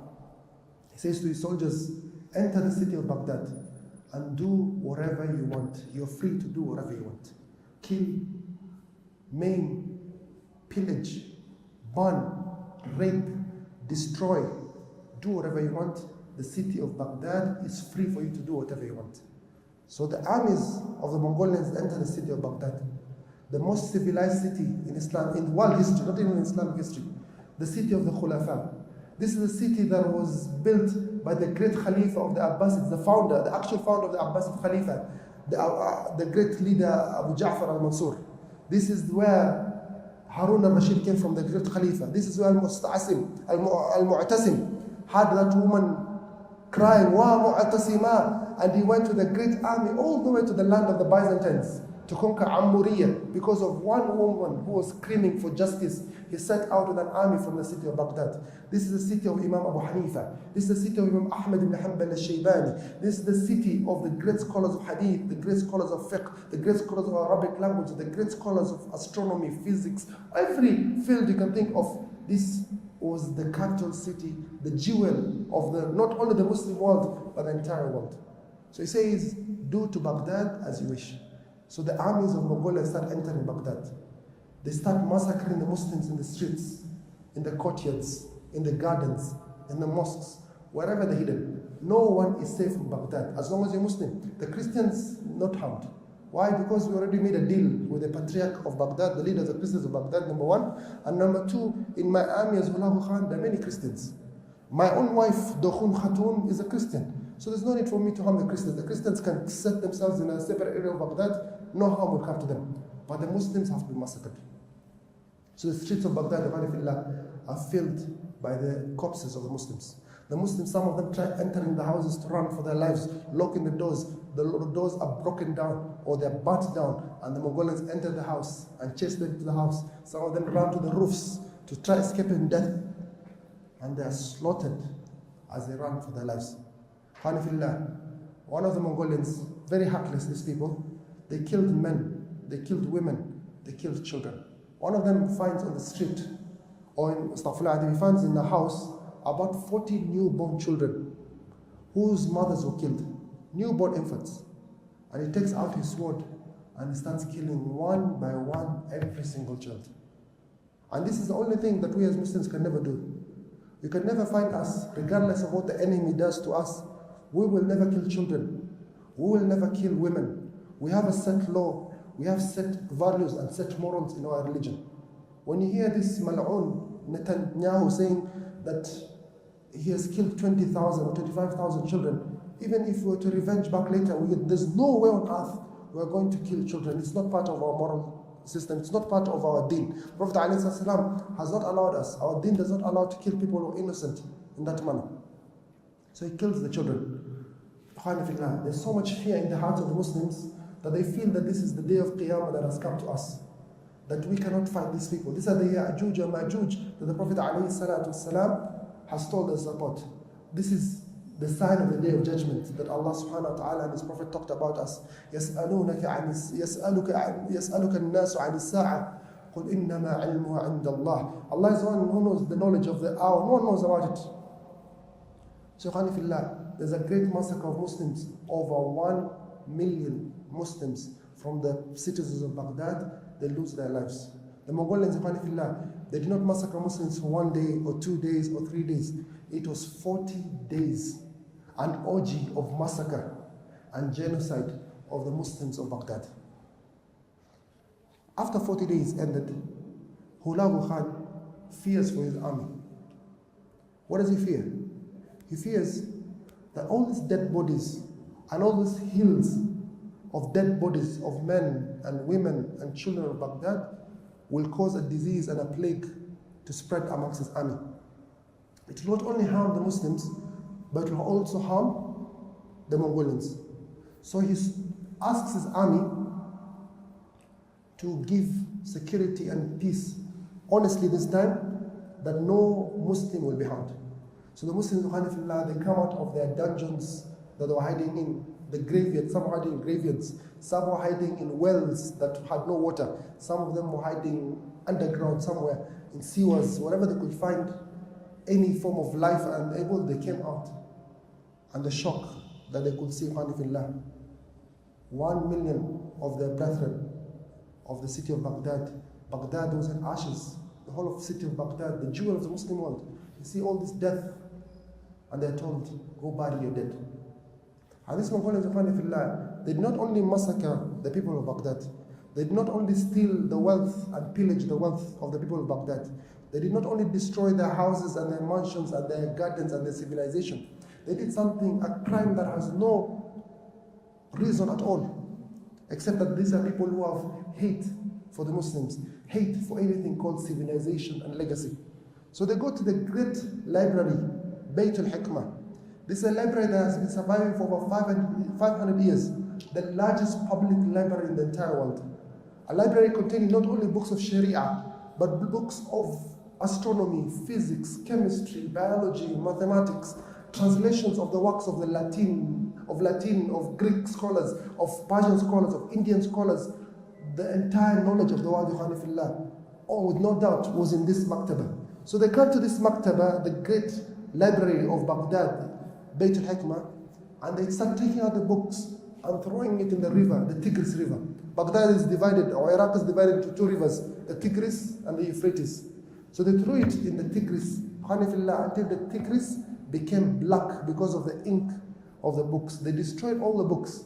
Some of them, they say that the books were so heavy and so many that even a Mongolian on horse can cross over the books from one bank of the Tigris River to the other bank. And this is not an individual event that has happened in Islamic history. For 20 years before Baghdad fell in the year 656, 20 years before, after Cordoba fell in 633, in 636, the Christians also who conquered Spain and Portugal, one of their priests took over 1 million books from the great library of Cordoba, the capital city of Muslims in Spain, burnt it.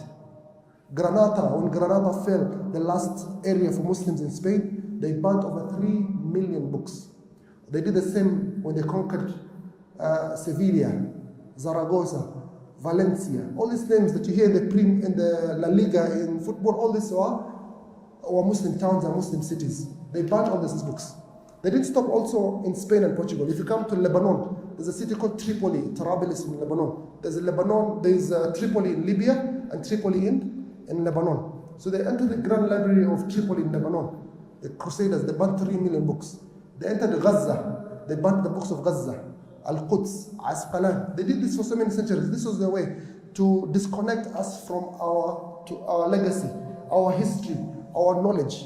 So if Muslims are disconnected from their knowledge, they will not know what their deen is. They do not know what their forefathers were standing for. If you don't have a history of nothing, so this was a disconnect between us and them. But the colonialists were very smart. The British and the French and the German, when they colonized the Muslim world, they did not burn these books. What did they do? They stole it. So if you go to, sometimes when you're doing research as a Muslim scholar, you want to get a manuscript of the book, where you have to go to the University of Frankfurt. You have to go to the University of Hamburg. You have to go to the University of Birmingham. You have to go to Oxford. You have to go to Harvard. You have to go to any university in the Western world. They have more of our books than we have of our own books.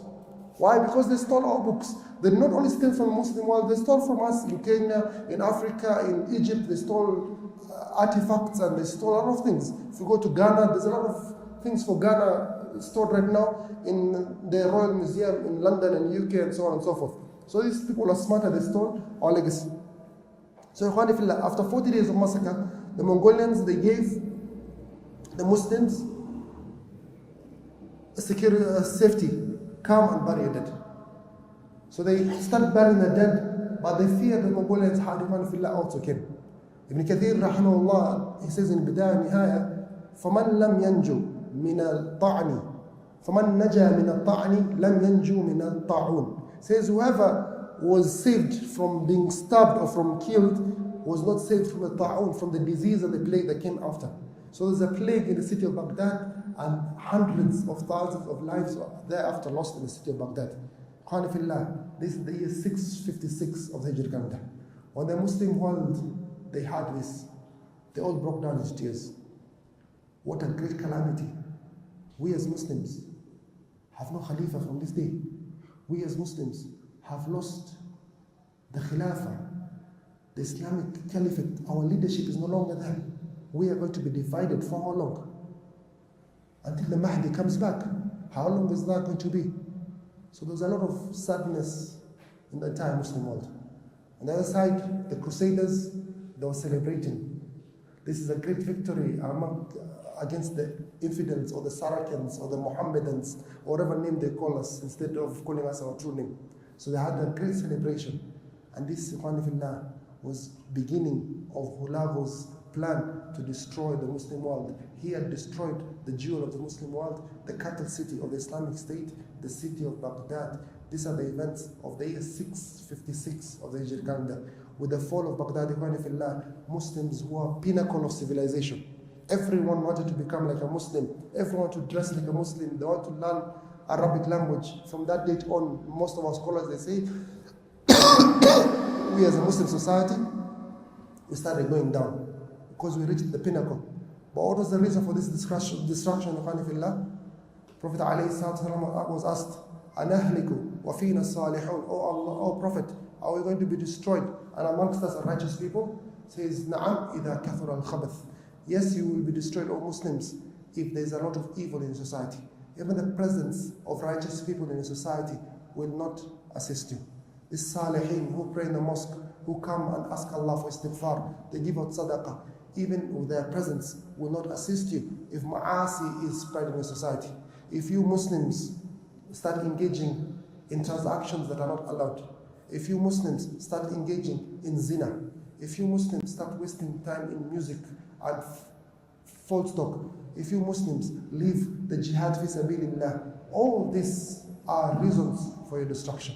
So these are the events of the year 656 of the Hijri calendar, and this was not the end for Hulagu Khan la'natullah alayh is planning the next step. How will I conquer the lands of Syria? In the previous lecture, we mentioned a painful event for the Muslims, the event of the year 656 of the Hijri calendar, and that was the fall of the city of Baghdad, the capital city of the Muslim state, the fall of the capital city of the Islamic State, a city that was there for over 500 years. And from that date on, till today, we do not have a leader that unifies all the Muslims. We do not have a Khalifa. since the fall of the Khilafah in the year 656 of the Hijri calendar, with the sack of Baghdad by the evil man Hulagu Khan, the son of Jochi, the son of Tulay, the son of Genghis Khan. Baghdad fell because the prime minister, from amongst the reasons, the prime minister Ibn al-Alqami, the Shi'i prime minister, he supported the Mongolians. This man became the leader after the fall of Baghdad, after 1 million Muslims have been massacred. He's told, you're the leader of Baghdad. But Allah subhanahu wa ta'ala dishonored this man. No one obeys him. The Mongolian soldiers insult him in public. And he was in a lot of anguish and anxiety. He did not live after his betrayal except a few months. He died in al-Alqami. His own son took over. His son did not even last that year. A betrayer, the son of a betrayer, did not last that year. Betrayal will not take you anywhere.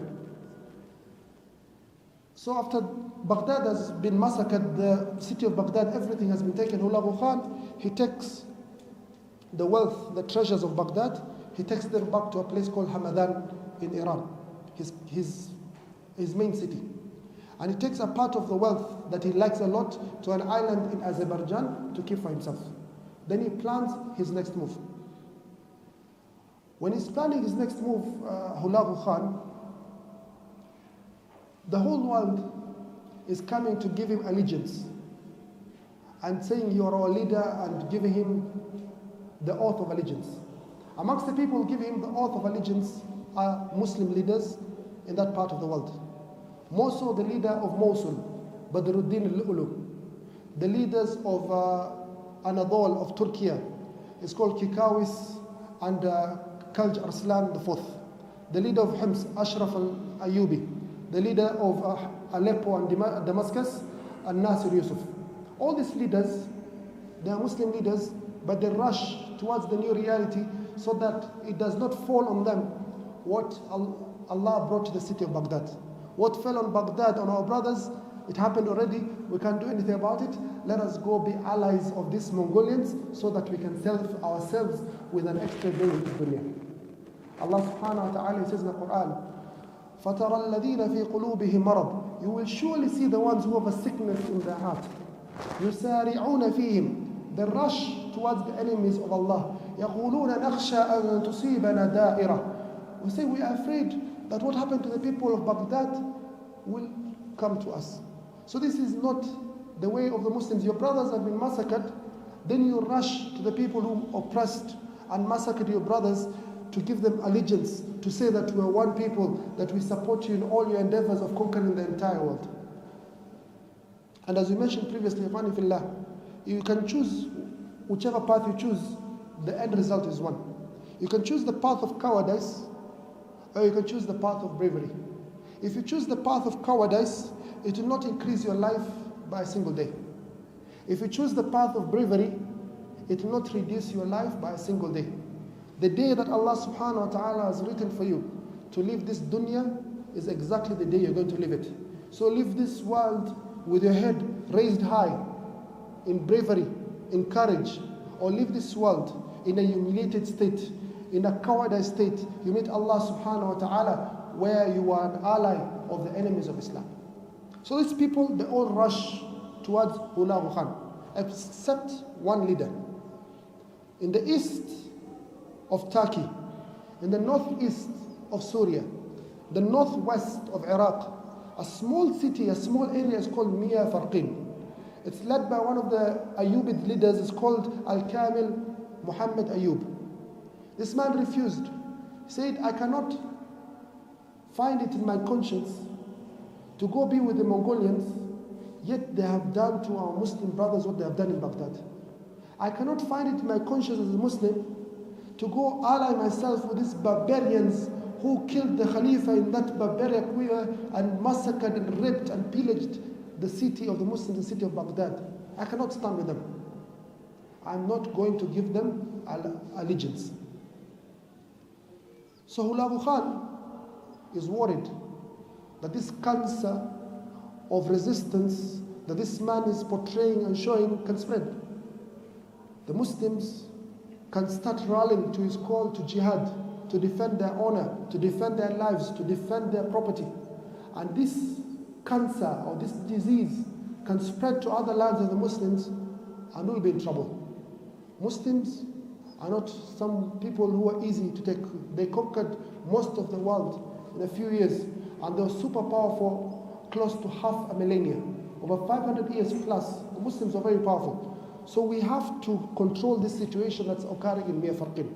So he decides to send an envoy, and he's very intelligent. He doesn't choose a Mongolian envoy. He chooses a Christian, Arab Christian. It's called Bishop Yaqubi. So he sends this bishop to this leader, Al-Kamil Muhammad Al-Ayyubi. Tells him, you have to accept the status quo.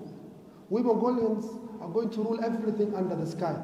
From the Pacific to the Atlantic, all these lands belongs to the great Khan. You have to accept the status quo. Others, you're a terrorist, you're a whatever, you're a person who's going against the trend. And the second message was not mentioned, but it was clear. Why did he send a Christian Arab? To show that we Mongolians are not alone in this endeavor. We have allies from the Crusader states of Tripoli and Antakya and so on and so forth. So we are together with Crusaders in this endeavor to finish the Islamic states wherever they are. We are going to destroy Islam and Muslims for all of eternity if it's possible. So either accept what we want or you will be harmed. He spoke to the leader in a very bad manner.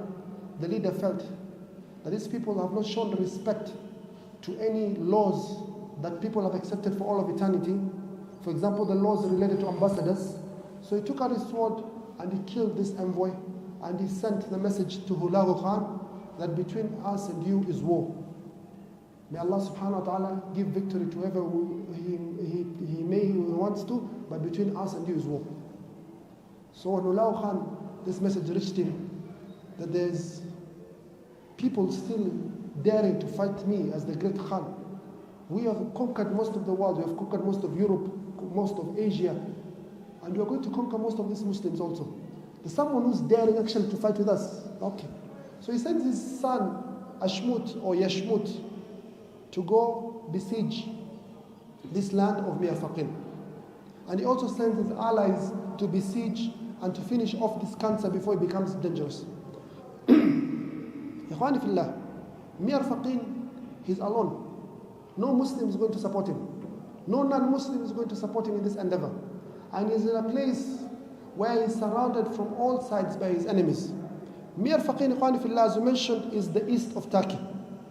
So if you look at the map, where Mir Farqin is in Diyarbakir, towards the east, immediately, is the land of Armenia. And Armenia are allies of the Mongolians.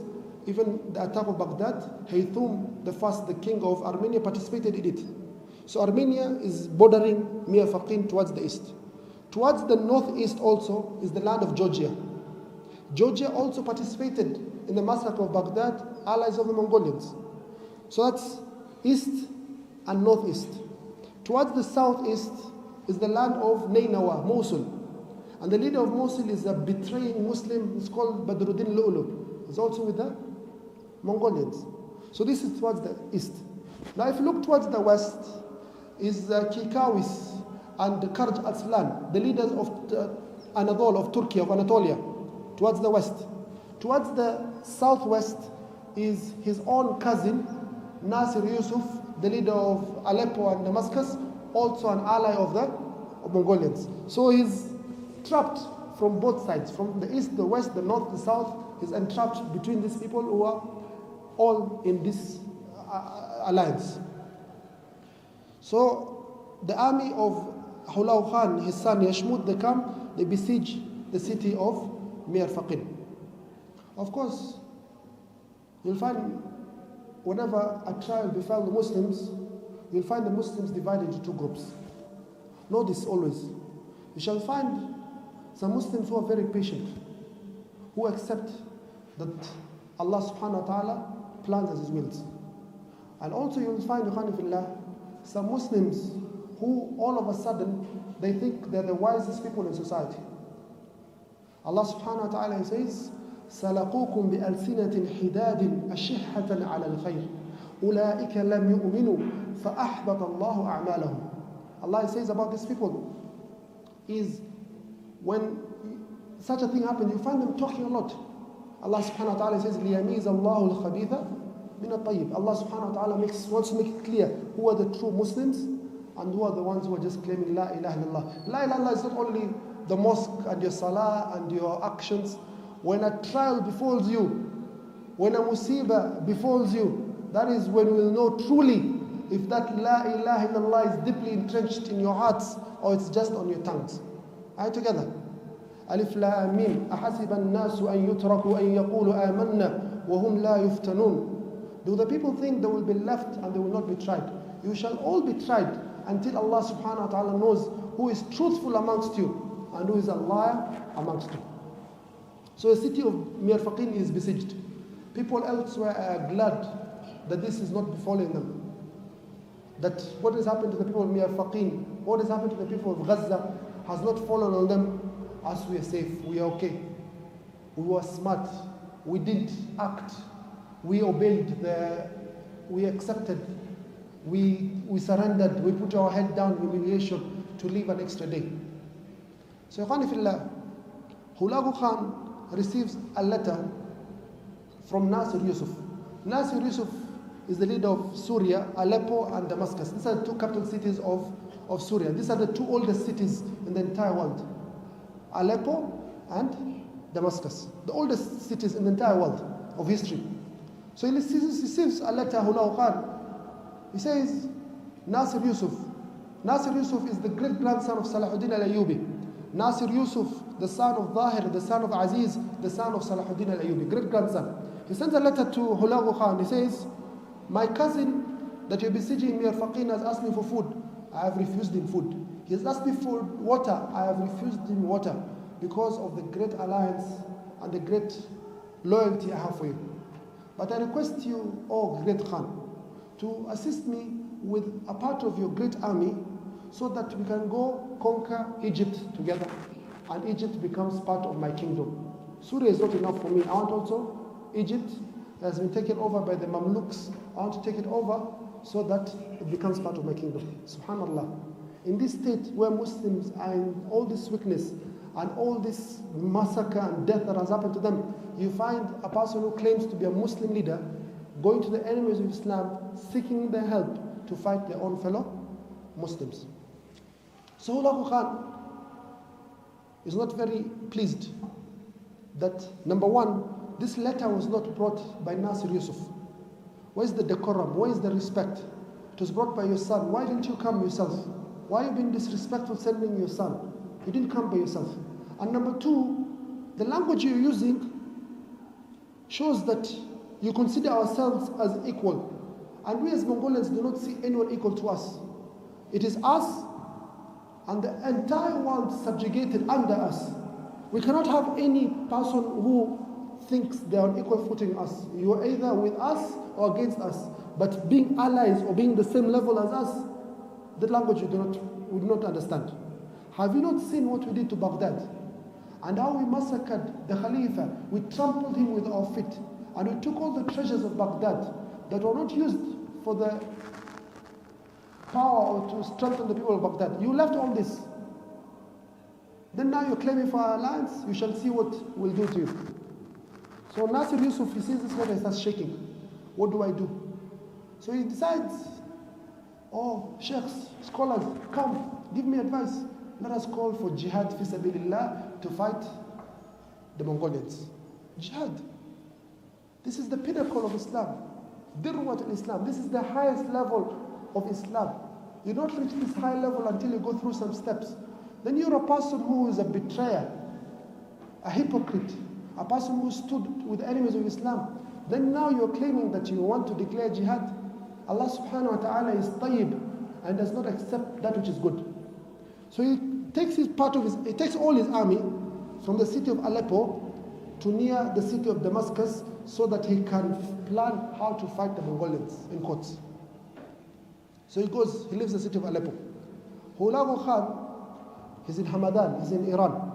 He gathers his great army and he crosses into Iraq. He crosses the mountains of Iran, crosses into Arbil, which is in Kurdistan of Iraq, crosses into Nainawa, into the land of Mosul, and he reaches the Tigris River.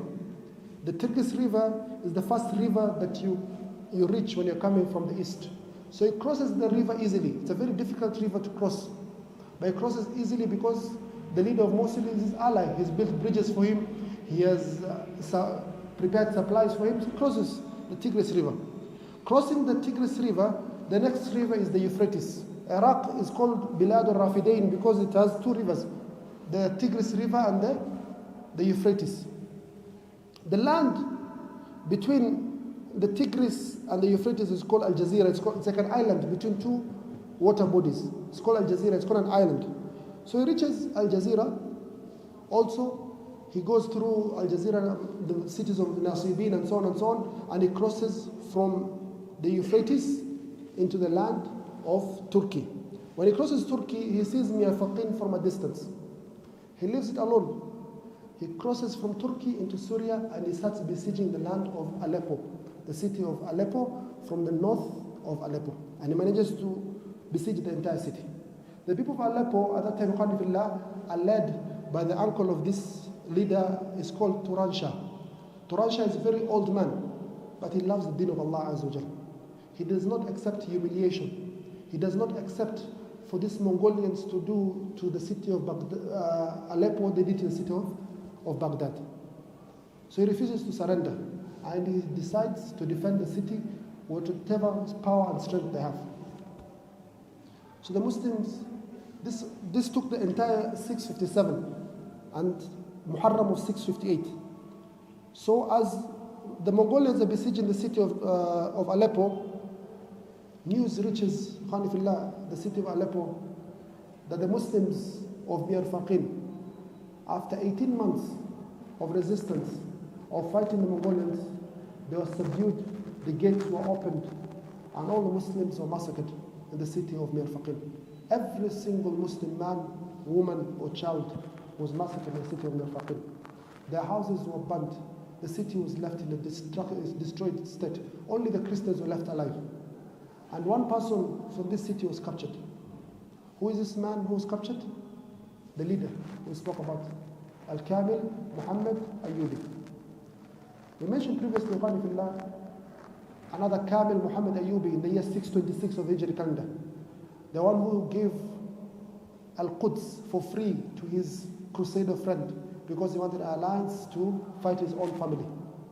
This is the second Kamil Muhammad Ayyub, a person of honor, a person of izzah, a person who has that love for the deen of Allah Azza wa Jal. So he was captured by a Shmut and is brought to the city of Hulagu, the city of Aleppo. Hulagu Khan, when he sees this man, he gets very angry and he wants to torture him and he starts torturing him. They crucify him, they put him on a cross, they tie him. Then Hulagu Khan, he himself, does not give anyone this task. He takes a knife and he starts cutting off the body parts of this leader, Kamil Ayyubi, from his hands. Whatever flesh he can come or remove, and he puts it in his mouth to feed him. Eat your own meat. And he continues torturing this man, cutting off flesh after flesh after flesh, until this man, he breathed his last and he died. Allah subhanahu wa ta'ala says in the Quran, وَلَا تَحْسَبَنَّ الَّذِينَ قُتِلُوا فِي سَبِيلِ اللَّهِ أَمْوَاتًا بَلْ أَحْيَاءٌ عِنْدَ رَبِّهِمْ يُرْزَقُونَ فَرِحِينَ بِمَا آتَاهُمُ اللَّهُ مِنْ فَضْلِهِ وَيَسْتَبْشِرُونَ بِالَّذِينَ لَمْ يَلْحَقُوا بِهِمْ مِنْ خَلْفِهِمْ أَلَّا خَوْفٌ عَلَيْهِمْ وَلَا هُمْ يَحْزَنُونَ. This man, he was killed. But Hulagu Khan was not finished. He's dead, yes, but he still wants to take his anger out on him. So they behead him. They remove his head and they put it on a spear and they make sure it is taken around the land of Syria so that every Muslim man or woman or child who thinks of resistance, who thinks of jihad, who thinks of fighting for a cause, this is what will happen to you. What this leader thought that he was doing with his bravery, this is the same thing that will happen to you. So they went around with this head for months and months. They were going, displaying this head until it reached a place called Babul Faradis in Damascus, and they left it there for a while, and this head was later removed and taken and buried, and that place became a mosque later. It's called Masjid al-Ra's. So with this, the city of Mirfaqin, they were massacred after 18 months of patience. After 18 months, no one was helping them, no one was assisting them, no one stood with them. When news reached the city of Aleppo, the city of Halab, in the month of Muharram, the year 658 of the Hijri calendar, that the city of Mirfaqin has fallen. This devastated the morale of this city that wanted to hold out against the Mongolians. They were besieged by the Mongolians. All sides, the Mongolians are bombarding them with catapults and whatever weapons they have of siege. So they were really broken because of the news they had that the city of Mirfaqin has fallen down, has been taken by the Mongolians, and the Muslims have been massacred. The leader of Mirfaqin was brought all the way to Aleppo, to the city of Halab. Aleppo is the second capital city of Syria. If you're aware, Syria has two capital cities, Damascus, and the financial capital is the city of Aleppo. So he was brought there, and he was tortured by Hulagu Khan himself. He was cut, his flesh from his body parts, and he was fed until he died, and his head was decapitated and taken around the cities and the towns of Syria, so that anyone who dares to resist the Mongolians and the New World Order will face the same fate. So the story of Mirfaqin ended. Al-Kamil Muhammad, he died. But he died with his head lifted high. For the death of the one who is, inshallah, shaheed is not like the death of the coward. Both of you will face death. But the one who meets Allah Azza wa Jal, and he has a case that his life has been taken unjustly, is not like the one who dies in a state of cowardice. So the city of Aleppo, when they heard that Mirfaqin has been taken over, they lost morale to fight. Meanwhile, Hulagu Khan is bombarding them. After just 7 days of being bombarded, Hulagu Khan tells them, I will give you peace if you surrender. So the Muslims in the town of Aleppo, they are divided. What do? Do we accept this peace agreement with the Mongolians, or what do? The majority, the vast majority, they said, we are tired, we are exhausted, 7 days has been too much, we can't hold out anymore, let us surrender to the Mongolians. A small part, led by the great leader, a person who was over 80 years old, Turan Shah, he says, no, these are Mongolians, they do not keep their word. إِنَّهُمْ لَا عَهْدَ لَهُمْ لَا أَيْمَانَ لَهُمْ. They will not keep whatever promise they have. So he decided to go back to a citadel to fight the Mongolians. If you guys want to open the gates, we can't stop you, but us will continue with our jihad. We are continuing with our resistance against these barbarians. We cannot let them enter the city. So the people of Aleppo, they opened the gates to the Mongolians. And the Mongolians told them, we're giving you peace, we won't harm you. So they opened the gates. And when they entered, as usual, they betrayed the trust. And they massacred all the people of Aleppo from the Muslims. They didn't leave a single Muslim they could find alive. They destroyed the buildings, the properties of the Muslims. And the Christian leaders who were with them, they went to the Grand Mosque of Aleppo and they burnt it down. These are the events of the year 658 of the Hijri calendar, the month of Muharram. The few groups of the Muslims remained holed up in that city. There were very few. They managed to defend themselves for over 4 weeks until the month of Safar, where the fortress was demolished or destroyed. The Mongolians managed to capture everyone and they killed everyone except one man. They left this man, Turan Shah, alive. For what reason did they leave him alive? Wallahu alam, they know best why they left him alive. But perhaps because he was the uncle of the leader of Damascus, Nasir Yusuf. Perhaps he wants Hulagu Khan that the other leaders, they surrender like he surrendered, or nothing will happen to you if you surrender. He wants to maybe send a message to the rest of the Ayyubids, the grandchildren of Salahuddin al-Ayyubi, that nothing will happen to you if you surrender. Even if you fight, we'll still honor you. If you're Ayyubi, will not harm you. So this was Aleppo, the city of Syria, completely destroyed. The Muslims were massacred in a very brutal manner. Thereafter, Hulagu Khan, la'natullah alayh, after he destroyed the city of Manbij, before I didn't mention, city of Manbij, he's destroyed the city of Aleppo, and many other cities and towns we mentioned before. He goes towards a fortress called Harim.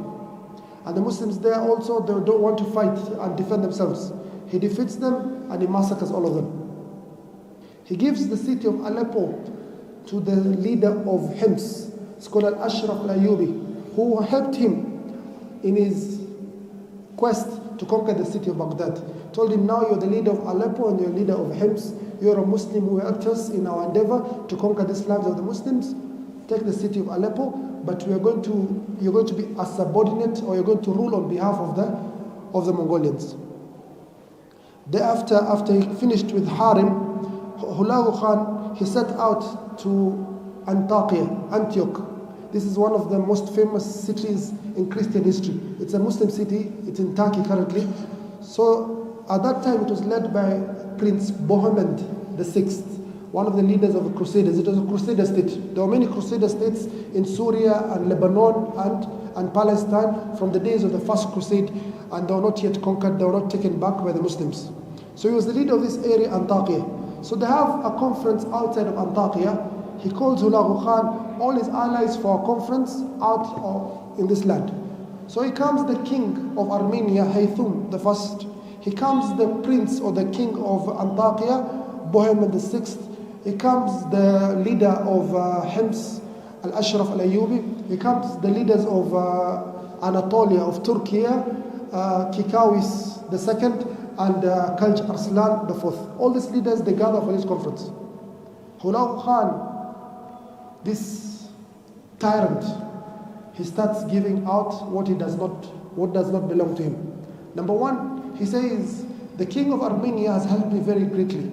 He helped me conquer Baghdad. He helped me conquer Miyafaqin. He helped me conquer Aleppo. I'm giving him a lot from the war booty we've gathered from Aleppo. Let him take it. Whatever we've gathered from the jewelry, the gold, the silver, the animals, the horses, the camels, the silk, whatever we collected from Halab, from Aleppo, we give most of it or a lot of it to the king of Armenia, the king Haythum I. The second thing, you two kings of Turkey, you have to surrender back all the towns and the cities you took from Armenia back to the king of Armenia. Number three, king of Antakya, Bohemond, will give you the coastal province of Syria, Latakia, Jabalia, and so on and so forth. Jabalia will give you this area of Syria, the coastal area of Syria. You have helped us a lot.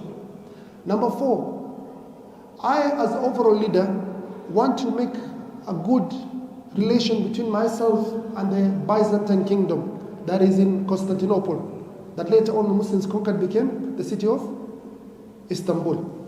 So I want you Christians not to have this division amongst yourselves. I want the leader of the church of Antioch to be from the Orthodox Church. I want him to be a person from Greece or from Greek origin. Let him be the leader of the church. I know you're Catholics, but I want a leader from the Orthodox Christians. This is something very dangerous for the Christians. The Catholics and the Orthodox, they're like two separate religions completely. Later on the Protestants came, so they have three separate religions. They really hate each other.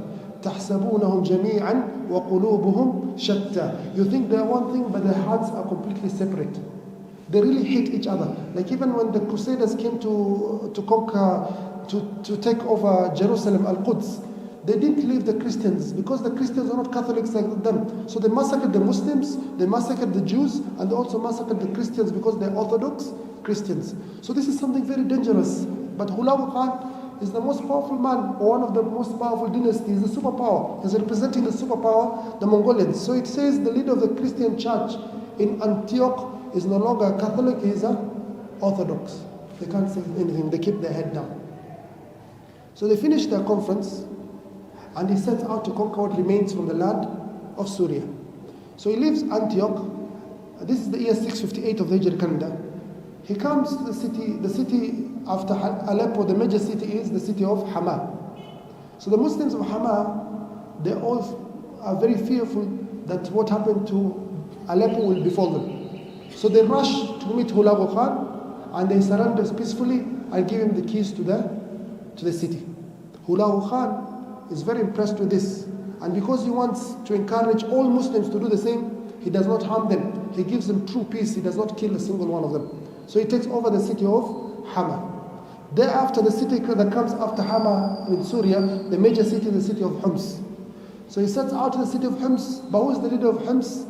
His own ally, Al-Ashraf al-Ayyubi. So he passes Homs, and he sets out towards the city of Damascus. Remember that leader we mentioned last night, Al-Nasir al-Ayyubi, Nasir Yusuf. He had left the city of Aleppo, yet he was the leader, claiming that he'll go to Damascus and launch a jihad against the Mongolians. He has been a person who has been a dictator, betrayer all of his life. He does not know even the meaning of that word perhaps. Yet he's claiming that I'm going to fight the Mongolians. So when he hears that the Mongolians have reached this far and they're going to come to Damascus, he calls a meeting with all his army, tens of thousands of soldiers he has. They have a meeting, a council, a shura. Let us talk, what do we do? And after a lot of talking, a lot of debating, they come to one conclusion. The best course of action for us to do is to run away. So they decide to run away. Ikhwani fillah, this is something that you will see very clearly in many times of history. Even in our own times. You will find that the biggest cowards are the biggest noisemakers. The biggest cowards are the biggest noisemakers. Either they're inciting you to go fight, or they're inciting you not to fight. These are the biggest cowards usually. And be wary of them. Because sometimes you are thinking your brother has your back, yet your brother is with the enemy. Or you're thinking your brother has your back, yet is the first one to leave the battlefield and to run away. And then they know that this is one of the major sins in Islam. So he runs away. He has a responsibility. You as a leader, the first responsibility is the security of your people. So when you run away, who do you leave the city of Damascus to?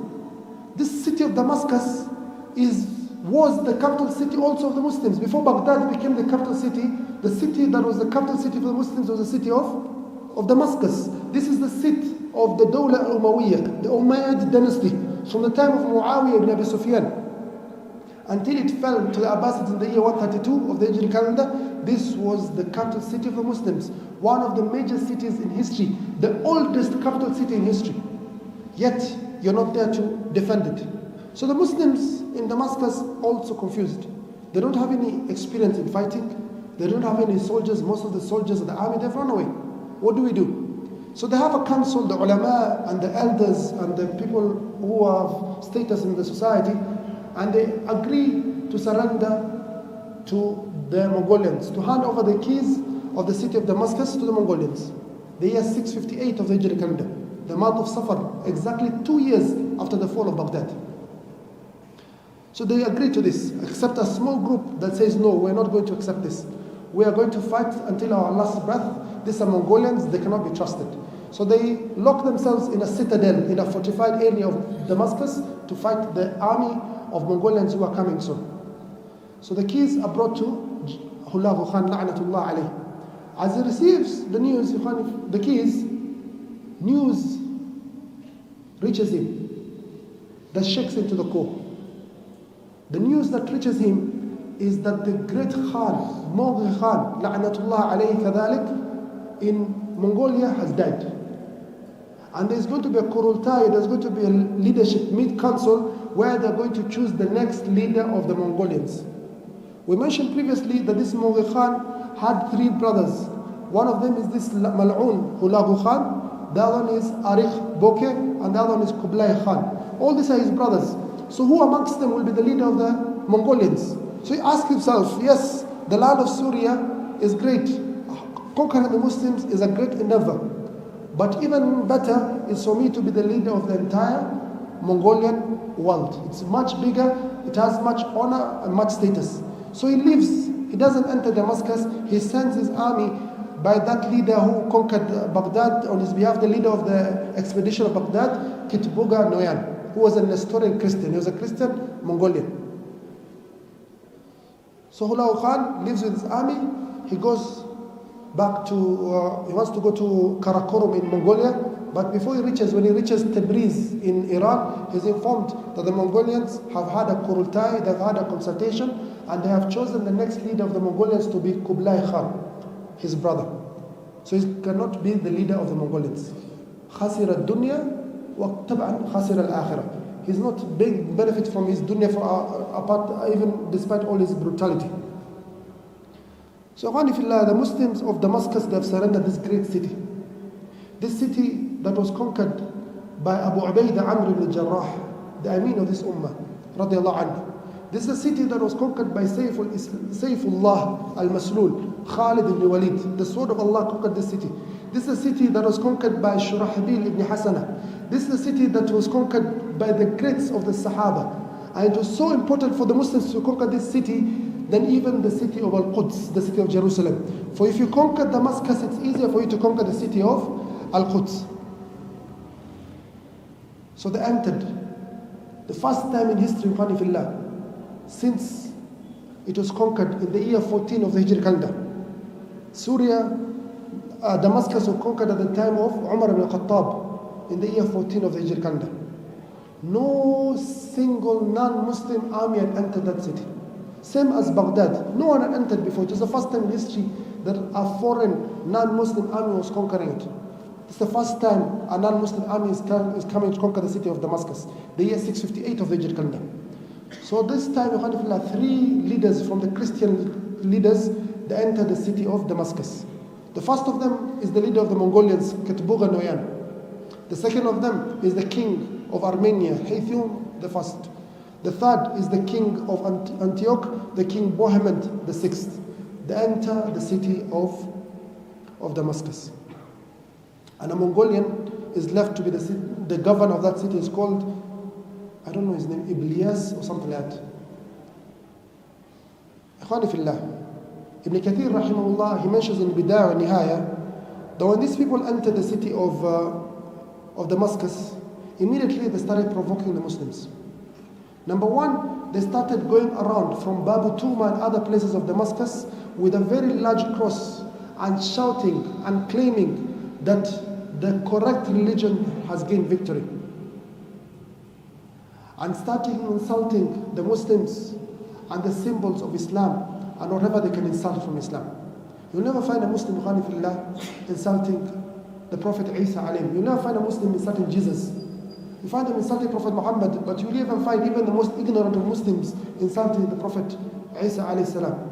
We do not act in that manner, attack them. Even the gods we do not believe in, we do not insult them so that they do not insult Allah Azza wa Jal. I understand this. We can't even insult the Indian gods or the Buddhist gods or whatever gods of the Mushrikeen so that they do not insult Allah Azza wa Jal, as Allah subhanahu wa ta'ala says in the Quran. So number one, they start claiming that the true religion has gotten victory. This is the cross that's going to be lifted in the land of Damascus. Number two, they start carrying wine bottles to provoke the Muslims, of course. And whenever they see a mosque of Muslims, they pour wine. They sprinkle wine into the mosque. Number three, if they see Muslim groups in the markets or wherever they can find them on the roads, they make sure to sprinkle on them alcohol on their clothes, and on their prayer places, and on their bodies, so that the Muslims know that we are here. And most of the Muslims, they believe that the alcohol is najis. They believe that alcohol is impure. So you have to go change your clothes according to that opinion. But the correct opinion, it's not najis per se. Because the Prophet ﷺ, when khamr was burned, the Muslims, they poured all the khamr on the roads of Medina. It was flooded with alcohol, and they walked on that road, and the Prophet ﷺ did not command them to wash themselves. Right, together? So they continue provoking the Muslims. They enter the Umayyad mosque in Damascus, and they did the same thing. So the Muslims, they gather their elders and the ulama and the qudha and the qadis. They go to the leader of the Mongolians, they tell him, now it's becoming too much. You guys are attacking are dishonoring our houses of prayer. Mongolian says, I do not care. I stand with the Christians. So these provocations will continue, Khalifillah. This is the month of Safar that we have lost the city of Damascus, the year 658 of the Hijri calendar. Thereafter, Kitbog Noyan, he continues with the small army that is left with. He conquers most of Syria, most of Lebanon. He conquers most of Palestine, starting with the city of Nablus, until he reaches the city of Gaza. And he conquers Gaza, and he captures that leader who ran away, Nasir Yusuf. But he does not kill him. He appoints him. He wants later him to appoint him as the leader of this area. So, by this period, we have lost most of the eastern part of the Muslim world. What is left for us at this time is just the lands of Egypt and North Africa. North Africa, the Muwahidun that were ruling North Africa, they fell, and the Muslims had a civil war and they were very weak. Most of Muslim Andalus and Portugal had already fallen. We are left only with Granada and some few areas of Muslim Spain. We lost the city of Cordoba, the capital city of Spain. We lost Baghdad, the capital city of the Islamic State, the Khilafah. We lost Damascus. We lost Aleppo. We lost Urjanda. We lost Marr. We lost Naysabur, Bukhara, Samarkand. All these great cities of Islamic history we had lost in a period of 30 or 40 years. In the next episode, we'll look at a turning point of these events, not only in Islamic history, but in world history. For things, they will turn. وَتِلْكَ الْأَيَّامِ نُدَاوِلُهَا بَيْنَ النَّاسِ. Allah subhanahu wa ta'ala says, and those are the days that will turn. The powerful person will become the weaker. The predator will become the prey will become the predator, and so on and so forth. The same thing that's happening to us right now. Yes, we're the prey, but the strength will come back. The Ummah will come back stronger than ever before. In the following episode, we'll look at the state of the Muslim world in their next city. What's the next main city for the Muslims after Damascus? What's the main city that's left? That's in North Africa.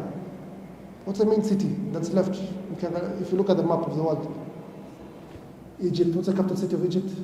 Cairo. So the main city that's left now for the Muslim world is the city of Cairo.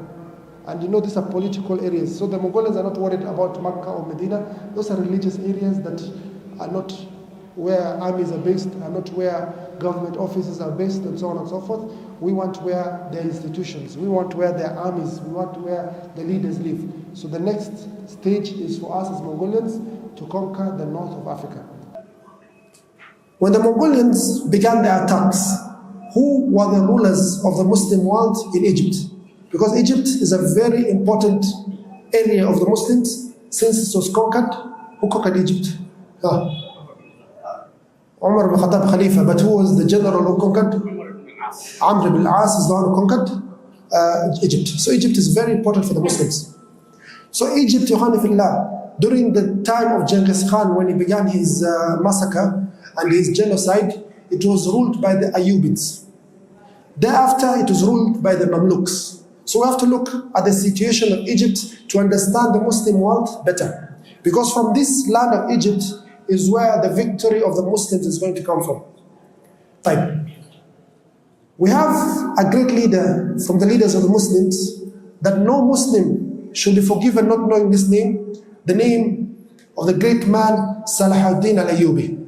This man was the leader of the Muslims from the year 569 of the Hijri calendar to the year 589 of the Hijri calendar. Every single Muslim should know this man, Salahuddin al-Ayyubi.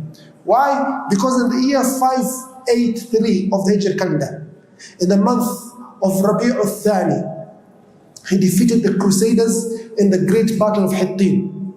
3 months later in Rajab, he enters the city of Bayt al-Maqdis, the city of Al-Quds, al-Sharif.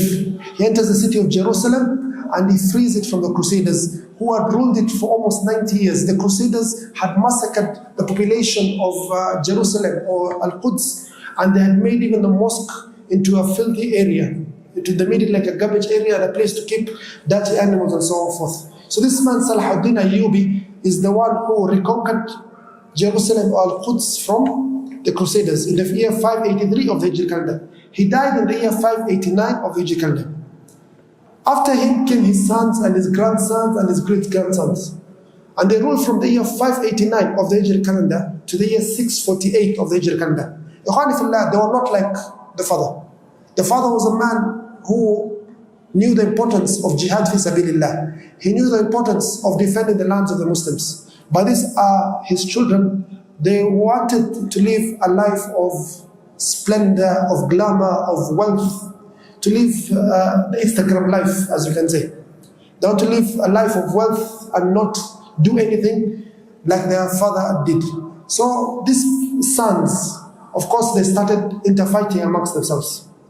So the great kingdom or the great state that was left by Salahuddin al-Ayyubi, that was conquering Egypt, parts of Libya, parts of Jordan, the whole of Asham. Asham is 4 countries: Syria, Palestine, Jordan, Lebanon, the whole of Hijaz, Makkah, Medina, all these areas, Yemen, parts of Turkey, parts of northern Iraq were ruled by Salahuddin al-Ayyubi.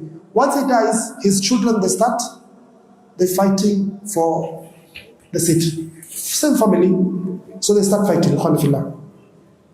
So the next, from the year 589 of the Hijri calendar, for the next 60 years or so, it's just interfighting. The most important leader that we can talk about at this time, and the best leader after Salahuddin, is a man called Al-Malik As-Salih Najmuddin Ayyubi. He started ruling the Muslims in this part, Egypt and Syria, from the year 637 of the Hijri calendar.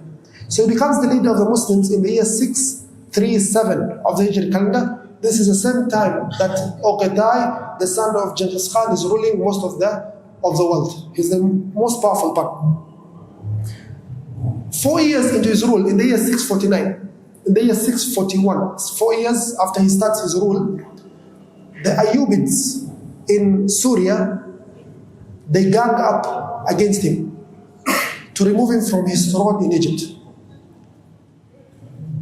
So the Ayyubid, his own family members, they ally themselves with the Crusaders and they launch war against this man who's leading Egypt. He has no choice. He sees his army is very small, so he gets mercenaries, he gets outside help, an army of soldiers who are paid to fight for him. And these are from the Khwarazm Empire we spoke before. Remember we spoke that Genghis Khan attacked the Muslim world because of the actions of the Khwarizms, the Dawla al-Khwarizmiyah. So this army, most of the army had fled. Some of them reached Egypt, Syria and so on. So he brought this army, the soldiers, to fight on his behalf. So there was war between the Egyptians, led by Najmuddin Ayyubi. Am I talking too fast? You understand me? So there's war between the Ayyubids in Egypt, Najmuddin Ayyub, versus the Syrians. The Syrians are half Crusaders with them, so Syrians with the Crusaders are Christians, the Knight Templars and the Knight Hospitallers and so on and forth. And you have the Muslims led by Najmuddin. So there's war, they fight near the land of Gaza. Great battle. Alhamdulillah, Najmuddin Ayyub is able to be victorious, and with that, he enters into Palestine. He captures most of Palestine, he captures all of Palestine, he captures most of Syria until he enters the city of Damascus. So Alhamdulillah, now Syria and Egypt are once again united. And Alhamdulillah, this is very important for us as Muslims to know the importance of Syria and Egypt. The only way Salahuddin al-Ayyubi was able to conquer Bayt al-Maqdis from the Crusaders was when Syria and Egypt became one. I understand it. And that's the only way us as Muslims are going to, or that's one of the main factors that is going to lead for our victory against the Zionists who have taken over our land in Palestine. So Egypt has to come back.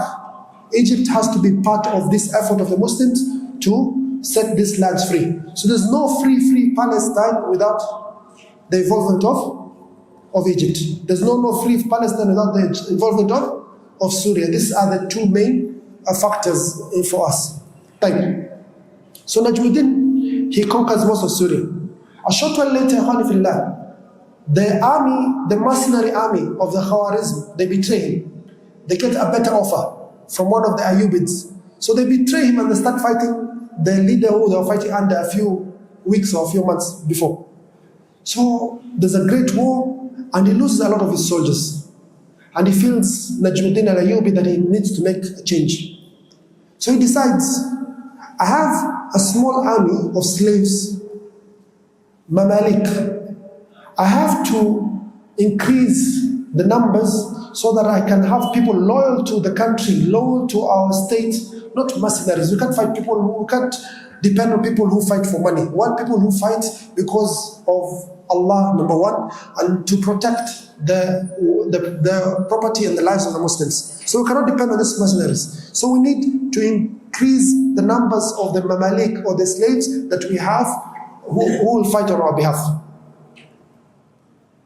And this is something the Muslims have been doing for a long time, since the time of the Khalifa Al-Ma'mun, the time of Abbasids, who ruled from the year 198 of the Hijri calendar to the year 218 of the Hijri calendar, and his brother Al-Mu'tasim, who led the Muslims from the year 218 to the year 227.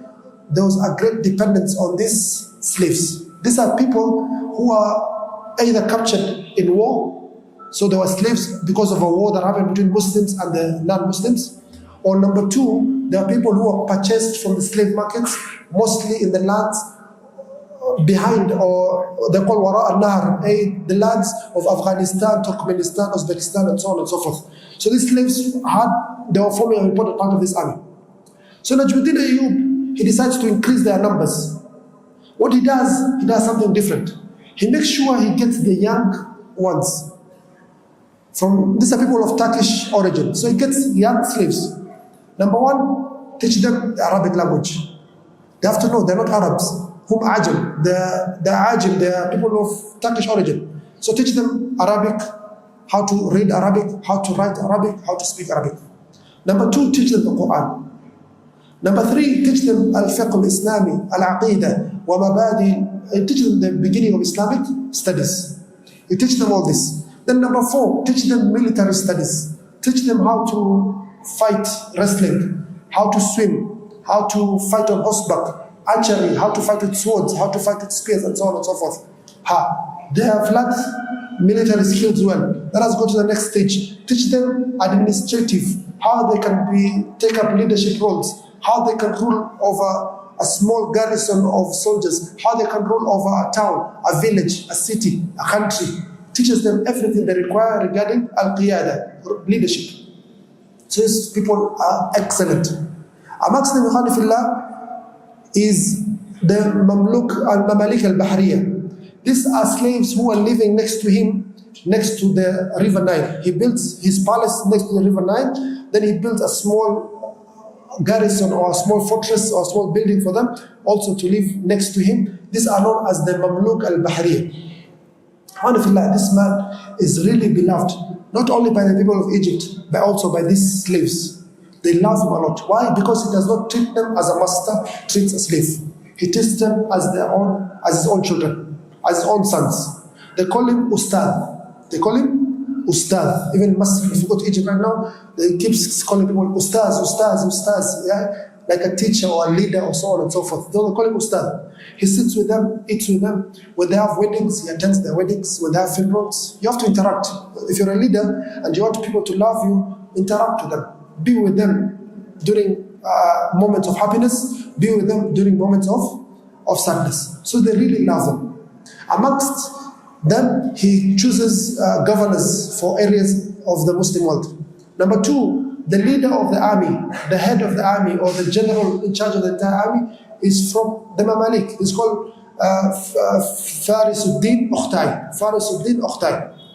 Also, Ruknuddin Baybars. These are very important names for you to memorize.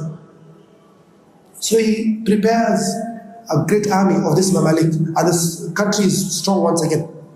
In the year 643, after he's defeated the Crusader army in Gaza, he goes back again and he reconquers the land of Bayt al-Maqdis. He reconquers Jerusalem once again. We mentioned in previous lessons that one of the Ayyubids, one of the grandchildren of Salahuddin Ayyubi, he did a betrayal for the Muslims in the year 626 of the Hijri calendar. What did he do? He gave Jerusalem for free to his friend from Sicily, from the Roman Empire. He gives it free. So this man, Najmuddin Ayyub, we as Muslims owe him also a great favor, for he is the one that returned Jerusalem or Al-Quds or Bayt al-Maqdis to the fold of the Muslim Empire. From that date on, the Crusaders were not able to enter it until November 1917, when the British Empire entered it during World War I. World War I was between 1914 to 1918. In 1917, they entered the land of Palestine, and they handed over what does not belong to them to these Zionists, as you're all aware. So, in the year 647 of the Hijri calendar, after 10 years of rule, he becomes very sick. This man, this great leader, Najmuddin al-Ayyub. As he's on his deathbed, he's about to die, the Crusaders, they launched something they call in history the Seventh Crusade. King Louis IX had always wanted to destroy Muslims and Islam and to take back the Holy Lands from the Saracens. They call us the Sarakiyun, the Saracens, the people of stone. So he launches the Seventh Crusade. He tried to use the Mongolians to assist him, but he was not successful. So he launches his crusades to Egypt. He comes to the port city of Damietta in Egypt. It's called Dimyat in Arabic. In English, they call it Damietta. So when he reaches that city, the people who are protecting that city, they believe that their leader Najmuddin al-Ayyubi has died. So they surrender the city by running away. All of them, they run away and leave the city with no one. All the inhabitants leave it empty. So the Crusaders, they enter the city of Dimyat and they conquer it easily. When this news reaches Najmuddin, he's still on his deathbed, he's not yet died. He's very wary of this development. He knows that the Crusaders will not stop at the city of Damietta. They will come all the way to Cairo and conquer it. And this is a great danger for not only for the Muslims in Egypt, but the Muslim world as a whole.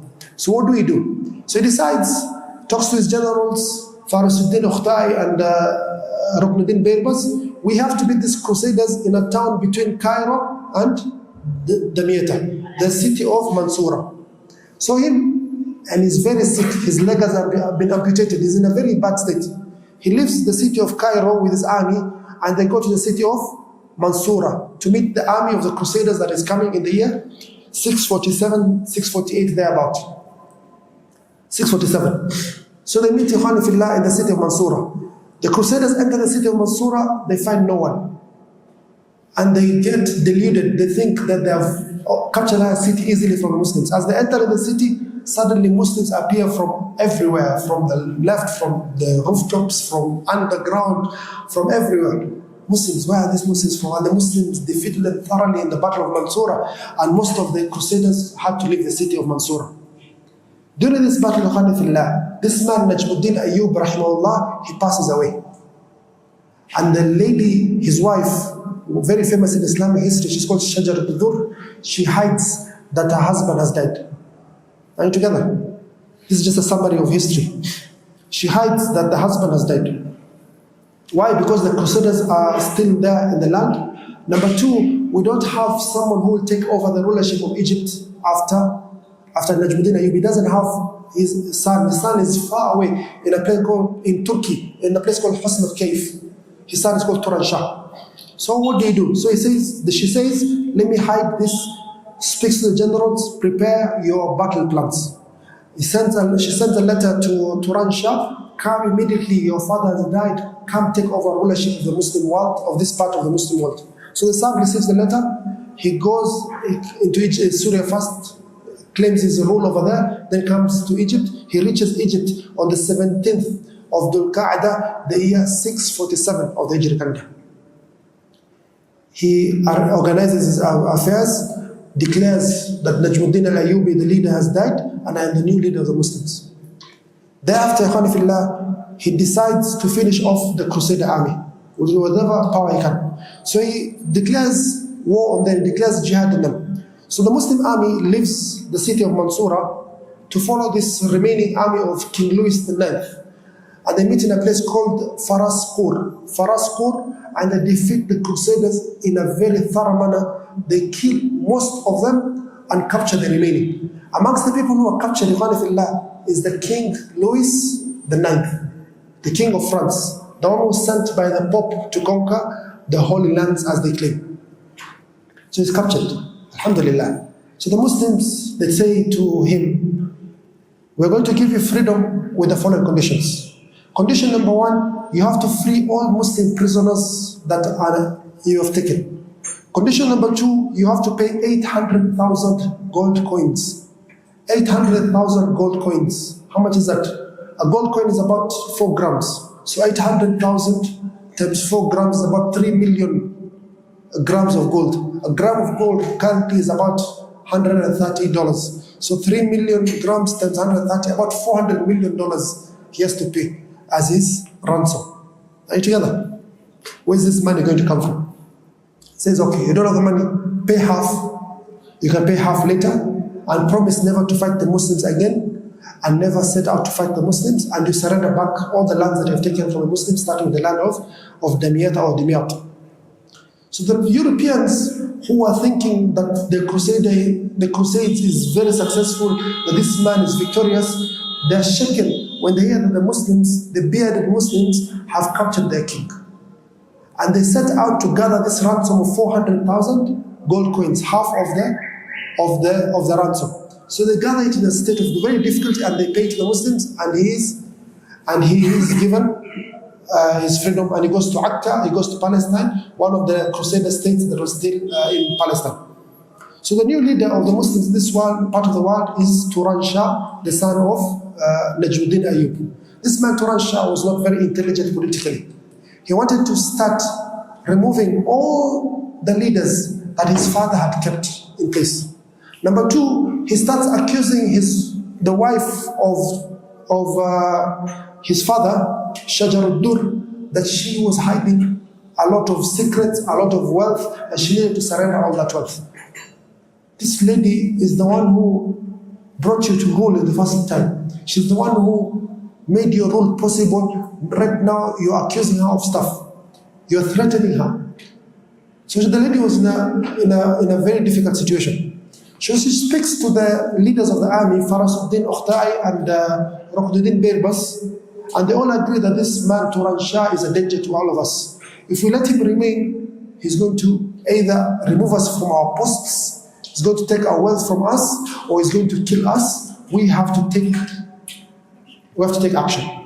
We have to take preemptive action. We have to take the first step against this man.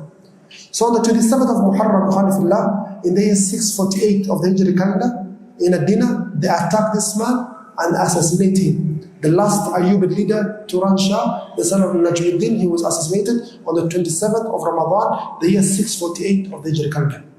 So who's the leader now? So they all agree that the new leader of the Muslims will be this woman, this intelligent, wise woman, who is called Shajaruddin, who was also a freed slave. She was a slave before, either from Armenia or from Turkey.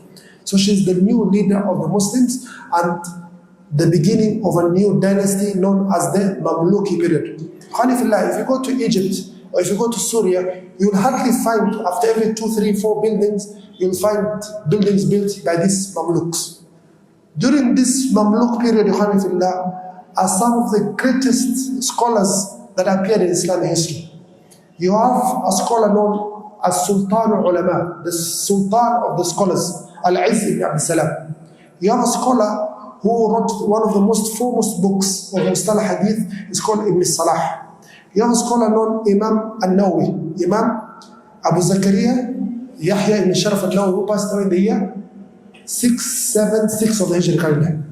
You have a man known as Shaykh al-Islam Ibn Taymiyyah al-Harrani, who passed away in the year 728 of the Hijri calendar. You have Ibn Qayyim, you have Ibn Kathir, Imam al-Dhahabi, Ibn Hajar al-Asqalani, Sakhawi, Suyuti. All these great scholars, they appeared during this period of this empire or this dynasty known as the Mamluks. The Mamluk in Arabic language means the slaves. So Muslims were led by people who were originally slaves. The Prophet ﷺ says, وَإِن تَأَمَّرَ عَلَيْكُمْ عَبْدٌ حَبَشِي, says that you have to be obedient and to listen to your rulers, even if you are led by a slave from the lands of Ethiopia. So this is a period of very important period of for us as Muslims, that these people, the Mamalik, they started leading from the year 648 of the Hijri calendar, and their first leader is this woman, Shajaruddin. This is what we shall look at in the forthcoming lecture. For these people, with them, it ended. The Mongolians were finished. There's no one called Mongolians. 90% of them became Muslims. Walillah alhamd. Something called the Crusaders against the Muslims, or calling it a crusade, it ended. They started giving other names like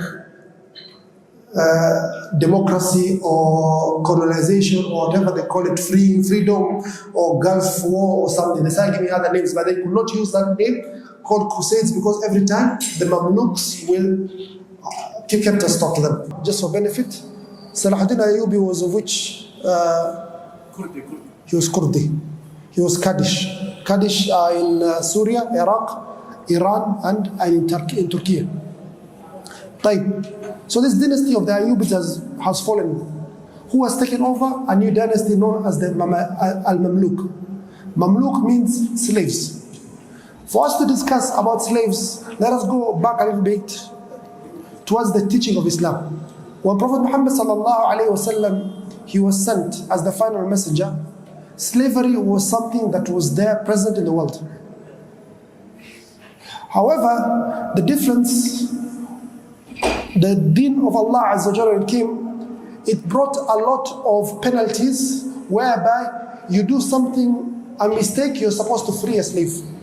For example, if you say to your wife, you're like my buck, you're like the buck of my mother's, you're like my mother's buck, hey, you're haram to me, for you to come out of that problem, you have to free a slave. You kill an innocent person accidentally, you have to free a slave. You go to your wife on the day of Ramadan, you've broken your fast in a haram way, you have to free a slave. So Islam brought a lot of things to free a slave. From the last advices the Prophet Muhammad sallallahu alaihi wasallam gave the Muslims, he says, as-salah, as-salah, wa ma malakat aymanukum. He says, prayer, prayer, and look after these people who are under you. The Prophet alayhi salatu wasalam, he teaches the Muslims. One day he finds one of the Sahaba beating up his slave, and he says, remember that the capacity you have over your slave, Allah has a greater capacity over you. Warning him that his action is not correct.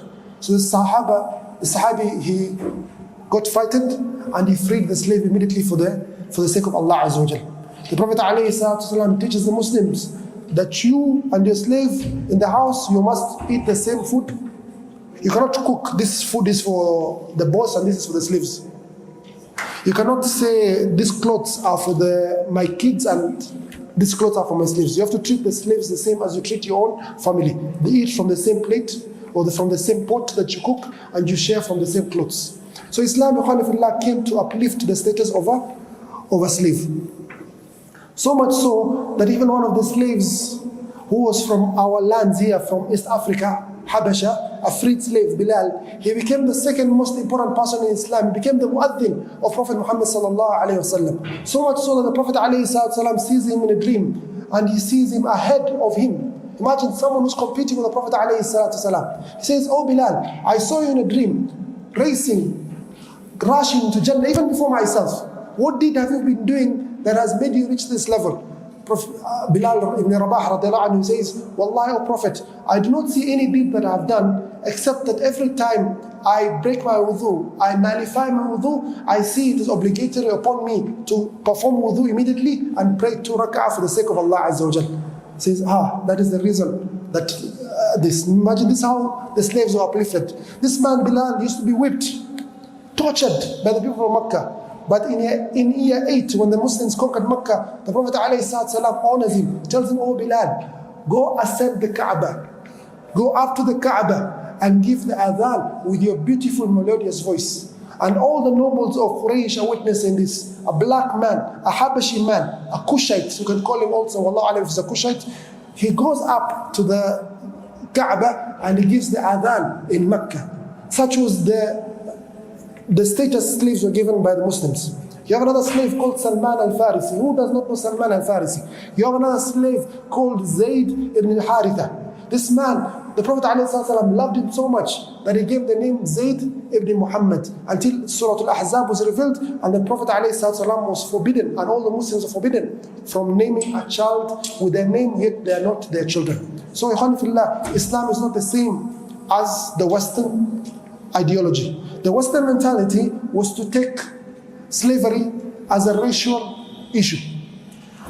All the slaves, or 99% of the slaves, or most of the slaves for the Western world are people of our color. The dark-skinned people, are the blacks, are the ones who are considered the slaves. The Arabs, on the other hand, even before Islam, and during Islam, definitely, all those centuries, A slave is any person who is captured in war fighting the Muslims and they are not Muslims, they are disbelievers. So the majority of the slaves were not blacks.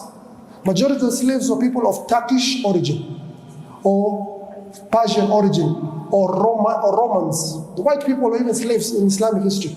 Not only blacks. Yes, blacks were there as slaves, but they're not, except a minority. The majority are from Turkish people, Romania, the Roman Empire, the whites, and so on and so forth, the Europeans and so on. So Islam and the Arabs did not have an issue of racial profiling.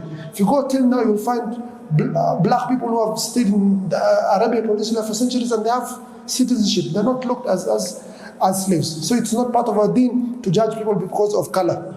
You're a kafir, you're a disbeliever, whatever color you are. We capture you in war, we imprison you, we free you, we charge your ransom, or we make you a slave. That was the rule. But even in slavery, they're given options.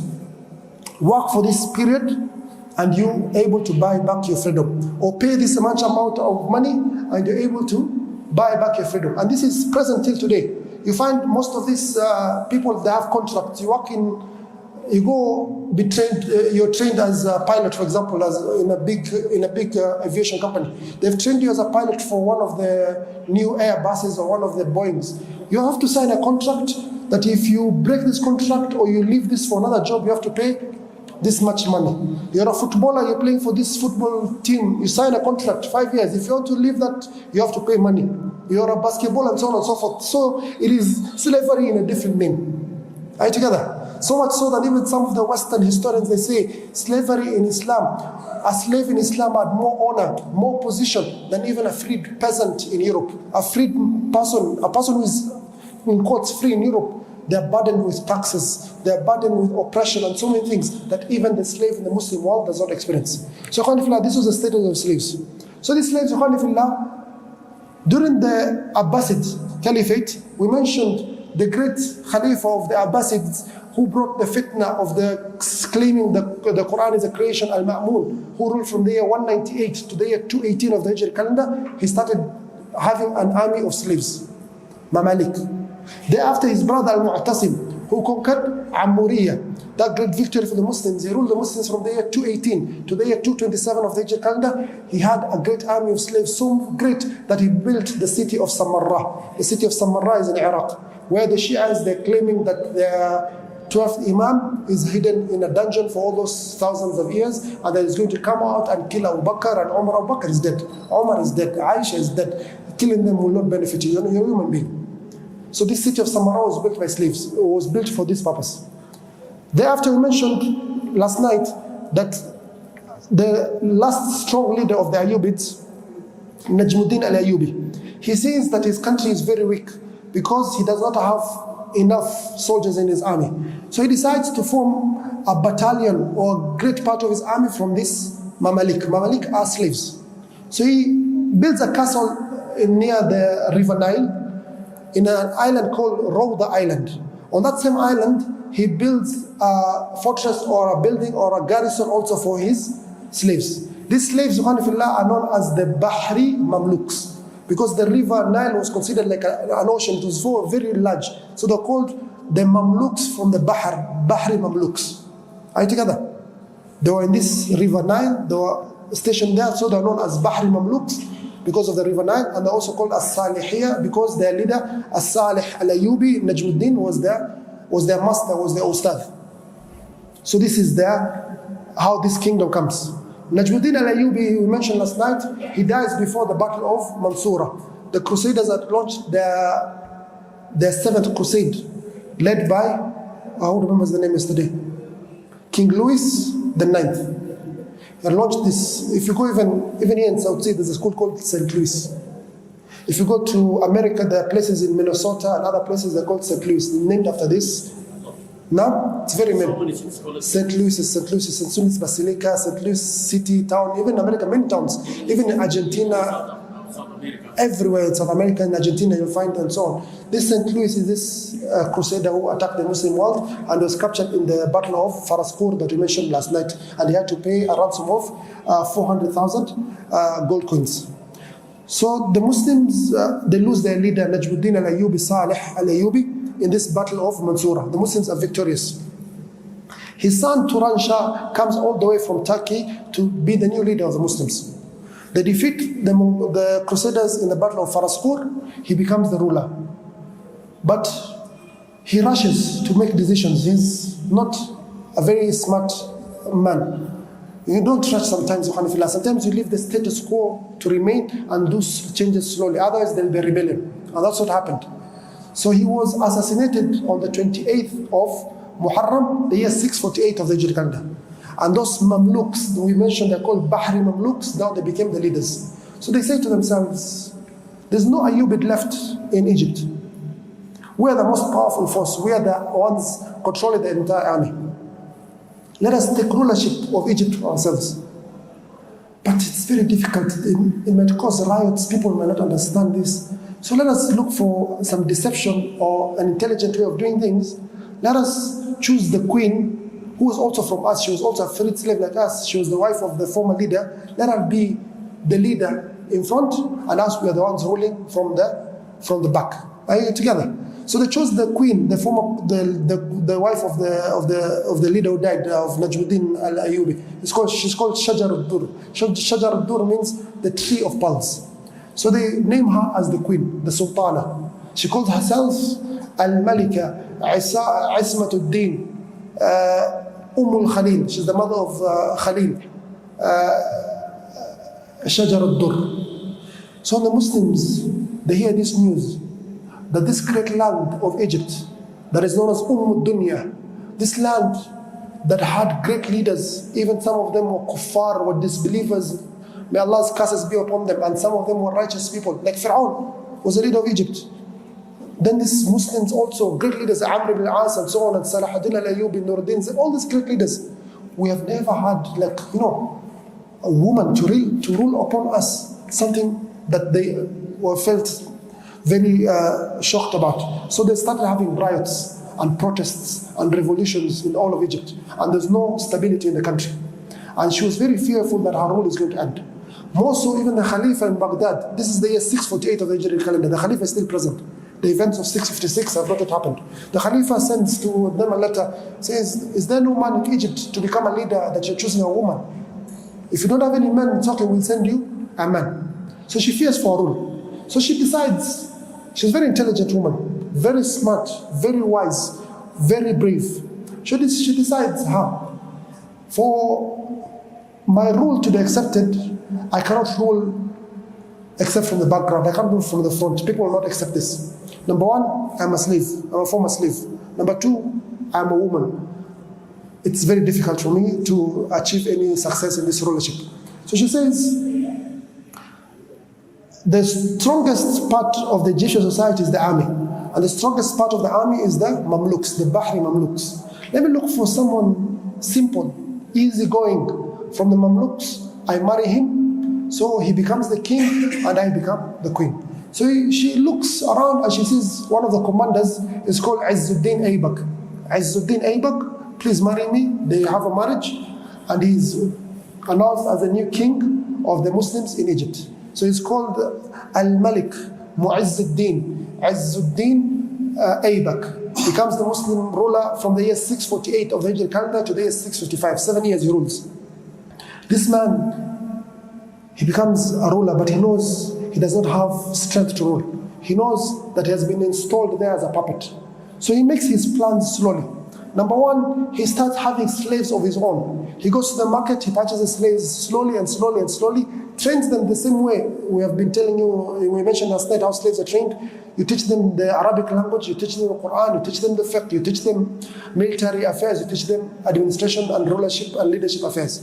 Train them. From amongst his great discoveries, or one of his greatest slaves, is a man called Saifuddin Qutuz.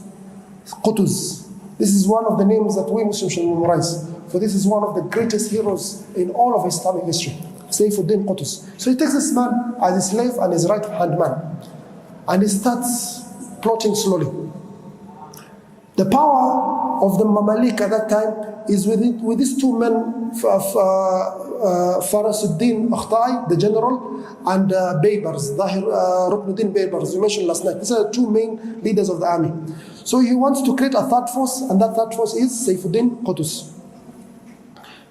The Ayyubid dynasty, they're still in Syria. They don't like what is happening in Egypt. How can a slave person become the ruler of the Muslims? But the Prophet ﷺ, from his last advice, as he says in the hadith of Irbad ibn Sari radiallahu anhu, he says, أوصيكم بتقوى الله والسمع والطاعة وإن تأمر عليكم عبد حبشي فإنه من يعيش منكم فسيرى اختلافا كثيرا فعليكم بسنتي وسنة الخلفاء الراشدين المهديين من بعد عضوا عليها بالنواجذ وإياكم ومحدثات الأمور. Prophet ﷺ says to the Muslims, I advise you with taqwa of Allah Azza wa Jal, and listen and obey to your leaders. Even if your leader is a slave from Habasha, listen to them, because division of Khalifillah is the reason of our weakness. Muslims are not weak because we're weak. We're weak because of our khilaf. وَاعْتَصِمُوا بِحَبْلِ اللَّهِ جَمِيعًا وَلَا تَفَرَّقُوا. The reason of our weakness in Khalifillah is these divisions, not because we don't have strong militaries, not because we don't have the latest weapons. Once we go back to what should hold us together, and that is the book of Allah Azza wa Jal and the deen of Allah Azza wa Jal, upon the understanding of the Muslims, of the early Muslims, will be on the correct path. Where was I?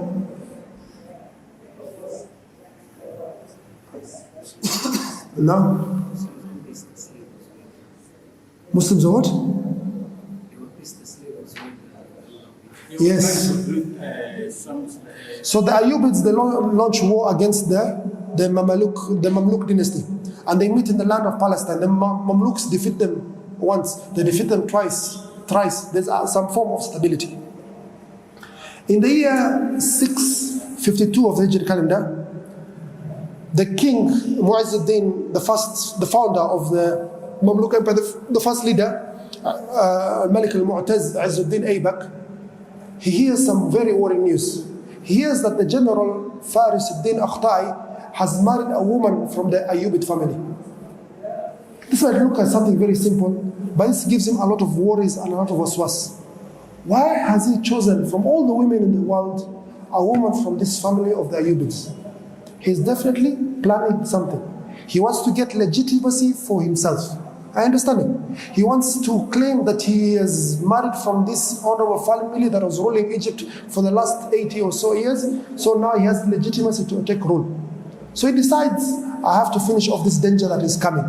So he invites him to the citadel or to the palace, and he has him executed. They behead him and they cut off his head, and they throw his head off so they kill this man. So when the Mamluks, the Bahri Mamluks, they hear this, and they're in a state of weakness, what do? They run away from Egypt. Amongst them is this great man who's going to be the leader of the Muslims later on. Is called Zahir Ruknuddin Baybars. Ruknuddin Baybars. They all run to Egypt. So now he has some form of stability. So from the year 652 of the Hijri calendar to the year 655, these 3 years, he's the overruler, this man, Al-Malik Mu'izzuddin Aybak.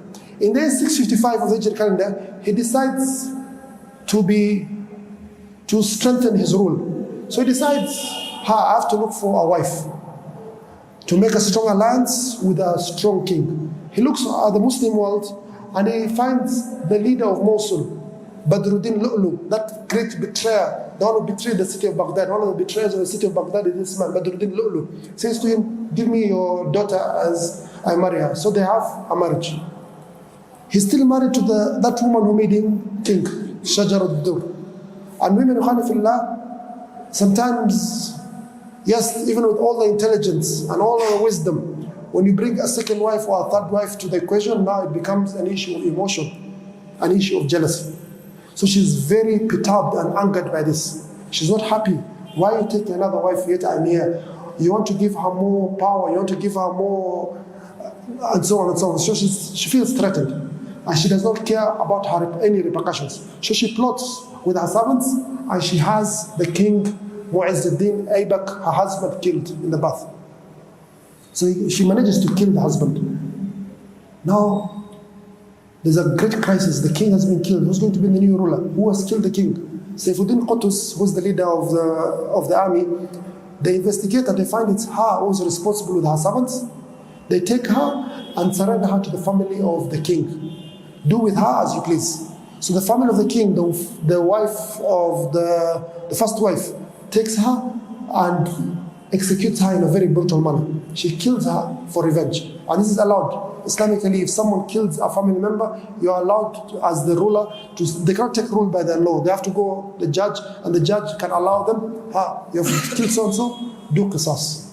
You can do qisas. That qisas is only for one person. You can't go do jahiliyyah because a person from this tribe has killed your tribe. You go kill the entire tribe or kill many of their tribe. No. وَلَا تَزِرُ وَازِرَةٌ وِزْرَ أُخْرَى. No one carries the sin of another person. You punish the person who has taken action. So she's killed. So now there's a crisis. What do we do? Who is the new ruler of the Muslims? So Saifuddin Qutuz, he knows he's a slave. He's a freed slave, or he's not yet freed. Says, there's no way the people are going to accept me as a ruler. Let me choose the son of this king who died, Ali, the son of Izzuddin Aybak, to be the new ruler. So they proclaim this young child who's about 14, 15 years of age to be the new ruler. Puppet leader, but the leader actually behind him is this general Saifuddin Qutuz. The Muslims in Egypt are not happy about this. For the conditions of Hanifillah, Islamically, you cannot have a leader except number one, they have reached maturity. Number two, they are Muslims. Number three, they're mentally sound. And number four, they have to be men. These are the conditions, or some of the conditions the scholars have kept. Number one, Muslim. Number two, mentally sound. Number three, they're adults. Number four, men. Are you together? So they're not happy. So there's riots, protests, civil unrest everywhere in Egypt. The Ayyubids also, they want to take over Egypt again. Nasser ibn Yusuf, he launches war against the Muslims. Mughith Omar, the leader of Karak of Jordan, he launches war against the Egyptian empire. For benefit of Hanifillah, there are many countries right now that are not there during those days. If you look at history, you will not find a country called Jordan, for example. You don't find a country called Kuwait. You don't find a country called Qatar. You don't find a country called UAE and so on. They are not there historically. These are colonial names, most of them. They were brought by the British for their own, for the benefits, oil and such other economic benefits. So the leader of Karak, that was the part that's currently Jordan, he launches war against the Mamluks in Egypt. They're defeated in Gaza. So there's a lot of instability, Hanifillah. So this great man, Saifuddin Qutuz, he says, it is now time for us to take action. Number one, we are threatened by these revolutions that are occurring in Egypt because of the rule of this young boy. Number two, we are threatened by the Ayyubids in Egypt. They want to take over. In Syria, they want to take over Egypt. Number three, the Crusaders are still around with the Crusader states of Antioch, of Tripoli, of Akka, of Askelan, and so on and so forth. Number four, the Mongolians are on our door. They have conquered Egypt, they've conquered Iraq, they have conquered Syria. The next place they're going to conquer is Palestine. We cannot leave a child to rule this great country of Egypt. So he proclaims himself as the new Sultan of the Muslims, and he takes a pledge of allegiance from Muslims. This man, just some things are very amazing coincidences. This man, Saifuddin Qutuz, yes, he's a slave, but he was not always a slave. He was the son of the sister of Jalaluddin ibn Muhammad ibn Khwarazm and Shah. We mentioned in previous lectures that one of the leaders who fought against the Mongolians was Muhammad Khwarazm Shah, and thereafter his son Jalaluddin Shah. Jalaluddin Shah, all of them, they were killed. Muhammad Khwarazm Shah, he died in Ireland. Jalaluddin Shah, he was killed in the land of Erbil or Mosul. His own sister gave birth to this man who is known as Qutuz, Mahmud ibn Mamdud. The Mongolians, when they captured this family, from amongst the people they captured was this young boy, is called Qutuz. Because he was very brave and had anger issues perhaps, they call him the name Qutuz, which means a wild dog, or a very angry dog, or a very powerful dog. So they call him this name, a rabid dog, Qutuz, that's what it means. So they sell him in the slave markets. So the Muslims, they buy him in a slave market in Damascus. He's taken by one of his masters to Egypt. He sold until he finds himself owned by this man, Mu'izzuddin Aybak. This is one of the surprising things in history. When you were children, sometimes you watch TV and you see things called, fictional, they say time machine. You know, they call something a time machine. Sometimes you look at the history books and you want to take a time machine and go back to change something in history. But every single time I've thought of that, I've always seen Allah subhanahu wa ta'ala has hikmah in everything that He does. There's no need of changing anything. Everything works for the best. وَيَمْكُرُونَ وَيَمْكُرُ اللَّهُ وَاللَّهُ خَيْرُ الْمَاكِرِينَ. They plot, but Allah is the best of plotters. Are you together with me, Khanifillah? The Mongolians, they have massacred the Muslims of Iran, of Azerbaijan, of those lands, Uzbekistan, and so on and so forth. How do they know that their end and their destruction will come from one of those children slaves who were captured there? The same way, like if you go back in history, you find someone called Fir'aun. How does he know? He doesn't know. He's finished the children of Bani Israel. The year that he's supposed to kill the sons, 1 year he kills the sons of Bani Israel, 1 year he doesn't kill. So Harun was born in the year he does not kill the sons of Bani Israel. And Musa alayhi salam was born in the year where he kills the sons of Bani Israel. In this year that he's supposed to kill the sons of Bani Israel, he finds a baby in the water. And he removes that baby from the water. A baby who's weak has been brought by the water. Yet this baby, he does not know that this baby is going to grow up and cause his destruction and be drowned by that same water that he found him in. Look how the days turn. وَتِلْكَ الْأَيَّامِ نُدَاوِلُهَا بَيْنِ النَّاسِ. So this man, Sayfuddin Qutuz, who was a freed slave, he became the leader of the Muslims in the year 655 or 656 thereabout. In the year 656 thereabout, after the events of Baghdad, and he starts preparing for the oncoming onslaught of the Mongolians, and with him is one of the greatest victories in Islamic history, victory in the lands of Palestine, in the lands of Ayn Jalut. In the previous lectures, we mentioned that from the signs of the Day of Judgment that are mentioned by Prophet Muhammad sallallahu alaihi wasallam, he says, لا تقوم الساعة حتى تقاتل ترك.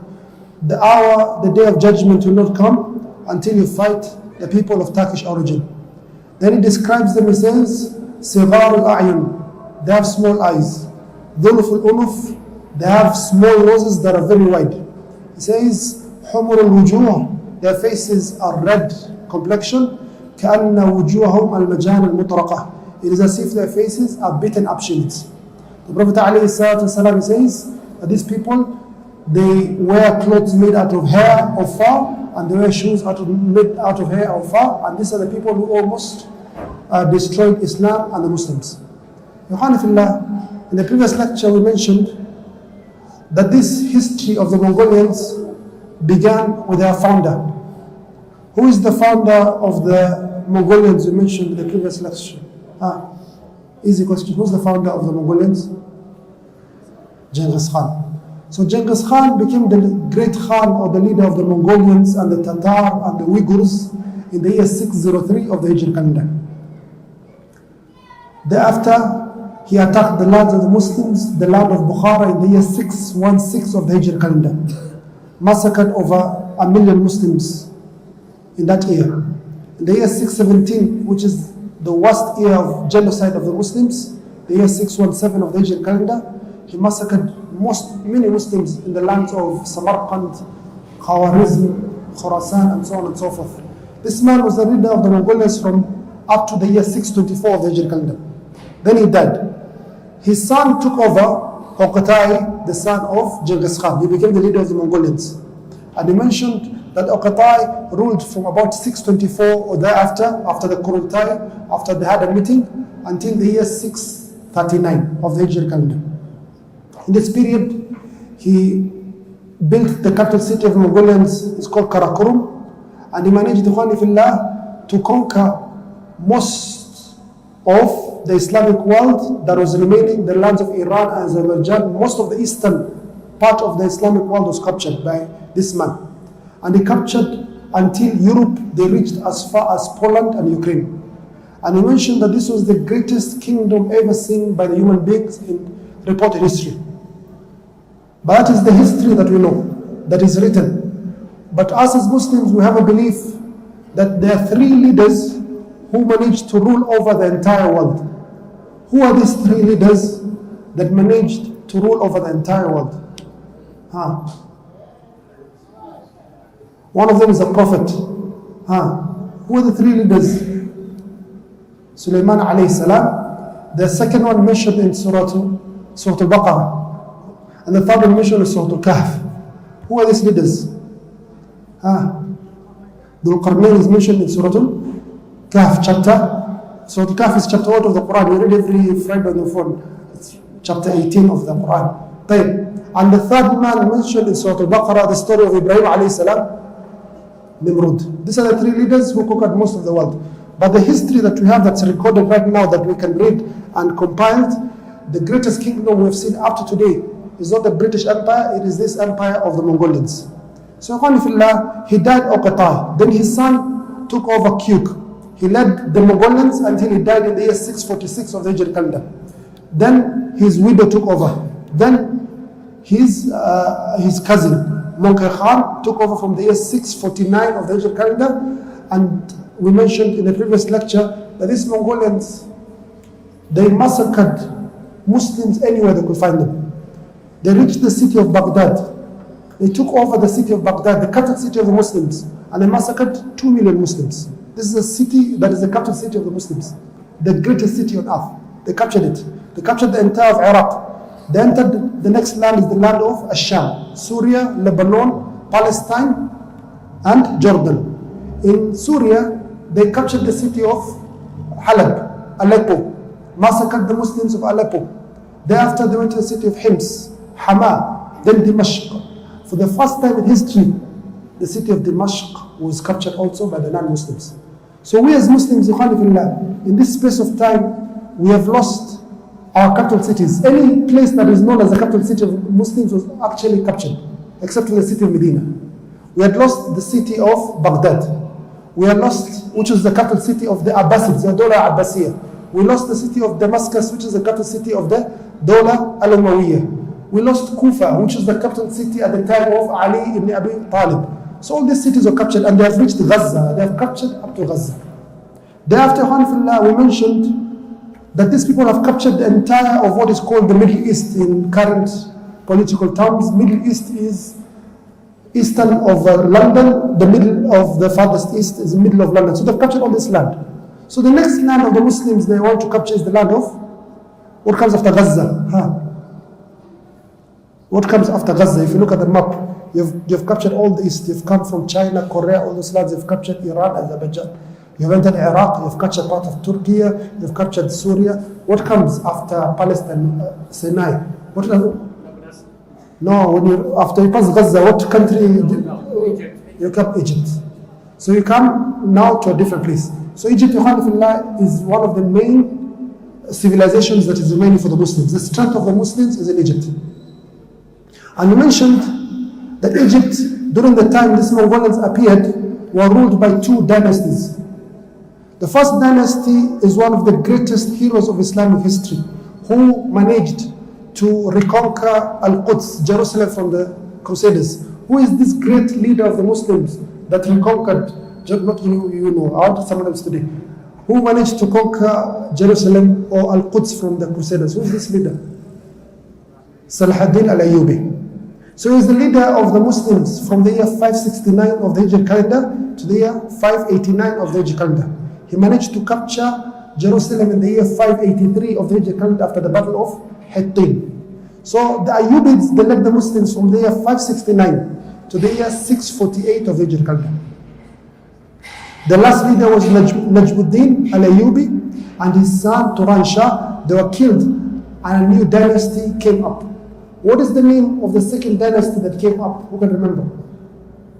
After the Ayyubids? The Mamluks. The Mamluks, are people who were slaves that were bought by Najmuddin al-Ayyubi. They were trained, they were taught the Quran, they were taught the fiqh, they were taught military studies, they were taught administration, they were taught to be leaders, and thereafter they became the leaders of the Muslim world. Question, is it allowed for a slave to be a ruler? Yes. Who says yes? Who says no? You cannot be a leader of the Muslims Number one, unless you're Muslim. Hence, non-Muslims cannot be leaders of the Muslims. Number two, you have to be aqil. You have to have mental capacity. If you're mentally incapacitated, you cannot be a leader of the Muslims. Number three, you have to be male. If you're female, you cannot be a leader of the Muslims. And number four, you have to be free. You cannot be a slave. So this created a situation that we're going to mention right now. So, we mentioned that the Ayyubids, they collapsed in the year 648 of the Hijri calendar. And this new dynasty of the Mamluk, they took over. The first leader was actually a woman, Shajaruddin. The people erupted in revolutions and protests, and she married Izzuddin Aybak, and she made her husband the leader of the new kingdom of Egypt. So Izzuddin Aybak became the leader from the year 648 to the year 655, when he was killed by this wife of his because he took a second wife. So be careful. Taking a second wife is very dangerous sometimes for your life. So she killed the husband, 655. Then she was killed. Then the new leader of the Muslims is the son. It's called Ali ibn Izzuddin. He's only 15 years of age. He becomes the leader of the Muslims. And the general, Sayfuddin Qutuz, becomes like the overall administrator or the chancellor or the prime minister of the land of Egypt. Meanwhile, the Mongolians are marauded with their barbarism in the lands. They're massacring Muslims everywhere. And Egypt have decided to choose a child to be the ruler of the Muslims. So this is a problem. So on the 24th of Dhul Qa'dah, the year 657 of the Hijri calendar, as the Mongolians are coming to the city of Aleppo, the city of Halab, just before they start besieging the city of Halab, the Egyptians, they have a meeting. The scholars, the ulama, the elders, and they all agree it is not proper at this very critical stage for us as Muslims of Egypt to have a child as our leader. So we need you, O General Sayfuddin Qutuz, to take over the rulership of the Muslims of Egypt. This man became the leader of the Muslims. And he only ruled for less than a year. And what a blessed rule it was, for it gave the Muslims one of the greatest victories in history, a victory in Ramadan that we're going to mention. So the leader of the Muslims is this great man called Sayfuddin Qutuz. Ironically, his history is also very interesting. He comes from a royal family. Yet he is a slave currently, but before that, he came from the royal family of Jalaluddin, who was ruling the lands of Iran, Iraq, parts of Azerbaijan, Kazakhstan, all these places. When his uncle was killed in the year 628 of the Hijri calendar, he was captured by the Mongolians. So the Mongolians capture him and he starts fighting them. So they call him Qutuz. Qutuz, a fierce dog. They call him a fierce dog, and that became his name. So he's sold in slavery until he reaches Syria, then later on he's sold in slavery in Egypt. Imagine, just the same way as the story of Nabiullah Yusuf alayhi salam. This man was a slave, he was brought up in a very difficult state, and now he's become the ruler of the Muslims. So Alhamdulillah, Egypt now has one of the two pillars that we require as Muslims for victory. So we have a righteous leader to lead us in Egypt against these Mongolians who are coming to massacre us. The second part of Allah we need is what? Shaykh al-Islam Ibn Taymiyyah rahimahullah, he says, قوام هذا الدين المصحف والسيف. He says the thing that gives this ummah uprightness and correctness is the mushaf, the Quran, and the sword. He says, كتاب يهدي وسيف ينصر. For Muslims to get victory against any enemy that attacks them, you need these two things. You need the book of Allah Azza wa Jal present in your lives, and you need power and strength. Allah subhanahu wa ta'ala says in the Quran, وَأَعِدُّ لَهُمْ مَا اسْتَطَعْتُم مِّن قُوَّةٍ. You as Muslims prepare yourself whatever from the strength you've been given. The first strength that you should prepare yourself is the internal strength, your iman. You have to prepare your aqidah, your belief. You cannot go fight the enemy, yet you don't have that strong belief in Allah Azza wa Jal. You don't have that belief that death will not come to me except the day it's written for me. You don't have that strong belief that courage does not reduce life by a day and cowardice does not increase life by a day. Everything is in the hands of Allah. Nothing will harm me if Allah has not given permission. And I will not be stopped from the khair if Allah subhanahu wa ta'ala has given the permission. So the first thing you need is that iman. And the second thing you need is you take that action, you go take the asbab, and you leave the nasr to Allah Azza wa Jalla. So we have a righteous leader, Sultan Qutuz, who has taken over the rulership of Egypt. The second part we need is the ulama. We need the scholars of Islam also to be with us. For us to get victory, we cannot do any action without the presence of the ulama. And this, ikhwani fillah, one of the greatest scholars took up this challenge. It's called Izzuddin Abdul Aziz ibn Abdul Salam. It's called Izzuddin Sultan al-Ulama. Al-Izz ibn Abdul Salam ibn Abdul Aziz al-Sulami al-Maghribi al-Dimashqi al-Shafi'i rahimahullah, born in the year 577 of the Hijri calendar. He passed away in the year 660 of the Hijri calendar. So this second person is one of the main reasons for the victory that we're going to mention in the forthcoming lectures. Who is this man? Just a short biography of his story. This man, is born in the year 577 of the Hijri calendar, Al-Izz ibn Abdul Salam. He grows up and becomes known as the Sultan of the Ulama, the Sultan, the leader of the scholars of his time. During his time, his early age, his very poor family. No one knows even his history till today. Who is his father? Where is his father from? His uncle? We don't know. We just know his name, Abdul Aziz ibn Abdul Salam, As-Sulami, from the tribe of Sulami of Mudar, from originally from Morocco or Maghrib al-Arabi. Then he came and was born in Damascus. We don't know anything about him. When he's about 30 years of age, very poor, he stays in the Umayyad mosque in Damascus. One day as he's sleeping at night, the security have locked the doors of the mosque so that the poor people can sleep. Fajr time will open the doors. So as he's sleeping, he has a wet dream. It's very cold, extremely cold. There's a fountain, so he goes, he takes his bath in the fountain, and he's freezing and he's shaking. After that, he takes a short nap again, he sleeps. He gets a wet dream for a second time. So he says, I have to go take a bath. So he goes to take a bath in the cold, and almost faints because of that extreme cold. He almost kills himself because of using the extreme cold water. He goes back to sleep. Then he hears a caller saying to him, O Izzuddin, do you want knowledge or do you want deeds? He says, I want knowledge that I will apply to my deeds. Without knowledge, I cannot do any deeds.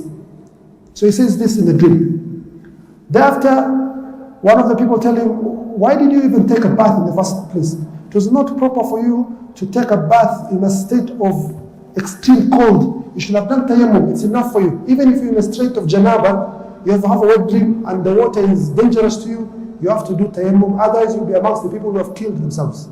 So he started seeking knowledge, until he became the khatib of that mosque he used to sleep in of Banu Umayyah. And he became the qadi of Damascus. He became the scholar. All the scholars, everyone wants to study under this man, Al-Izz ibn Abdul Salam. And the scholars are very afraid of him because he's very straight and does not fear anyone. He speaks for the sake of Allah Azza wa Jal. He speaks the truth anytime. One of the leaders at the time was called Salih Ismail al-Ayyubi. He hears that his cousin Najmuddin al-Ayyubi in Egypt wants to attack Syria and put Egypt and Syria together. Egypt and Syria are like a bird with two wings. If you want strength of the Ummah, you have to have Syria and Egypt together. Syria, alhamdulillah, right now is back to the fold of the Muslims. It will become strong once again, bi-idhnillah azza wa jal. Egypt also has to come back to the fold of the Muslims. That is only way all Muslims shall conquer the land of Palestine and remove these criminals, the Zionists who are massacring people there. You cannot do it without Egypt, historically. Wallahu alam, Allah knows where his victory will be. So this man, Salih Ismail, hears his cousin wants to attack Syria. What does he do? He goes to the Crusaders and says to them, I'll give you the lands of the Muslims and the fortresses, take them, assist me to fight my cousin. SubhanAllah. He does not care for the deen, for the lands of the Muslims. He wants to sell anything, give away anything so that he can remain on the seat of authority.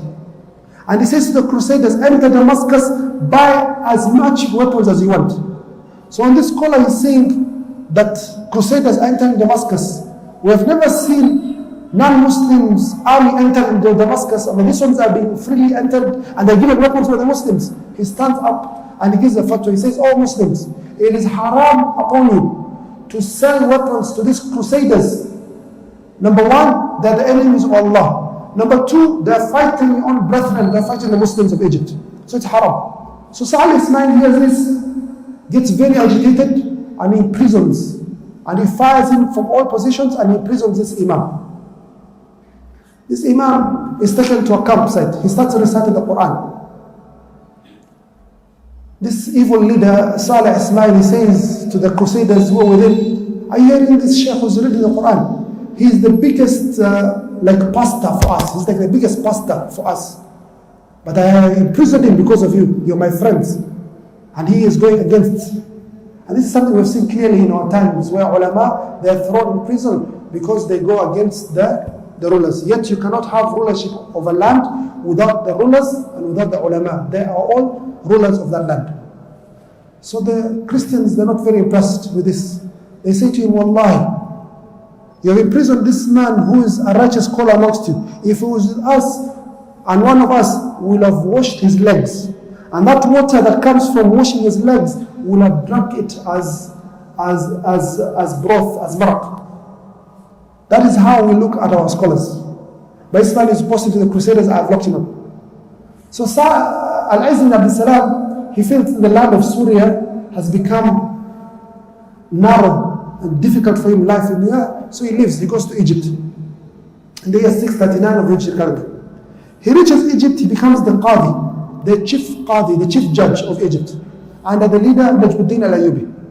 Then he notices something very strange. He notices that Najmuddin al-Ayyubi has kept slaves as leaders and governors and heads of the army. Mamalik. He doesn't accept this. So he says, "These leaders you have kept are all slaves. They are not fit for rulership. They are not fit even to sell and buy. They are not fit even to do a marriage for them. They are slaves." And we said in Islamic history, slavery was not black people. Slavery was mostly the Turkish people. But you had also Europeans as slaves, you had Persians as slaves, you had black people as slaves, you had every single community. It is the Westerners who later on changed slavery to become the blacks. Us blacks were not slaves. Even us blacks in Africa itself, we had slaves from other Africans. So it was not a racial thing, it was something common in all societies. But it's the Westerners who made it an issue of color. So Izzuddin Al-Izz ibn Abd Salam says, "You guys are slaves. We cannot accept any of your transactions. You're not worthy of rulership." So this brings a Get trial in Egypt. He's told, "You have to stop talking about this issue." So he gets very angry. He says, "If I cannot speak for the deen of Allah Azza wa Jal, what do I do? I quit. Ma'asalam." He takes his donkey, packs his bags, and he leaves Cairo. As he's leaving, all the ulama, all the khutaba, the imams, the women, the children, the animals, everyone in Cairo starts living with him. And hardly anyone is left in the city of Cairo. Everyone stands with the alim. We stand with the alim. We stand with our scholar. So Najmuddin al-Ayyubi takes on his horse, rushes, tells it, "We'll do as you wish. You are our imam, you are our leader. Whatever you wish, we'll do." So Al-Izz ibn Abd Salam says, "All your governors and your commanders that are from the slaves, the Mamalik, we have to auction them as slaves. Then they can be freed by the money that is paid for them." So imagine you have an auction, and it's the only time in world history that this has happened. All these great leaders, they are brought in front of public on a stage, and they're told, how much are you buying for, I can't mention politicians in Kenya, but imagine just a great politician in Kenya, and all of you are coming and you say, 50,000, 100,000, 200,000, 1 million. When you're mine. The humiliation he must have felt. But he sold all of them. And he got the money from Baytul Mal, and they became freed. Hence, their rule was accepted. So, these two pillars were very important for the Muslims for the next victory that we're going to talk. One of the greatest victories, not only in Islamic history, but in world history. We have this great man, Saifuddin Qutuz. He became the leader of the Muslims in the year 657 of the Hijri calendar. And we have this man who was born in the year 577. 577, how old was he in the year 657? Wacha tuone watu wanajua hesabu. He was born in the year 577. In the year 657, when Saifuddin Qutuz is becoming the leader of the Muslims, how old was he? Ayub? 80. How did you calculate 80? Huh? 80. It's 80. He was 80 years old. So this great Imam of the Muslims, has given the job of inciting or encouraging the Muslims to prepare themselves to defend their honor, their lives and their property against the Mongolian army that is coming. And this other man, Saifuddin Qutuz, his name is Mahmud ibn Mamduh. He is given the rulership to prepare the armies, to prepare the weapons, to prepare the bridges, the infrastructure, whatever is required for the Muslims to defend themselves. On the 24th of the Qa'dah, the year 657 of the Hijri calendar, as we mentioned last night, the leader of the Muslims of Egypt becomes a man known as Saifuddin Qutuz, one of the greatest heroes of Islamic history. We all have to memorize his name, Saifuddin Qutuz, rahimahullah.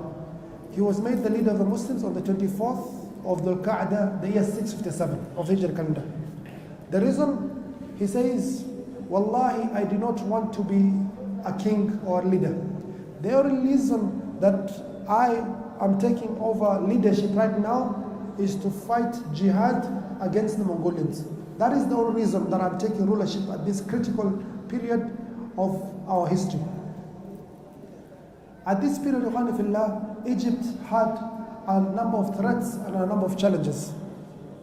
The first thing, internally, Egypt had a lot of internal problems. Everyone was fighting to be the leader of Egypt. So you have the Mamluks, the slaves, the former slaves, they are divided into two.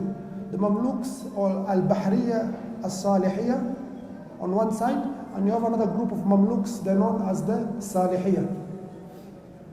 Are we together? People look like they're sleeping today. Are we together, brothers? So we have the Mamluks, they're divided into two. There's the Bahriya and the Salihiyya, they're fighting each other. The Bahriya and the Mu'taziyya. The Bahriya, many of them were expelled from Egypt, they went to Syria. Some of them remained in Egypt and continued causing civil strife. Number two, there was a lot of rebellion in the land of Egypt. Number three, there was economic problem in Egypt. Number four, this is internal problem. Are we together? Externally, we have the threat of the Crusaders. They had just attacked Mansour and Dimyat some years back. So we have the threat of the Crusaders from Europe. We have the threat of the Crusader states in Syria and Palestine. We have the threat of the greatest threat, which is the Mongolians. We have the threat also of the Mamluks who ran away to Syria, the Bahriya Mamluks. They're outside Syria. We have the threat of the Ayyubids who don't want the Mamluks to be ruling. They're also in Syria. So this is what is presented to this new leader of the Muslims, Saifuddin Qutuz. Look what he does, and how he builds a kingdom to fight the Mongolians. Number one, he calls a meeting of all the elders and the leaders in Egypt, and he tells them, I did not take rulership of Egypt except to fight the Tatar, the Mongolians. وَلَا يَتَأَتَّى ذَلِكَ إِلَّا بِالْوُلْكِ. And there's no way for us to fight the Mongolians except if we have strong head, a strong leadership. After we finish with the Mongolians, you can choose whoever you want to be your leader. I will surrender leadership to whoever you choose. So this gives them some form of relaxation. Number two, he changed the ministers. He removed the minister called Ibn Bint Al-Izz, who was a minister from the time of Shajar al-Dur. He removes him and keeps someone else called Zainuddin Yaqub. Keeps an excellent man called Zainuddin Yaqub. He changes the commander of the army, he retains the commander of the army, a man called Farisuddin Aqta'i al-Saghir. We had Farisuddin Aqta'i, we mentioned previously. This is a different Farisuddin Aqta'i al-Salihi. He's from the Mamluks who are fighting him, the Bahriya Mamluks. He chooses him as the leader of the army. Number 3, he declares clearly to all the Egyptians that my goal, my objective number 1 is to fight the Mongolians, is to declare jihad against the Mongolians. So all Muslims of Egypt, let us unite against this endeavor for the sake of Allah Azza wa Jalla. So with this, Ikhwani Fillah, he manages to stabilize Egypt. The Muslims are with him. Everyone is supporting him in Egypt.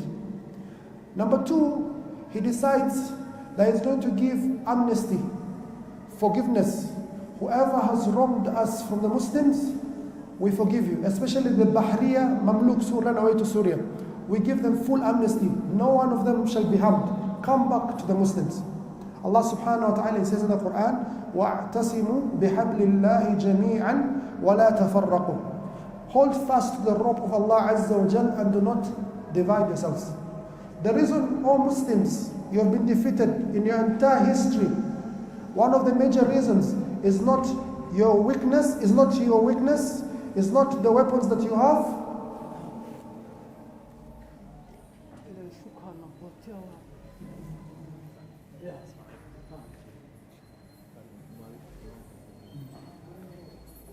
The reason, all Muslims, that we have been defeated in our history is not because of our weakness. It's not because the enemy has nuclear bombs and biological weapons and F-28s and F-16s or F-35s or so on and forth. The reason is because of our division. As long as we remain divided, we are a defeated ummah. We do not have our strength. Allah subhanahu wa ta'ala says in the Quran, وَأَطِيعُوا اللَّهَ وَرَسُولَهُ وَلَا تَنَازَعُوا فَتَفْشَلُوا وَتَذْهَبَ رِيحُكُمْ وَاصْبِرُوا إِنَّ اللَّهَ مَعَ الصَّابِرِينَ. Allah says, all Muslims, number 1, obey Allah and His Messenger. This is the basis that we as Muslims should unite in obedience to Allah and His Messenger. What Allah has brought and the Prophet ﷺ has taught us, let us unite upon this foundation. Anything else we do not agree upon, we leave it. If it is قال Allah, قال Rasul, we agree upon. The second part, he says, Allah subhanahu wa ta'ala, وَلَا تَنَازَعُوا. Do not differ. Do not go different paths after this. وَلَا تَنَازَعُوا. Because if you do so, فَتَفْشَلُوا. You shall fail. You shall lose all strength. وَتَذْهَبَ رِيحُكُمْ. Your strength will go. وَاصْبِرُوا. And have patience when you meet the enemy. إِنَّ اللَّهَ مَعَ الصَّابِرِينَ. Allah is with the patient people. So he implements this Sayfuddin Qutuz rahimahullah. He calls the Bahriya Mamluks. Yes, we have been fighting them for many years, but they are Muslims. They are on La ilaha illallah. We have had khilaf upon issues of the dunya. Let us leave this on the side, but now we are presented with a common enemy.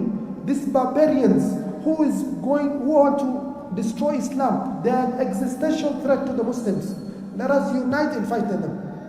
So this king, rahimahullah, he shows this great character. And this is the best character for any Muslim, ikhwani fillah. Al-afu 'inda al-maqdirah. The best time to forgive is not when you are forced to forgive. The best time to forgive is when you have the strength and the power to harm. The Prophet ﷺ enters Makkah. He has conquered it in the year 8 of the Hijri calendar, in the month of Ramadan, the 20th of Ramadan. He tells the Muslims of Makkah, no harm shall come to you. All of you, amnesty.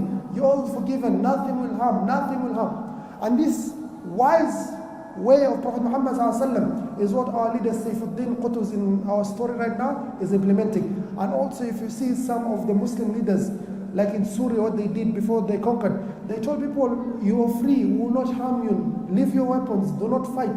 And this helped the Muslims conquer the land of Syria from the Batiniya, from the Nusayriya. So it is a very wise tactic to use forgiveness.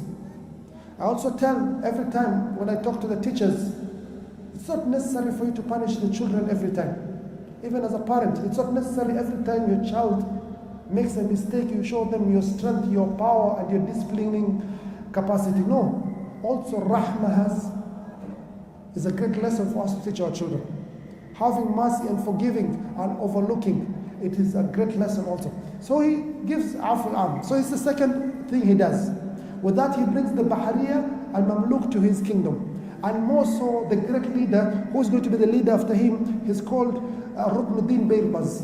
Ruknuddin is the leader of the Bahriya Mamluks. a very dangerous man. He was the head of the army.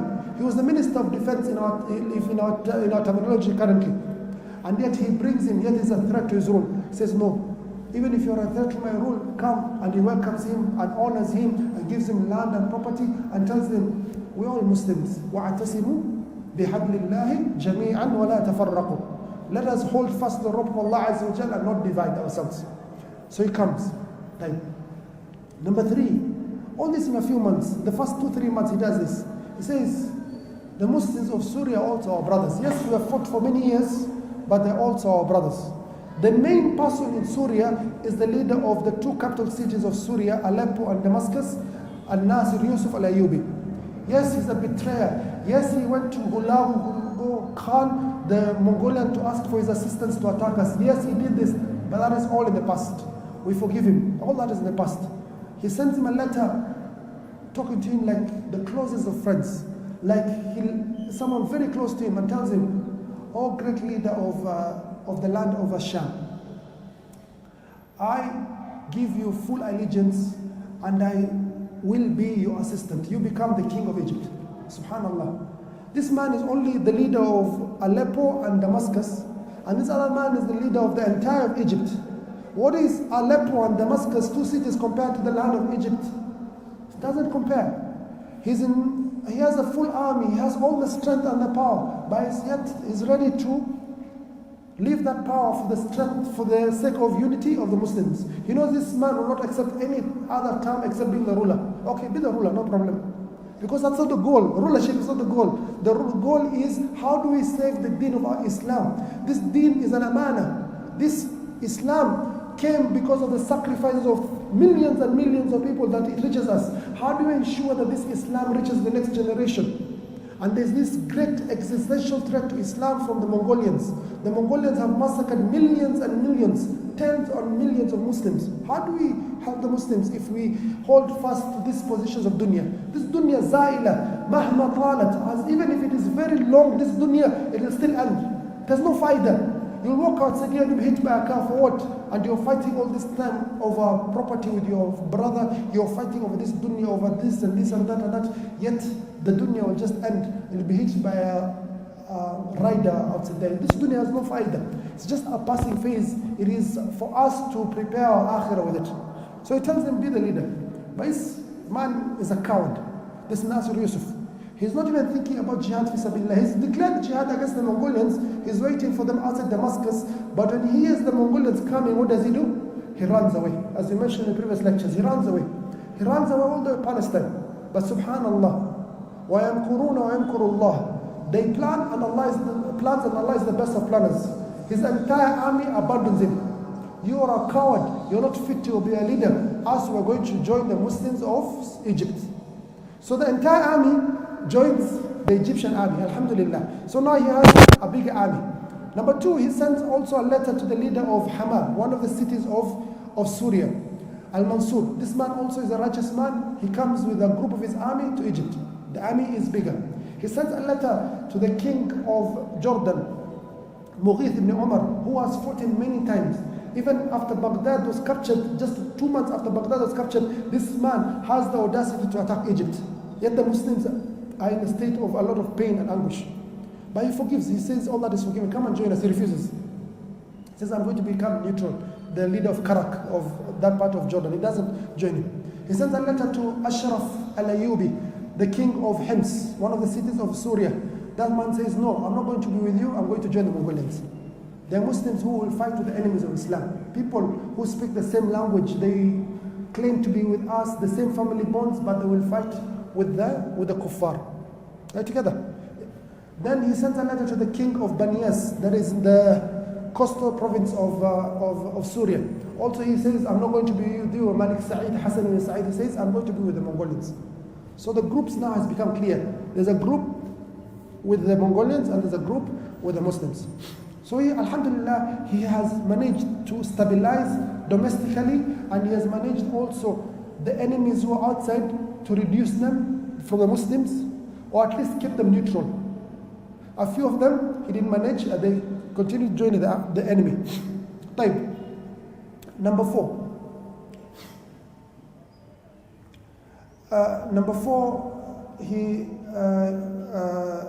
Sayfuddin Qutuz rahimahullah, he decides to give the ulama more voice in society.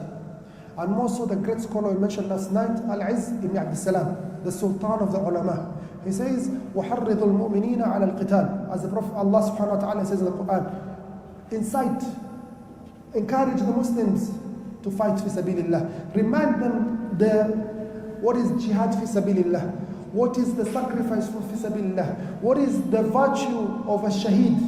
A shaheed, yukhani fillah, is not going to be asked any question in the grave. Man rabbuk, man nabiyyuk, ma dinuk, he will not be asked. The shaheed will not stay in the barzakh, will not stay in the hayatul barzakhiyah to wait for the day of qiyamah for the trumpet to be blown. He will be in Jannah. Shaheed goes straight to Jannah. The shaheed will not feel sakaratul maut, he will not feel the agonies of death. The shaheed, yukhani fillah, will intercede for 70 members of his family on the day of qiyamah. The shaheed, yukhani fillah, has so many virtues that even the Prophet ﷺ says, I wish that if I was given life again, then I will go fight فَأُقْتَلْ فَأُحْيَا فَأُقْتَلْ. I wish I was given life many times so that I can be killed fi sabilillah. The shaheed, when he enters Jannah, he will be rewarded so much by Allah subhanahu wa ta'ala. It will be said to them, tamannaw, ask whatever you want. Allah subhanahu wa ta'ala tells them, ask whatever you want. When Allah insists to them, they say, oh Allah, return us to dunya, so we fight for your sake and we are killed for your sake again. This is the virtue of a shaheed. This is the ulama's position. They have to remind the Muslims the verses of Surah Al-Nisa, Surah Al-Imran, Surah Al-Anfal, Surah Al-Bara'a, Surah Al-Tawbah, Surah Al-Muhammad, Surah Al-Munafiqun, all these surahs that speak about jihad and the munafiqeen and so on and so forth. The Muslims have to be reminded about this lesson, that you have to defend your deen, and your right will not be taken except with strength and power. You cannot ask your right from the United Nations Security Council. You cannot ask your right from Amnesty or the human rights. You have to take your right by force, the way it was taken from you by force. So the ulama are given this position. So with this, fillah, the Muslims of Egypt, they have that shawq ila al-jihad. They have that love for jihad, that love for shahada, for dying for the sake of Allah Azza wa Jal, to sacrifice themselves for the deen of Allah Azza wa Jal. وَإِنَّهُ لَجِهَادٌ نَصْرٌ أَوْ إِسْتِشْهَادٌ فإما حياة تسر الصديق وإما ممات يغيظ العداء فإما إلى النصر فوق الأنام وإما إلى الله في الخالدين هل تربصون بنا إلا إحدى الحسنيين. Allah says قل هل تربصون بنا إلا إحدى الحسنيين. The person who fights fi sabilillah has been promised two great things. Either he will get victory or he will go straight to Jannah. There's no loss when you fight fi sabilillah. So the ulama and the people of Egypt, they're in this state of iman, in preparation for this army of the barbarians, the Mongolians who wish to attack them and finish Islam from the face of the earth. As in this state of just 2-3 months after, they receive a letter from Khwarazm Khan. Khwarazm Khan has massacred Baghdad, he has massacred Aleppo, he has massacred Miyatharqin, he has massacred Muslims in many places in Syria and Iraq and Azerbaijan and Iran. Millions of Muslims have lost their life. So he sends a letter to Egypt that next, it is you people that we're going to attack next. So he sends a letter. As we mentioned previously, the Mongolians, they had something called psychological warfare. So they had people who are excellent in Arabic language, in poetry, very articulate, to write for them their letters. And these letters, are very scary. Number 2, the Mongolian, they are the greatest empire ever seen by human beings by the time, in recorded history, as we said yesterday.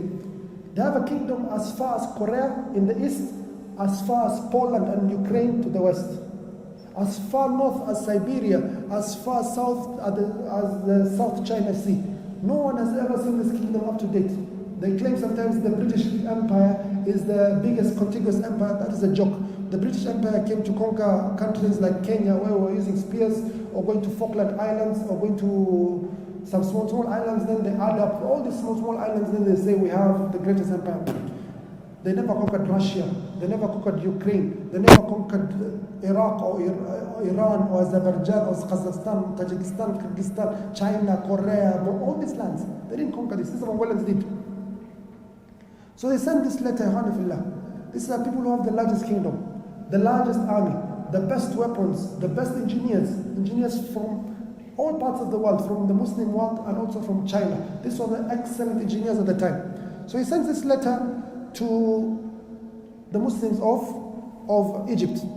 Let me just read a part of it. He says, من ملك الملوك شرقا وغربا الخاخان الأعظم, from the king of kings of the east and the west, the great Khakhan. This is defined to his brother Mongol Khan, who is in Karakorum. He says, بسمك الله باسط الأرض ورافع السماء, by the name of Allah. These are kuffar, but they ask, because they have the Arabic writers, they say, بسمك الله, by the name of Allah, باسط الأرض, the one who has spread the land, ورافع السماء, and raised the heavens, يعلم ملك مظفر, the king Muzaffar Qutuz, he knows, وهو من جنس المماليك, and he used to be among the Mamalik الذين هربوا من سيوفنا, that ran away from our swords, إلى هذا الإقليم يتنعمون بأنعامه. He continues and say, you are a slave, you ran away from us, we finished all these kingdoms, you know what you did to them, we are not defeated, even if you run away we'll still catch up to you, and so on and so forth. Then he finishes, وَسَيَعْلَمُ الَّذِينَ ظَلَمُوا أَيِّ مُنْقَلَبٍ يَنْقَلِبُونَ. They finish with this verse of the Quran. So this is to terrorize the Muslim Ikhwanifillah, to cause horror. All the cities that we know that qualify as capital cities of Muslims have been captured. Any city that was a capital city or qualifies to be a capital city has been captured. Baghdad, that was the capital city of the Abbasid, has been captured. Kufa, that was the capital city at the time of Ali ibn Talib, has been captured. Damascus, the capital city of the Dawla Umayyad, has been captured. Aleppo, the second capital city of Syria, has been captured. If you go to the west, we had already lost, in this same century, 633, we had lost Cordoba, the capital city of Andalus. So there's no capital city except left Cairo. The only capital city that the Muslims can, there's a difference between a religious capital and a political capital. The political capital, Ikhwanifillah, is more important than the religious capital. That's why the Muslims, they conquered Damascus before conquering Jerusalem. In history, Abu Ubaidah, Amr ibn Jarrah, Khalid, Walid, Shurahabil, and Yazid ibn Abi Sufyan, and so on, they conquered Damascus. So these political capitals are very important. And the only political capital that remains for Muslims is Cairo. And this man is threatening them with this. So the Muslims, Ikhwanifillah, they have a meeting called by this man, Sayfuddin Qutuz. The ulama, the umara, all of them are called. We've gotten this letter, 4 ambassadors or 4 emissaries or 4 messengers from Mongolians have come. And they're threatening us with this letter. What do? Let us hear your opinion. Shura, وَشَاوِرْهُمْ فِي الْأَمْرِ وَأَمْرُهُمْ شُورًا. Allah says in the Quran that you have to consult. Everyone talks. The ulama, they talk. Everyone has a different opinion. Some say fight, some say let us make peace with the Mongolians, some this, some say that, some say. Everyone has their opinion. Are you together? Even if you bring it right now to all of us here sitting, the Mongolians are there. You'll find not 100% will go one way. You'll find one group say, we'll fight, we're able to, we'll tawakkal on Allah. Other group will say, no, it's not smart. You guys are too young, you're hot-blooded, blah, blah, blah. Let us not fight. What is this fighting? What is this jihad? Let us go give money to the Mongolians. Let us use diplomacy, and so on and so forth. So there's division. So the leader, Sayfuddin Qutuz, he speaks last. He says, no doubt, I am going to fight the Mongolians, even if I'm alone. I will personally go and fight those Mongolians. So this, he creates al-Qudwa, an example for others to follow. That he's not a king who's going to sit back in Egypt while the army goes to fight the Mongolians. He says, I will physically be there present in that army. Whoever wants to join me can join me. Whoever does not want to join is up to them. Number 2, why are we fighting these Mongolians? For the sake of Allah Azza wa Jalla, and for the deen of Allah Azza wa Jalla. You are created to earn Allah's pleasure. And how will you earn Allah's pleasure and you let these barbarians maraud the lands and harm all these Muslims? Number 3, he reminds them of their character. He says, whoever chooses to remain, they can remain, no harm will come to them. But let them remember that whichever woman is harmed by these Mongolians in any form or manner, they are responsible in front of Allah Azza wa Jal. Any haram thing that occurs on any Muslim, you are responsible because you chose to be with the qa'idin, to the ones who stay back home. Then he says, while he's in the state of tears, he says, وَمَنْ لِلْإِسْلَامِ إِن لَمْ نَكُنْ نَحْنُ. Who will be there for Islam if it's not us? Who will be there for this deen of Allah Azza wa Jalla if it's not us? Is it a responsibility for the people of Baghdad? They've all been massacred. Is it a responsibility for the people of Syria or Iran or Iraq or Afghanistan? All those Muslims have been massacred.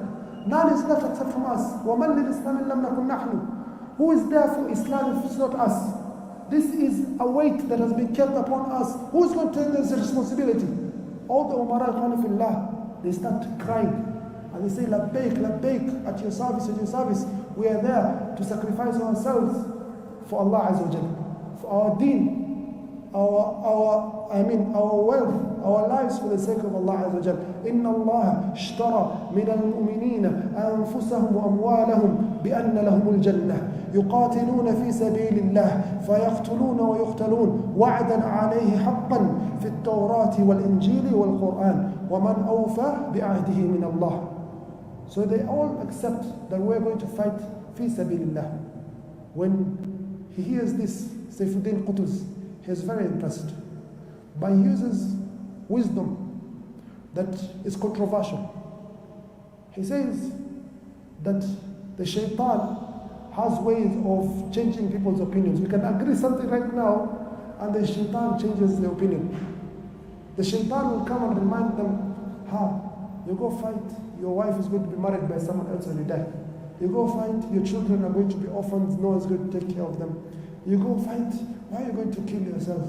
It's as if you going to fight reduces your life by one day, or you remaining not fighting increases your life by one day. As Muslims, we have a firm belief that death has been written for us. True or false? Our death is that exact place and that exact time that was written. You cannot escape it for a moment. But you can choose the way to die. You can choose to die the death of cowardice or the death of bravery. Death is the same death, ikhwanillah. It's just death. Yes, someone has been eaten by a lion, someone has been hit by a car, someone has burnt, someone has fallen from a building, someone has had a heart attack, a disease. All that, in conclusion, is still death.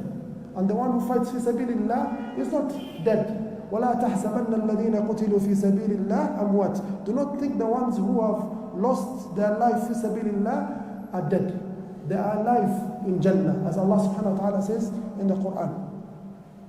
So he decides to block the path of shaitan, to show the Muslims that there is no other way except fighting these Mongolians. He says, all these messengers, these 4 messengers, they have not been respecting the ways of the people. They have not been following the common accepted practices of not killing women, not killing children, not destroying mosques and so on and so forth. They have been doing all this harm to the Muslims and to other non-Muslims. They're not following the protocols that are there. So he decides to behead all these 4 messengers. It's against the deen of Allah Azza wa Jal to harm a messenger. You're not allowed to kill a messenger. Even if the non-Muslims, they do to you some things, you cannot do those things to them. For amongst them, killing messengers is not allowed in our deen. For example, the non-Muslims, if they start killing our children as they're doing in Gaza, we cannot kill the children of the non-Muslims. It's not allowed Islamically. If they rape, we cannot rape. We have our moral code that we follow regardless of what they do. We cannot kill the pastors and the priests and the rabbis or destroy the worship places. We have a lot of rules when it comes to fighting fi sabilillah. So, but he decides that he wants to send a clear message to the Muslims of Egypt that I as the king, I as the ruler of Egypt, number one, I'm not going to go back on my position. I have chosen to be the leader. Why? To fight these Mongolians. And to make it clear to you, I'm beheading them. So there's no turning back.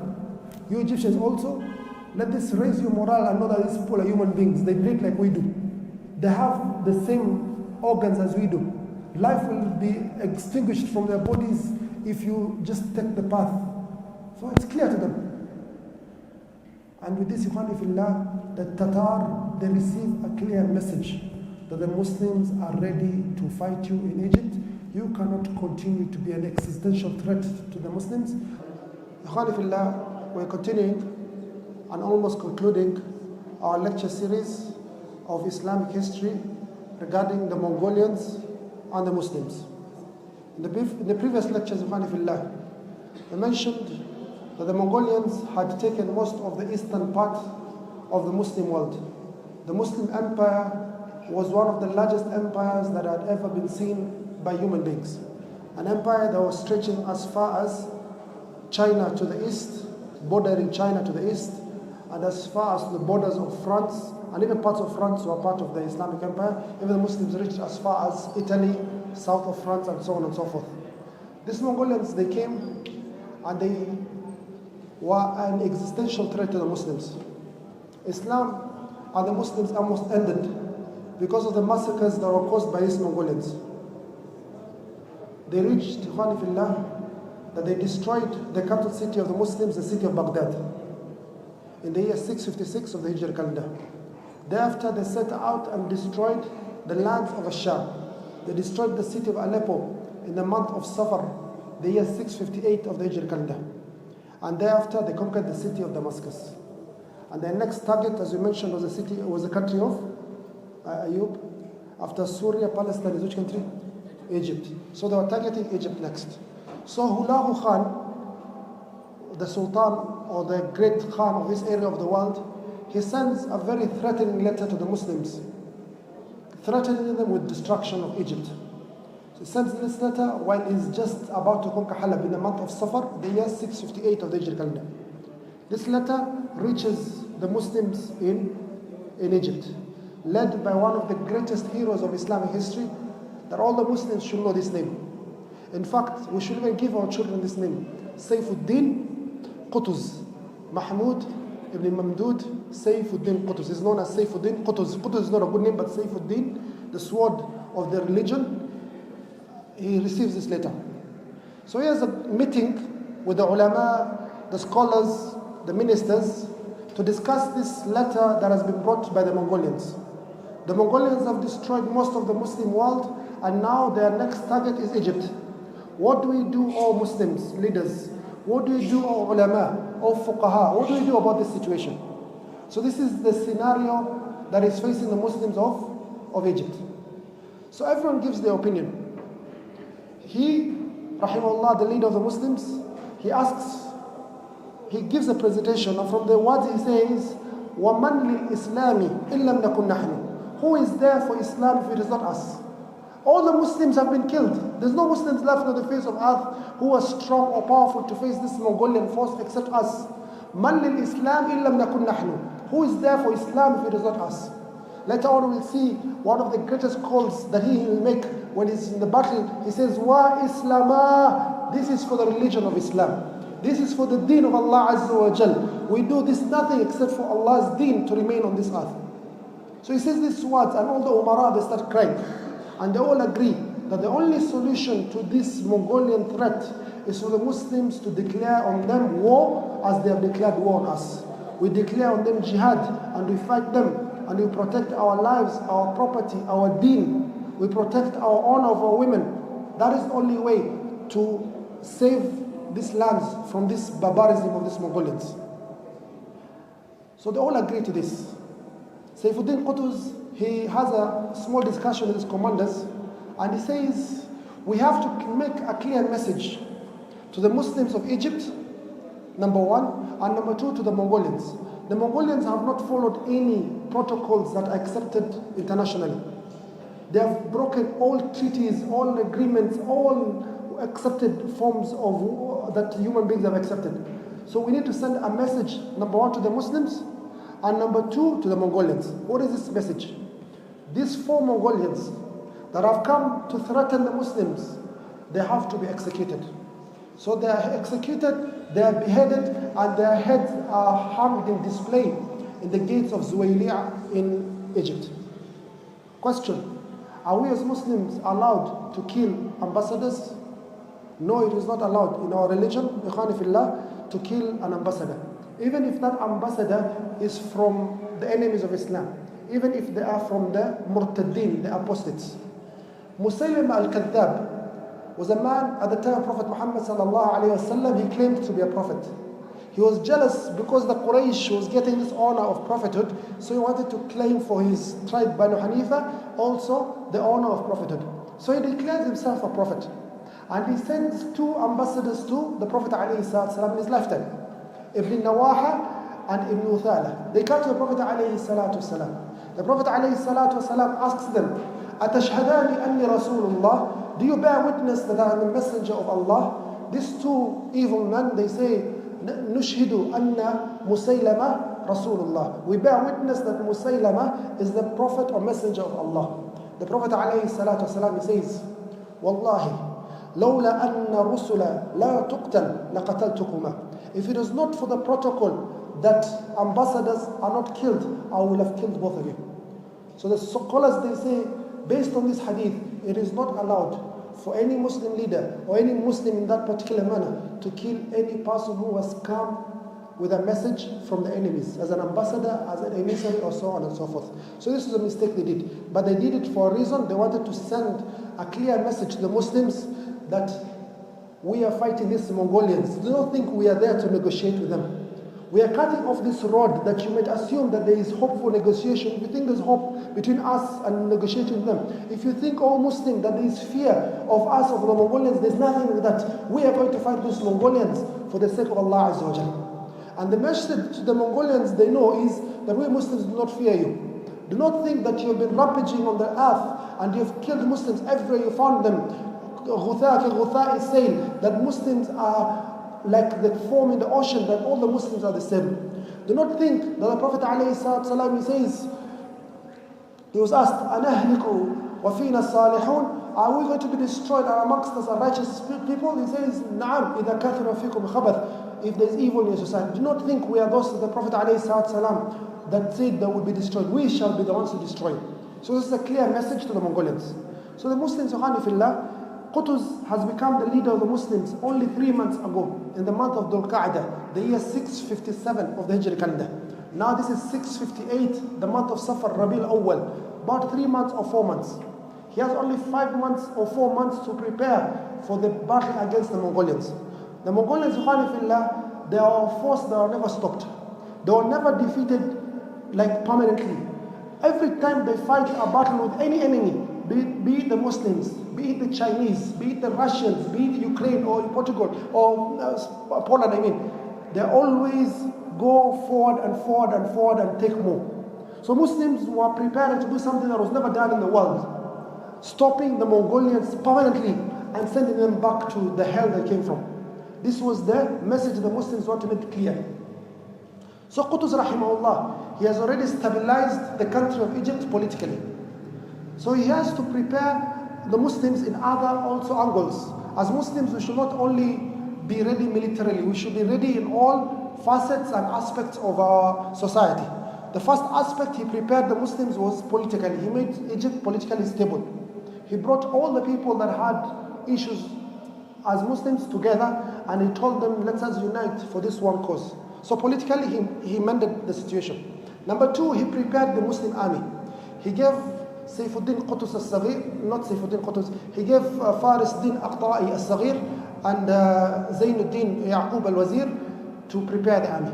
So you have to prepare the army. Allah subhanahu wa ta'ala says in the Quran, وَأَعِدُّ لَهُمْ مَا اسْتَطَعْتُم مِّن قُوَّةٍ. Prepare against them whatever you have of energy, of power. So you have to prepare. Power is not only military, you have to prepare yourself, number 1, politically. Number 2, militarily. Number 3, a situation arises that Egypt is in dire financial situation. The economy is in a very bad state. They have been fighting the Crusaders, as you mentioned. The Crusaders are coming from Europe, they're coming from the Christian states in Asham, always attacking them. So this fighting them has taken a toll on the economy. Number 2, they have been fighting the Ayyubids in Syria, Muslims that wanted to take over Egypt. They have been fighting them. Number 3, they have been having internal dissension and wars and revolutions in the country. So these political upheavals and political problems caused a lot of issues in Egypt. Are you together? This affected the economy. So there's not enough money for the army to fight the Mongolians. So Saifuddin Qutuz rahimahullah, he calls the ministers, he calls the governors, the leaders of the army, he calls the ulama. He says, oh ulama, I want a fatwa, you give us a fatwa to tax the Muslims. They pay tax so that we can fight the Mongolians. Question, why was it necessary for the leader to ask for a fatwa for tax? Why was it necessary for this leader, Saifuddin Qutuz, to call this gathering of scholars, of ministers, of governors, and everyone else and ask the ulama, we want money to fund the army, to fight the Mongolians. We don't have enough money. So we want to tax the Muslims. Give us a fatwa so that we can tax the Muslims. Why do they need a fatwa to tax the Muslims? Because, ikhwani fillah, tax is haram. Tax is a form of oppression in our religion. The only right that is to be taken from your property, be you a Muslim or a non-Muslim, is what Allah subhanahu wa ta'ala has legislated. If you're a Muslim, you pay the high amount, which is zakah. If you're a people of the book, you pay something called jizya, which is even less than zakah. This is the only wajib that you have internally. There's nothing called income tax or corporate tax. That's why you find many Muslim countries or the Middle East countries or the Gulf countries, they don't have any form of tax, but Allah subhanahu wa ta'ala continues to bless them. Tax, ikhwani fillah, is one of the major sins. Taxing and taking money from people as tax is one of the major sins. And a major sin on top of that we have seen in our times is people taking bribes on top of taxing you. Dhulma upon dhulma. The Prophet ﷺ says, صاحب المقص لا يدخل الجنة. The one who works for tax, he does not enter Jannah. He says, the Prophet ﷺ, about a woman who committed zina at the time of Prophet ﷺ, a woman from the tribe of Ghamidiyya. He says that this woman has done a great tawbah. لَقَدْ تَابَتْ تَوْبَةً لو تابها صاحب مقص لقبل منه. This woman has done a great sin of zina, adultery. She has been stoned, but she's repented a great repentance.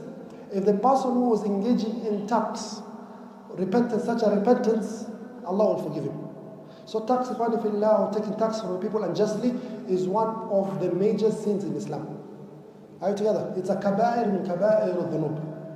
It is an issue that is for fiqh, it's not for us to discuss right now, and all the rules and regulations, but generally speaking, it is one of the problems. So the ulama are sat down. The great scholar, Sultan Ulama al-Izz ibn Abdul Salam, says, there's no harm. The Muslims have been attacked. It is wajib upon us as Muslims to defend the land of the Muslims. The Mongolians have attacked all the land of the Muslims. It's only Egypt that's left as the power of the Muslims. It is wajib upon all of us to defend the Muslims. Number one, yes, you can collect tax for funding this expedition. However, you have to follow the two conditions that I keep for you. Condition number one, you have to make sure there's no money left in the treasury of the treasury. In your bank accounts as a government, there's no money left. First, spend that money that you have been accumulating. It is not sufficient. Number two, the ministers, the governors, the heads of the army, the government officials, they have to be same as the civilians. It is not proper for us to take money from the civilians, yet you ministers are riding in luxury and in opulence and and in israf. It's not fair. So you ministers, number one, show us your true intention, that you have goodwill for the Muslims. All this wealth that you've accumulated, you don't need all this luxury that you're in. Sell it. Give it out. And that price, keep it in the treasury to fund the Muslim army. Of course, this is going to create a situation. But the leader, he says, Saifuddin Qutuz, I am the first one as a sultan. He sells all his property that he does not need, or he just leaves what is sufficient for himself and his family, sells majority of his property to fund that. Even the ministers, everyone has to sell their property. Says, Al-Izz ibn Salam says, the money is not enough yet, it's not enough. Like, collect from the Muslims what you need, sufficient only for the army, nothing more. Nothing more. Collect. So he taxes the Muslims only 1 dinar, 1 gold coin for every person in the land of Egypt, and they collect about 600 or 650,000 gold coins, and they are ready financially now to meet the army of the Mongolians. Allah subhanahu wa ta'ala says, وَأَعِدُّ لَهُمْ مَا اسْتَطَعْتُم مِّن قُوَّةٍ. Prepare against them what you've been given for power. So now they're prepared politically. They have prepared militarily. They have prepared financially. Number 4, all scholars or ulama remind the Muslims of their obligation towards other Muslims. A Muslim is not a person who is an individual. He lives in a community. And as much as he has individual obligations, he has obligations to the Ummah. And from the obligations of the Ummah, he has to defend the lives, the property, the honor of the Muslims. So remind the Muslims that they have to fight this ibadah that is the peak. You know, like a mountain, the top of the mountain where you reach the peak of the mountain. We've reached the top of Mount Everest. We've reached the peak of the mountain, the pinnacle of Islam, the highest part of Islam, the most honored part of Islam, al-jihad fi sabilillah, dirwatul Islam. The Prophet ﷺ. Teach the Muslims what this means. Remind them the verses of Allah Azza wa Jalla in the Quran where it speaks about Muslims. They have to defend their property, their honor. Remind them, Allah subhanahu wa ta'ala says, قاتلوهم يعذبهم الله بأيديكم ويخزهم وينصركم عليهم ويشفي صدور قوم مؤمنين. Remind them, وما لكم لا تقاتلون في سبيل الله والمستضعفين من الرجال والنساء والولدان الذين يقولون ربنا أخرجنا من هذه القرية الظالم أهلها واجعل لنا من لدنك وليا واجعل لنا من لدنك نصيرا الذين آمنوا يقاتلون في سبيل الله والذين كفروا يقاتلوا في سبيل الطاغوت فقاتلوا أولياء الشيطان إن كيد الشيطان كان ضعيفا. Remind them, كتب عليكم القتال وهو كره لكم وعسى أن تكرهوا شيئا وهو خير لكم والله يعلم وأنتم لا تعلمون. Remind them of Muslims that they have an obligation to their deen, to Allah Azza wa Jal. And whoever passes away, whoever dies in this battle fighting fi sabilillah is a shaheed, is a martyr, is not dead, he is alive in Jannah. وَلَا تَحْسَبَنَّ الَّذِينَ قُتِلُوا فِي سَبِيلِ اللَّهِ أَمْوَاتًا بَلْ أَحْيَاءٌ عِنْدَ رَبِّهِمْ يُرْزَقُونَ فَرِحِينَ بِمَا آتَاهُمُ اللَّهُ مِنْ فَضْلِهِ وَيَسْتَبْشِرُونَ بِالَّذِينَ لَمْ يَلْحَقُوا بِهِمْ مِنْ خَلْفِهِمْ أَلَّا خَوْفٌ عَلَيْهِمْ وَلَا هُمْ يَحْزَنُونَ يَسْتَبْشِرُونَ بِنِعْمَةٍ مِنَ اللَّهِ وَفَضْلٍ. So the ulama, they take also their position and status in society. They remind the Muslims what the deen wants from them, what the religion wants from them. So that is preparation of you internally. You can't just go fight enemy fillah. You go to the gym and you do pump iron and you think you're ready to fight the iman. The pump iron, the most important muscle that you should build is your heart. The most important muscle in your body that you should build is its heart, your iman, your aqidah, your belief in Allah Azza wa Jal. Build your heart. Have that fear of Allah Azza wa Jal. You don't fear anyone else except Allah Azza wa Jal. You know what Allah wants from you, and you know what Allah will honor from you. Khalifillah, look at a verse, for example. Allah subhanahu wa ta'ala has given you everything that you own. Everything that you own, Allah has given you, including your own soul. Allah has given you. It is not your property. But Allah subhanahu wa ta'ala wants to purchase from you what He has given to you. He wants to purchase your soul from yourself, yet He is the one who owns your soul. He wants to purchase your property, yet He is the one who owns your property. إِنَّ اللَّهَ اشْتَرَى مِنَ الْمُؤْمِنِينَ أَنفُسَهُمْ وَأَمْوَالَهُمْ بِأَنَّ لَهُمُ الْجَنَّةِ. Allah subhanahu wa ta'ala wants to buy from you your soul and your property, and for you is going to be Jannah as the reward. Why? يُقَاتِلُونَ فِي سَبِيلِ اللَّهِ فَيَقْتُلُونَ وَيُقْتَلُونَ. They fight fi sabilillah. Some of them are killed and some of them they kill. Khalifillah. So the ulama, they take this role. This is number 4. Number 5, Sayfuddin Qutuz rahimahullah, very wise. Not like some Muslims who come with hamasa, with a lot of passion, yet wisdom takes a different path, to say politely. They take this path and wisdom takes this path. So you find them, they talk out of passion. But look what Sayfuddin Qutuz says. He says, my goal, my objective is one, to fight the Mongolians, to fight the Tatar. I want to fight this army of barbarians that are fighting us.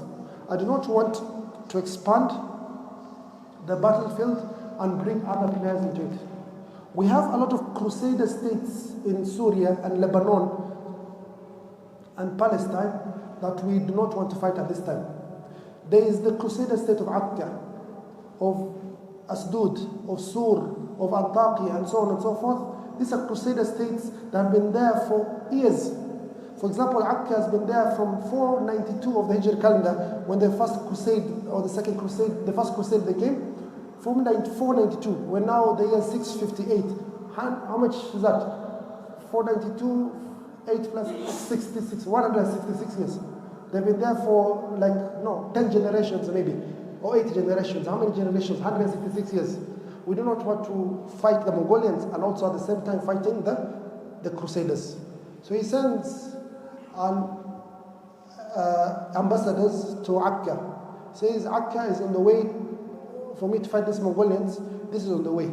So I want these Christians or these Crusaders, we do not fight with them. Let us have a peace agreement amongst us that we will not fight them, we will not harm them, and they should do the same.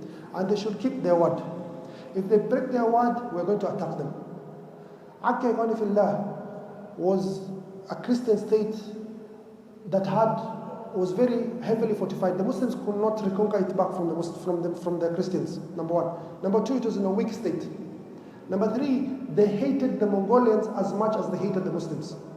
They have this great hate for the Muslims because of Aqidah, of their belief system, and they also have a great hate of the Mongolians because the Mongolians massacred also a lot of Christians.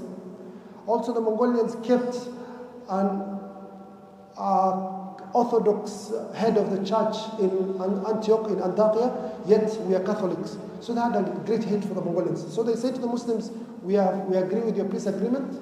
In fact, we're even ready to participate in your army if you allow us. We'll support you with supplies, food, whatever you need, we'll support you. The Muslims, they say to them, we don't need you to assist us in war, because the Muslims understand that these people can betray them anytime. They can join your army, yet then the Mongolians come, and in the Mongolian army, the leader of the Mongolians is a Christian, Kitbogan Noyan. The allied forces of the Mongolians are the Armenians, the Georgians, and so on, and Antioch and the Christian states of the Middle East. So we cannot allow this. But you guys make a peace agreement. So Khalifillah, this great man, one of the greatest heroes of Islamic history, he has managed to prepare the Muslims from the month of Rabi' al-Awwal to the month of Sha'ban, about 5 months, or the month of Rajab, about 5 months. Then he says to the Muslim army, let us go now. Allah subhanahu wa ta'ala is with us. We are going to save the deen of Islam from these barbarians. We are going to defend La ilaha illallah on this earth. Alhamdulillah ala ihsanih, wa shukru lahu ala tawfiqih wa amtinanih, wa ashhadu an la ilaha illallah ta'adhiman li sha'nih, wa ashhadu anna Muhammadan abduhu wa rasuluhu da'i ila ridwanih, wa ala alihi wa ashabihi wa ikhwanihi amma ba'd. Wa yawma'idhin yafrahu al-mu'minun bi nasrillah ينصر من يشاء وهو العزيز الرحيم. إخواني في الله, tonight we'll continue the lecture series in Islamic history, the events between the Mongolians and the Muslims. And tonight we discuss one of the greatest victories for Muslims in the entire history. One of the greatest victories that every Muslim should know, should celebrate, not as a Eid, but celebrate its history. For it is one of the greatest days for Islam, one of the greatest days for the Muslims. Ikhwani fillah, we mentioned in the previous classes that the Egyptian army, led by Sayfuddin Qutuz rahimahullah, they were going to fight the Mongolians in the land of Palestine. So Sayfuddin Qutuz rahimahullah, he divides his army into two. The center of the army is led by the great commander Ruknuddin Baybars. So he tells Ruknuddin Baybars, you have to enter Palestine first. Then the rest of the army will be behind you. So the army is divided into two. The first part, the vanguard, or the center of the army, the heart of the army, is by this man Ruknuddin Baybars. And the main army, the main body of the army, is led by the leader of the Muslims of Egypt, Sayfuddin Qutuz rahimahullah. So in this month of Rajab, in the year 658 of the Hijri calendar, that is equivalent to July, the year 1260 of the Christian calendar, the Muslims, they start crossing from Egypt into Palestine, into the land of Gaza. So they cross the desert in the eastern province of Egypt, they cross the Sinai desert and they enter the land of Gaza. If you've been following the news over the last 2 years, you should have a clear picture of how Gaza is divided. So they enter Rafah, then they enter Khan Yunis, then they enter Deir al-Balah, until they reach the city of Gaza. That is where there's an outpost of Mongolians. There are not many, a few thousand. They are guarding there. That is the outpost or the expedition force of the Mongolians. So they discover how there's an army of Muslims that still wants to fight us. There's still Muslims on this earth that feel that they can fight against us. It's something amazing. We have known Muslims for the last 40, 50 years, since the time of our grandfather Genghis Khan, cowards. People in a humiliated state. None of them were able to stand before us. We have conquered half of the Muslim world. We have conquered most of Russia. We have conquered up to Europe. We are the greatest empire on the earth. Who are these Muslims? But this Muslim army, Khanifillah, led by Sultan Baybars, utterly defeated this small army of Mongolians in Gaza, and they freed the land of Gaza. And most of the Mongolian army, they ran away to their main army. The main army, Khanifillah, was in Lebanon, in a place called the Bika Valley, Sahel Biqa', the Biqa' Valley in Lebanon, led by the Christian Nestorian Mongolian. He's called Ketbuga. So Ketbuga gets this news that the Muslims have attacked. The Muslims have killed Mongolian soldiers. Who are these Muslims? We have to prepare our army and meet them. We are the ones. This Ketbuga is the one who was the general in charge of conquering Baghdad. He's the one who destroyed the city of Baghdad. He was the main general of Hulagu Khan. He was also a general at the time of Genghis Khan, Ogaitai Khan, Qiyub. He has been a general for the last 30, 40 years or so. So he's very surprised. So he gathers his army to meet the Muslims. The Muslims, after they've conquered Gaza, they go towards the coastal area of Palestine. They travel through the coastal area. They pass the town of Asqalan.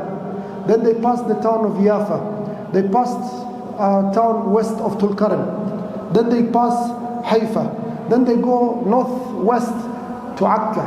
Akka, they meet the Christian leaders of Akka who have been colonizing Akka for the last 166 years. From the year 492 of the Hijri calendar, they've been colonizing this part, a Muslim land that was taken by the Crusaders. So they talked to them. They sent emissaries and ambassadors to them. We have a peace agreement between us. Is that peace agreement still there? Yes, it's still there. We and Muslims are not going to fight. We're not going to harm you in any bit. We are going to support your expedition against the Mongolians. So the Christians, they kept their word. One of the Muslim leaders, he comes to Sultan Qutuz. He says, yes, the Christians are in a very weak state. I think, just an idea, we should consider even freeing this land of Akka from these Christian leaders. They've been ruling it, colonizing it for the last 166 years. It is not their land. It's a good opportunity. They're very weak. Says Sultan Qutuz, نحن المسلمون لا نخون العهد. We as Muslims, we do not break our promise. As Muslims, we are very straightforward. Once we sign our agreement, يا أيها الذين آمنوا أوفوا بالعقود. Or you have believed, keep the promise, keep the agreement that you've kept. So even if it's an agreement with a non-Muslim, an enemy of Islam, and you've agreed on X and Y and Z, you will keep your word. So they say, no, we're not. He says, I'm not going to break the promise. So he leaves Akka, Ikhwani Fillah. Then he goes towards the south a little bit to a place called Ayn Jalut, the spring of Jalut, or the spring of Goliath. Jalut, as mentioned in Surah Al-Baqarah. So he comes to this place and he sees that this place is best fit to meet the Mongolian army that is coming. So the thing about this Ayn Jalut, this area, is that the north part of it is an open area. The southern part has hills towards the south, you have hills towards the west, you have hills towards the east. Are you together? So the Muslim army, the Mongolians are thinking that that first part of the army that fought them in Gaza is the main army of the Muslims. So they're preparing for the army that they saw in Gaza. So that is their calculation with regard to the Muslim army. So, but the Muslim army is larger than that, as planned by Sultan Qutuz rahimahullah. So Sayfuddin Qutuz rahimahullah, they arrive in this place in the month of Ramadan, the year 658 of the Hijri calendar, and they start organizing themselves. They organize themselves, they hide most of the army behind these hills and these hilltops and these highlands. They hide most of the army behind the trees in these hills.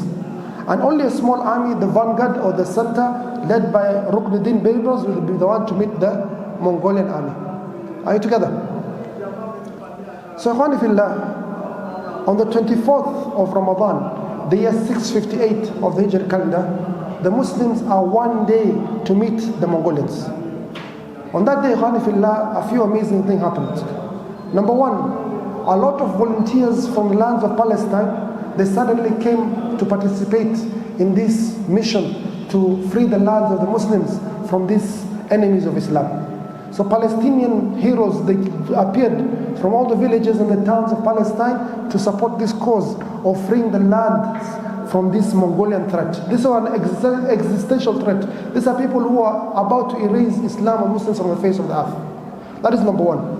Number two, Ikhwani fillah, the people who are not able to participate, from the farmers, the women, the children, they also came to near the battlefield to make dua for the Muslims, to make takbir, to give them morale in their fight against the Mongolians. And number three, Ikhwani fillah, a messenger comes on horse very fast from the land of Asham, from Syria. Says, I want to meet the generals of the Muslims. Says, what is it about? Says, I have been sent by one of the generals who is in the army of Katbug and Noyan, of the army of the Mongolians. He's a Muslim. He's called Sarimuddin Aybak, and he has news for you. So they sit him down, tell us, what is the news? Sarimuddin Aybak, hafidahullah, he's saying that he is in the army of the Mongolians, but he is with you Muslims. He supports you fully. The only reason he's in the army of the Mongolians is because he has been forced to. He's not there willingly. But he has great information for you. The first information that he wishes to inform you, O Muslims, the army of the Mongolians is not as large as it was before. Hulagu Khan has left Syria, has gone back to Tabriz in Iran because his brother Mongol Khan has died, and now there's a leadership vacuum in the Mongolian Empire. So Hulagu Khan has gone with most of the army. Only maybe 20,000, 30,000 Mongolians are left in these lands. Good news. The second news, he says, all Muslims, know that the Mongolian army, even if it is not as big as it was before, the right wing of it is very, very strong. So prepare your strategies based on this. Know that the right side of the army is very, very strong. Prepare accordingly. And number three, the leader of Hims, Al-Ashraf Al-Ayyubi, he has made tawbah to Allah Azza wa Jal. He has been an ally of the Mongolians for many years, but he has repented. When the battle starts, he is going to retreat and leave the Mongolians to fight the war. So this is great news, but the Muslims have to take caution, because people bring news, in ja'akum fasiqun binaba'in fatabayyanu. Allah says, if a person brings for you news, you have to be cautious. You can't just rush to act upon it. Maybe it is a plot. Maybe it's the Mongolians who have sent these guys to come give you this news, so you get reckless and you make a lot of mistakes. So they have to plan accordingly. Khalifillah, the 24th of Ramadan, the night that enters our day as Muslims begins after Maghrib. Correct? So the night is the night of 25. And what do you understand as a Muslim when it comes to 25th of Ramadan? What do you understand? Perhaps it's one of the nights of Laylatul Qadr. It's one of the odd nights. It's the last 10 nights of Ramadan. So the Muslims, they spend the night in dua, in tahajjud, in qiyamul layl, crying to Allah Azza wa Jal, because they know that this might be their last day in this dunya. You just imagine your situation. You're told you're going to die an hour or 2 hours from now. Imagine the ibadah you're going to do. So these people, they know tomorrow we are fighting an army that has never been defeated, an army that does not know defeat. Everyone in the face of the earth, they fear the Mongolians. This is the most powerful force the human beings have seen, the largest empire ever recorded in history. And yet they make dua, they cry to Allah Azza wa Jal, they hug each other as brothers, and they say their goodbyes, and they are ready to die fi sabilillah. The time of Fajr, ikhwan fillah, it comes. They pray Salat al-Fajr in tumanina, in sakina, in peace, in so much glory. Then the sun rises and the army of Qutuz and Baybars comes to the plains or the valley of Ayn Jalut. Just after the sun rises. This is a Friday, Ikhwani Fillah. The Eid of the Muslims on earth, the Eid of the Muslims also fi Samah. This is the month of Ramadan, the month not only of fasting, the month of victory. This is the month where the great battle of Badr occurred on the 17th of Ramadan, the year 2 of the Hijri calendar. This is the month where Makkah was freed in the 20th of Ramadan, the year 8 of the Hijri calendar. So the Muslims, Ikhwani Fillah, they have a lot of iman. The other side, the Mongolians, Ikhwani Fillah, Allah subhanahu wa ta'ala says, سَأُلْقِي فِي قُلُوبِ الَّذِينَ كَفَرُوا الرُّعْبَ. Allah says, I will throw in the hearts or cast into the hearts of the disbelievers fear. The Prophet ﷺ says, نُصِرْتُ بِالرُّعْبِ مَسِيرَةَ شَهْرٍ. I have been given victory from the disbelievers. They have fear of me a distance of 1 month. So yes, they come with all the arrogance and all the greatness that they have conquered the entire world, but they have that great fear of the Muslims. So they come towards the south. So the Mongolians appear from this side, the north, They come from what? The north. The Muslim army, Ikhwani Fillah, the field is completely empty. There's no single Muslim army there. So the Mongolians, they think that they're the first ones to appear. Thereafter, Ikhwani Fillah, as they're waiting for the Muslims to come, Muslims, they start descending down from the hilltops in such an organized manner, such an excellent manner. They're wearing the cleanness of clothes, the excellence of how they look excellent. The first battalion comes down, they're all wearing the same color, white and red. Qutuz and Baybars, the commander or the general of the Mongolians, is impressed. He asks the Muslim who's next to him, Sarim Aybak, says, Ya Sarim, Runk man hada. Says, Runk is Persian. He says, Runk man hada. This color is for who? These guys are very impressive. What color? He says, this is the battalion of Sunqur al-Rumi, one of the Mamluk generals. So this battalion comes down, very excellent. They look so nice. You know, like those military parades, they are ready. They look very excellent. So that group comes down. A second battalion wearing all yellow, a third battalion wearing all green. They look excellent. And this man is really impressed, Qutuz and Baybars. After the Muslims have already kept their lines ready, the Mongolians, Qutuz and Baybars, his arrogance, says these people look excellent, but they're very few. He didn't know that this is a trick or deception that the Muslims were employing. The Prophet ﷺ says, Al-Harbu Khud'a, that war is deception. You cannot have your enemy know what you're going to do. You have to deceive them that you're going this way, but you're really going that way. You have to deceive them that your numbers are X, but your numbers are 3X, 10X, or 20X, and so on and so forth. So he thinks that this vanguard of that is led by Abbasid Baybars is the entire army of the Muslims. So he does, out of his arrogance, they start clashing. He rushes towards them and they start clashing. The Muslims, Ikhwani Fillah, they've already trained for this. They have practiced this strategy. So they fight the Mongolians to tire them, to exhaust them, to reduce their stamina, as other Muslims are still hiding behind the trees and behind the mountains, including the leader Saifuddin Qutuz. So the plan is to exhaust most of the army of the Mongolians. But this foolish man, the general, has been in general for the last 30, 40 years plus. Out of his arrogance, he wants to finish this battle quickly. He sends his entire army inside the field of Ayn Jalut. He does not leave this northern part guarded. Are you together? Muslims, they fight them, and when they're seeing that they're getting a little bit weak, the Muslims, they start going backwards to pretend, to act like they have been defeated, like they want to run away, the way Mongolians have understood from Muslims for ages that Muslims eventually run away. So they plan something called a feigned retreat. They're pretending they're retreating, but they're not quite retreating. So the Mongolians get really irritated with this. They continue rushing towards them. Thereafter, Ikhwani Fillah, there's a battalion of Muslims.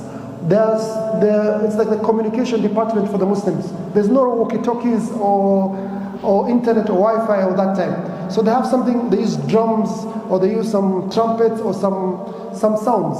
So the Muslim army understands retreat, go ahead, advance, or the weak side, look after the right side, the left side, or the center. They understand the strategy based on the different sounds that are given by this battalion.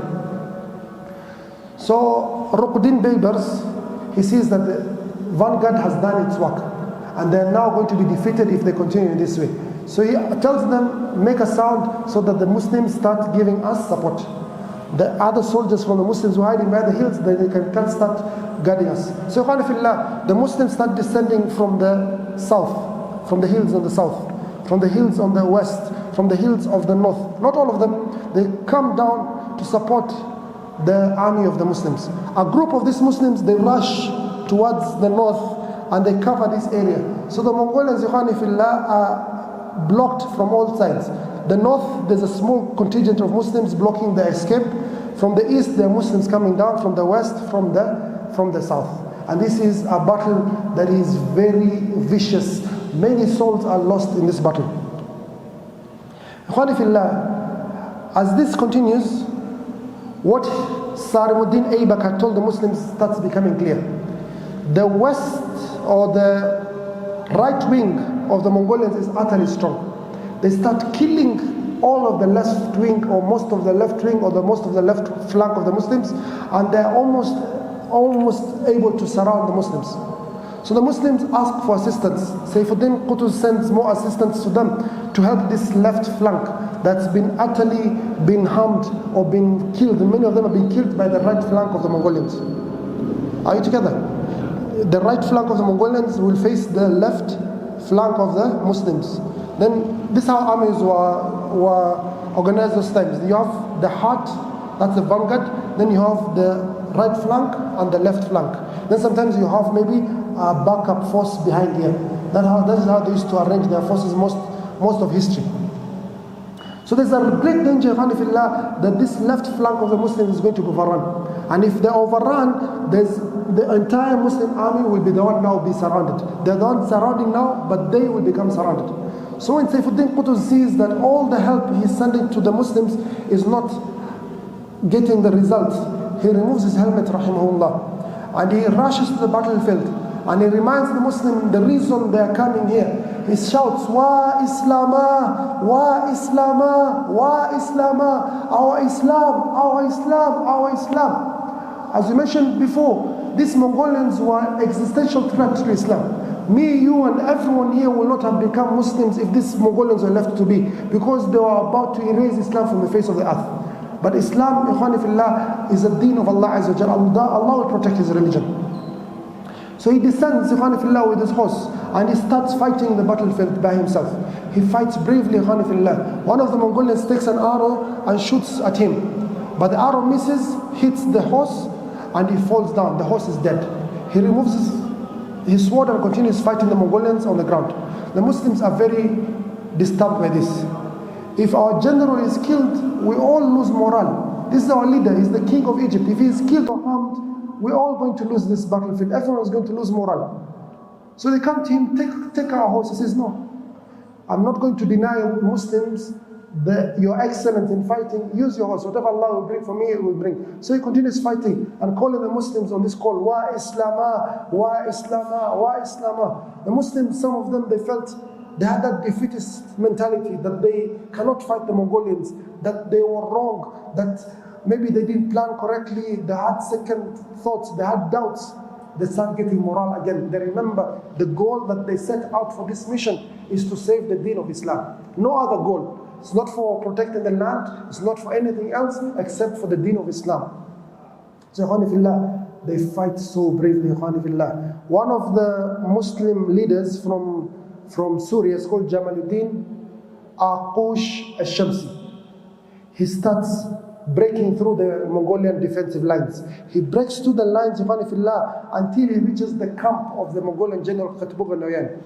Then he starts dueling with him, and he manages to kill him, rahimahullah. He manages to kill Qutuz and Baybars, la'natullah alayh, and the Muslims are overjoyed. The morale is so high. The Mongolians heartbroken. Their leader, their general, the one who has been leading them for all these years, has been killed.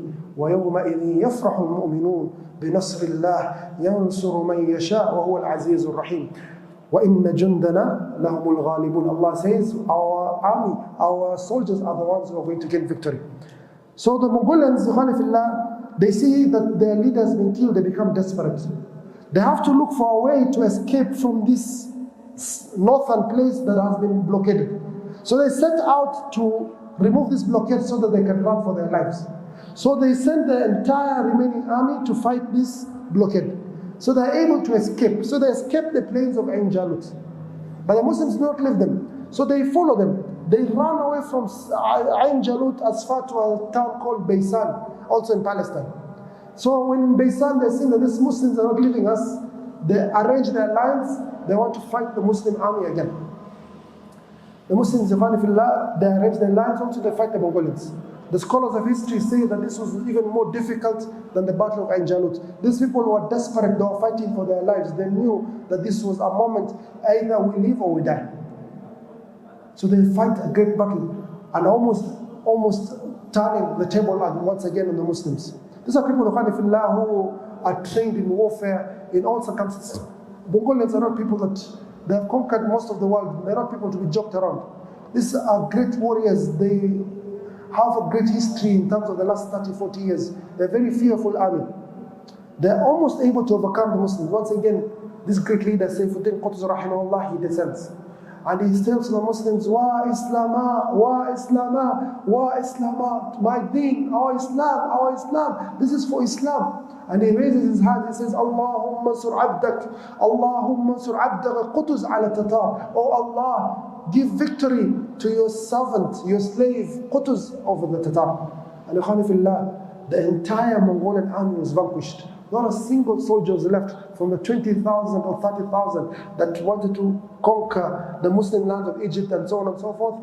All of them were vanquished. This is one of the greatest days for the Muslims in the entire history. The Friday, the 25th of Ramadan, the year 658 of the Hijri calendar. What does he do, this great general of the Muslims, Sayfuddin Qutuz rahimahullah? He descends. He's only been the leader of Muslims for maybe 10 months or 11 months. Dhul Qa'dah, the year 657 of the Hijri calendar at the end. So he's been ruling Muslims only Dhul Hijjah and this 9 months to Ramadan. Only 10 months he's been a leader of the Muslims. He descends on the ground and he puts his face down and he makes sujood al-shukr to Allah Azza wa Jal, and so do the Muslims. And this is one of the greatest victories, not only in Islamic history, but in world history. Why is it one of the greatest victories in world history? Because this is the only time, number one, the first time that the Mongolians were subjected to a major defeat. And number two, they were pushed back. They will never take a step ahead in this land that they wanted to conquer. Every time the Mongolians were pushed back a little bit, they will continue ahead and conquer those lands later on. But this was the first time that an army of Muslims had appeared in history to push back the Mongolians, and this is one of the most significant events, not only in Islamic history, but in world history, the great Battle of Ayn Jalut. Ikhwat al-Iman, we are concluding our lecture series regarding a very difficult period for the Muslims, the period of the Mongolians almost destroying the Ummah of Islam. We started this series, and alhamdulillah, we're almost concluding. In the previous lecture, Ikhwani Fillah, we mentioned one of the greatest battles in Islamic history, and that is the Battle of Ayn Jalut. This battle occurred in the lands of Palestine in the year 658 of the Hijri calendar. The 25th of Ramadan, the year 658 of the Hijri calendar, a Friday, is one of the greatest victories, not only in Islamic history, but in world history. All of us as Muslims should remember this date, and we should study more about this history. It was a Friday, the 25th of Ramadan.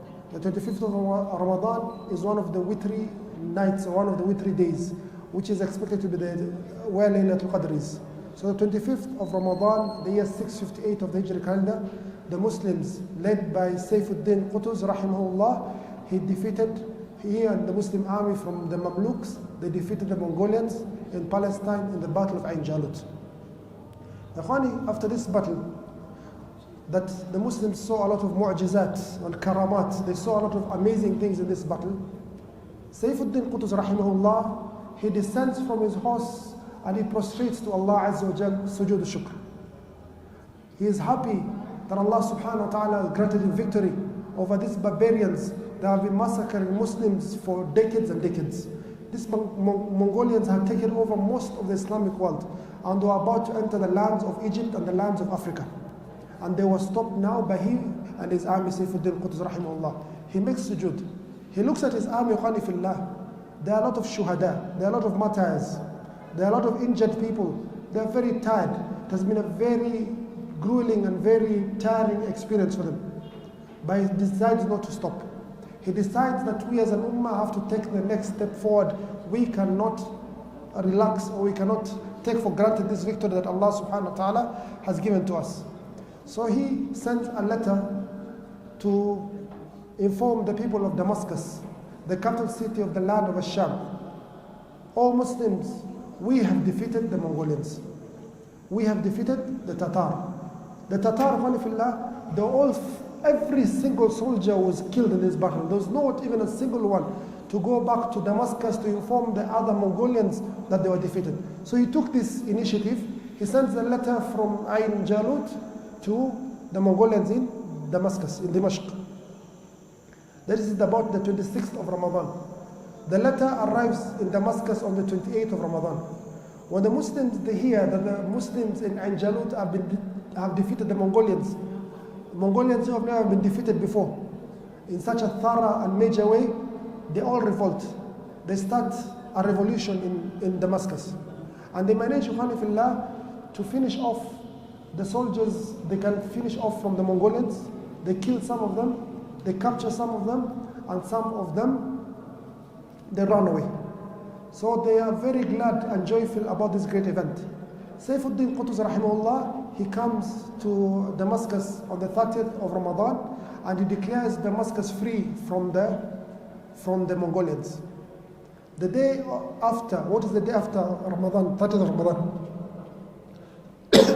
The day after is the day of Eid al-Fitr. So the Muslims are overjoyed by this victory. He sends Saifuddin Qutuz, sends his commander Ruknuddin Baybars to conquer the remaining lands of Syria that are still held by the Mongolians. So Ruknuddin Baybars, he leaves Damascus, he goes to the city of Hims. He fights the Mongolian army, or the Mongolian brigade that's there. He defeats them, and he frees thousands of the Muslims who are captured by these Mongolians. And he continues. He goes up to the city of Aleppo, and he defeats the Mongolians. And after a few weeks, the Muslims were able to clear completely the land of Syria from the Mongolians for good. There was not a single Mongolian soldier left in the land of Syria. One of the greatest victories, not only in Islamic history, but in world history. On the 26th of Shawwal, Saifuddin Qutuz rahimahullah, he declares that Egypt and Syria are one country, unified once again. And this is one of the reasons that Muslims will get victory.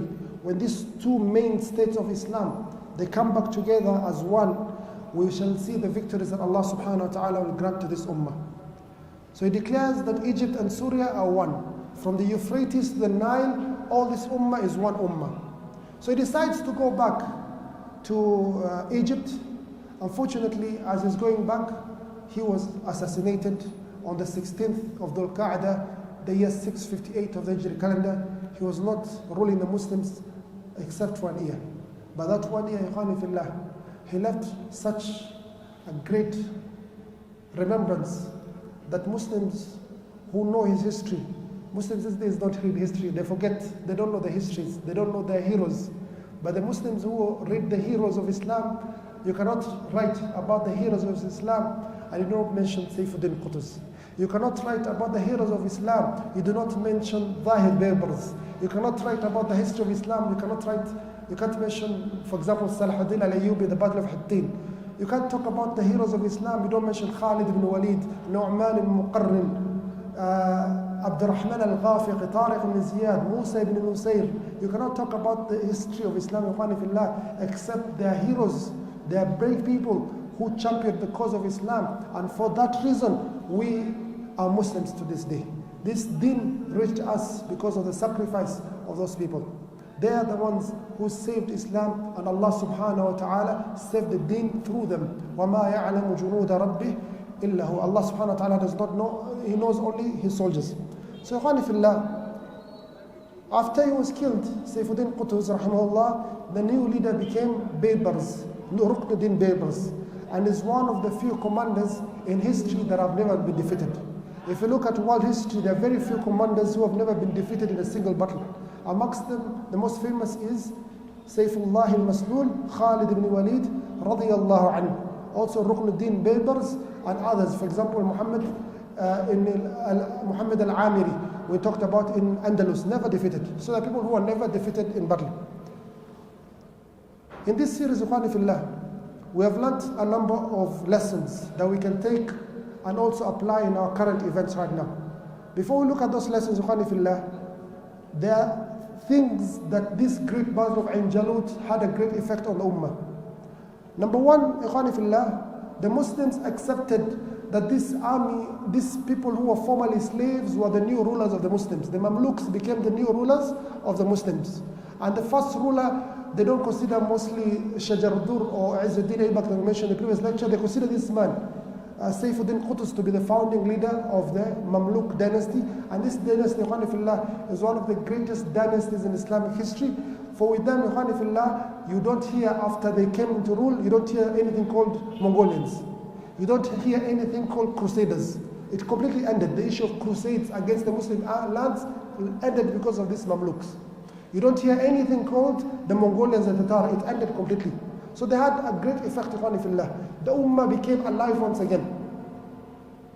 The deen, people remembered and they saw the importance of going back to the deen of Allah Azza wa Jal. They saw that the only way we can get victory over Muslims, Ikhwani Fillah, is not weapons, is not having many soldiers, is not having the strongest armies. It's going back to Allah Azza wa Jal in obedience to Him and to His Prophet alayhi salam.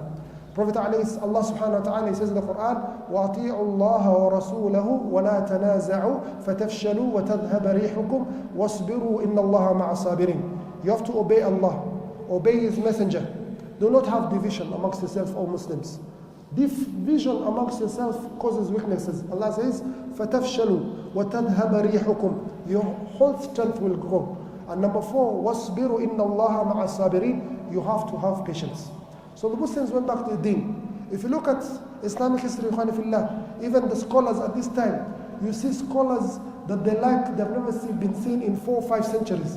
Since the time of Imam Ahmad, Imam Abu Ja'far, Ibn Jarir, Tabari, Ibn Khuzaymah, you start finding scholars that are reaching that level. You hear someone like Shaykh al-Islam, Ahmad ibn Taymiyyah al-Harrani, he came in this time. You hear someone like Ibn Daqiq al-Eid.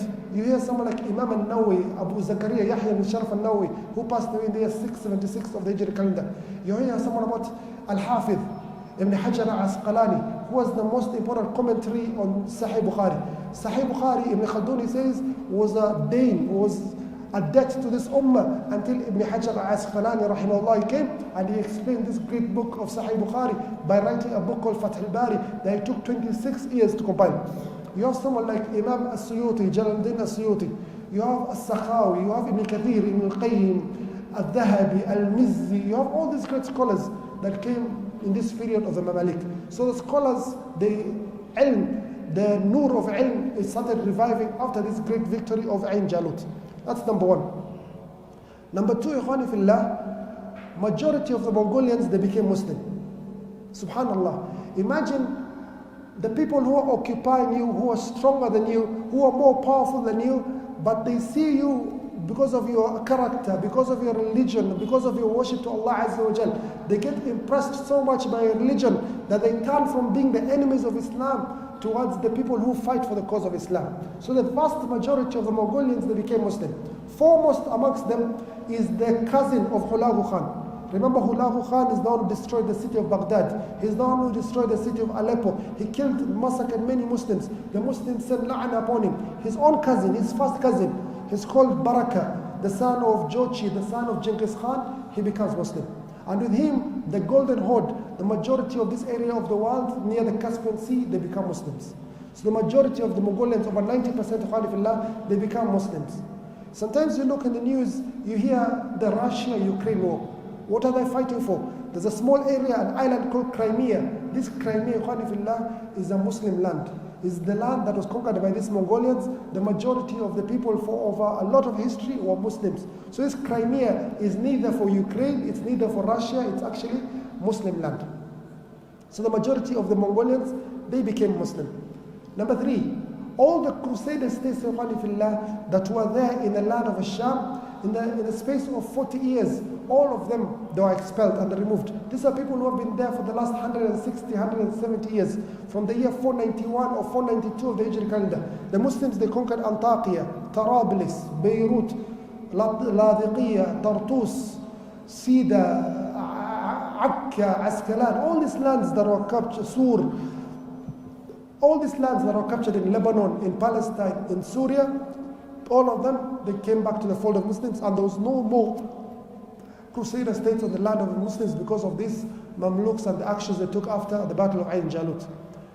From the effects of this battle of Khanifillah, the end of the Ayyubids. There was no Dawla al-Ayyubiyya. Yes, Saifuddin Qutuz chose some of the Ayyubids to become governors. The governor of Hims, Ashraf al-Ayyubi, was retained. The governor of Hama, Mansur al-Ayyubi, was retained. But in a short while, the children or the grandchildren of Salahuddin Ayyubi, their rule ended. So the Ayyubid dynasty ended forever. Khanifillah, the Abbasid Caliphate was transferred from Baghdad to Cairo, and Cairo became the capital city or the main city for the Muslims, and henceforth the capital city of Islam. So Cairo got a very prominent part after this. The University of Azhar became very prominent after this, and so many other benefits from the Battle of Ayn Jalut. We've learned that if we have evil and a lot of sin in our society, Allah subhanahu wa ta'ala will destroy us. Don't think that you're Muslim, you have La ilaha illallah, and they are not having La ilaha illallah, that they will not get victory upon you. Umar ibn Khattab radiallahu anhu, he sends a letter to Sa'd ibn Waqqas radiallahu anhu. He says to him, if you want to get victory over them, you're not going to get victory because of the weapons you have or the numbers you have. You have to have taqwa of Allah Azza wa Jal. Have the taqwa of Allah Azza wa Jal. And number two, be wary of the sins more than you're wary of the enemy. Beware of your sins, for your sins are a cause of destruction.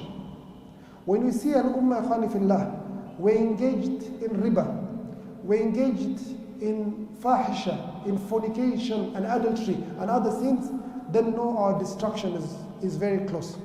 So we have to keep away from these sins. The Prophet ﷺ was asked, أَنَهْلِكُ وَفِينَا الصَّالِحُونَ, are we going to be destroyed and amongst us are righteous people? قَالَ نَعَمْ إِذَا كَثُرَ فِيكُمُ الْخَبَثِ. Yes, if there's a lot of evil in your society, you shall be destroyed, O Muslims. So don't think that your dua or your closeness to Allah Azza wa Jalla is sufficient. You have to purify yourself and ensure your family is also pure, your neighborhood and your society is pure. If there is evil in your family, it will affect the entire ummah. If there's evil in your neighborhood, it will affect your entire ummah. So before you start declaring war on the enemies, before you want to start fighting others, fight the evil in your society first. Are you together, dear brothers in Islam? Khanifillah, this is the history, very difficult history of the Muslims from the time of Genghis Khan, the founder of the Mongolians we mentioned. He became Genghis Khan in the year 603 of the Hijri calendar. He attacked the Muslims in the year 616 of the Hijri calendar. He destroyed the city of Bukhara. Thereafter the city of Samarkand. He destroyed most of Uzbekistan, Kazakhstan, Tajikistan, Kyrgyzstan, Turkmenistan, all these countries. He died in 624. Thereafter his son Oqatai took over. He killed many Muslims. Thereafter his son Kyuk took over, killed many Muslims. Thereafter his cousin took over, Mughal Khan, killed many Muslims. This is the history of the Mongolians from the beginning to the Battle of Ayn Jalut. And with this we conclude our lecture series regarding the Mongolians from beginning to Ayn Jalut. Wa akhiru da'wana alhamdulillah rabbil alameen. Wassalamu alaikum wa rahmatullahi wa barakatuh. Inshallah we'll take a short break, maybe 2 weeks. Then we'll come back and continue other lectures regarding the scholars of Islam. Wassalamu alaikum wa rahmatullahi wa barakatuh.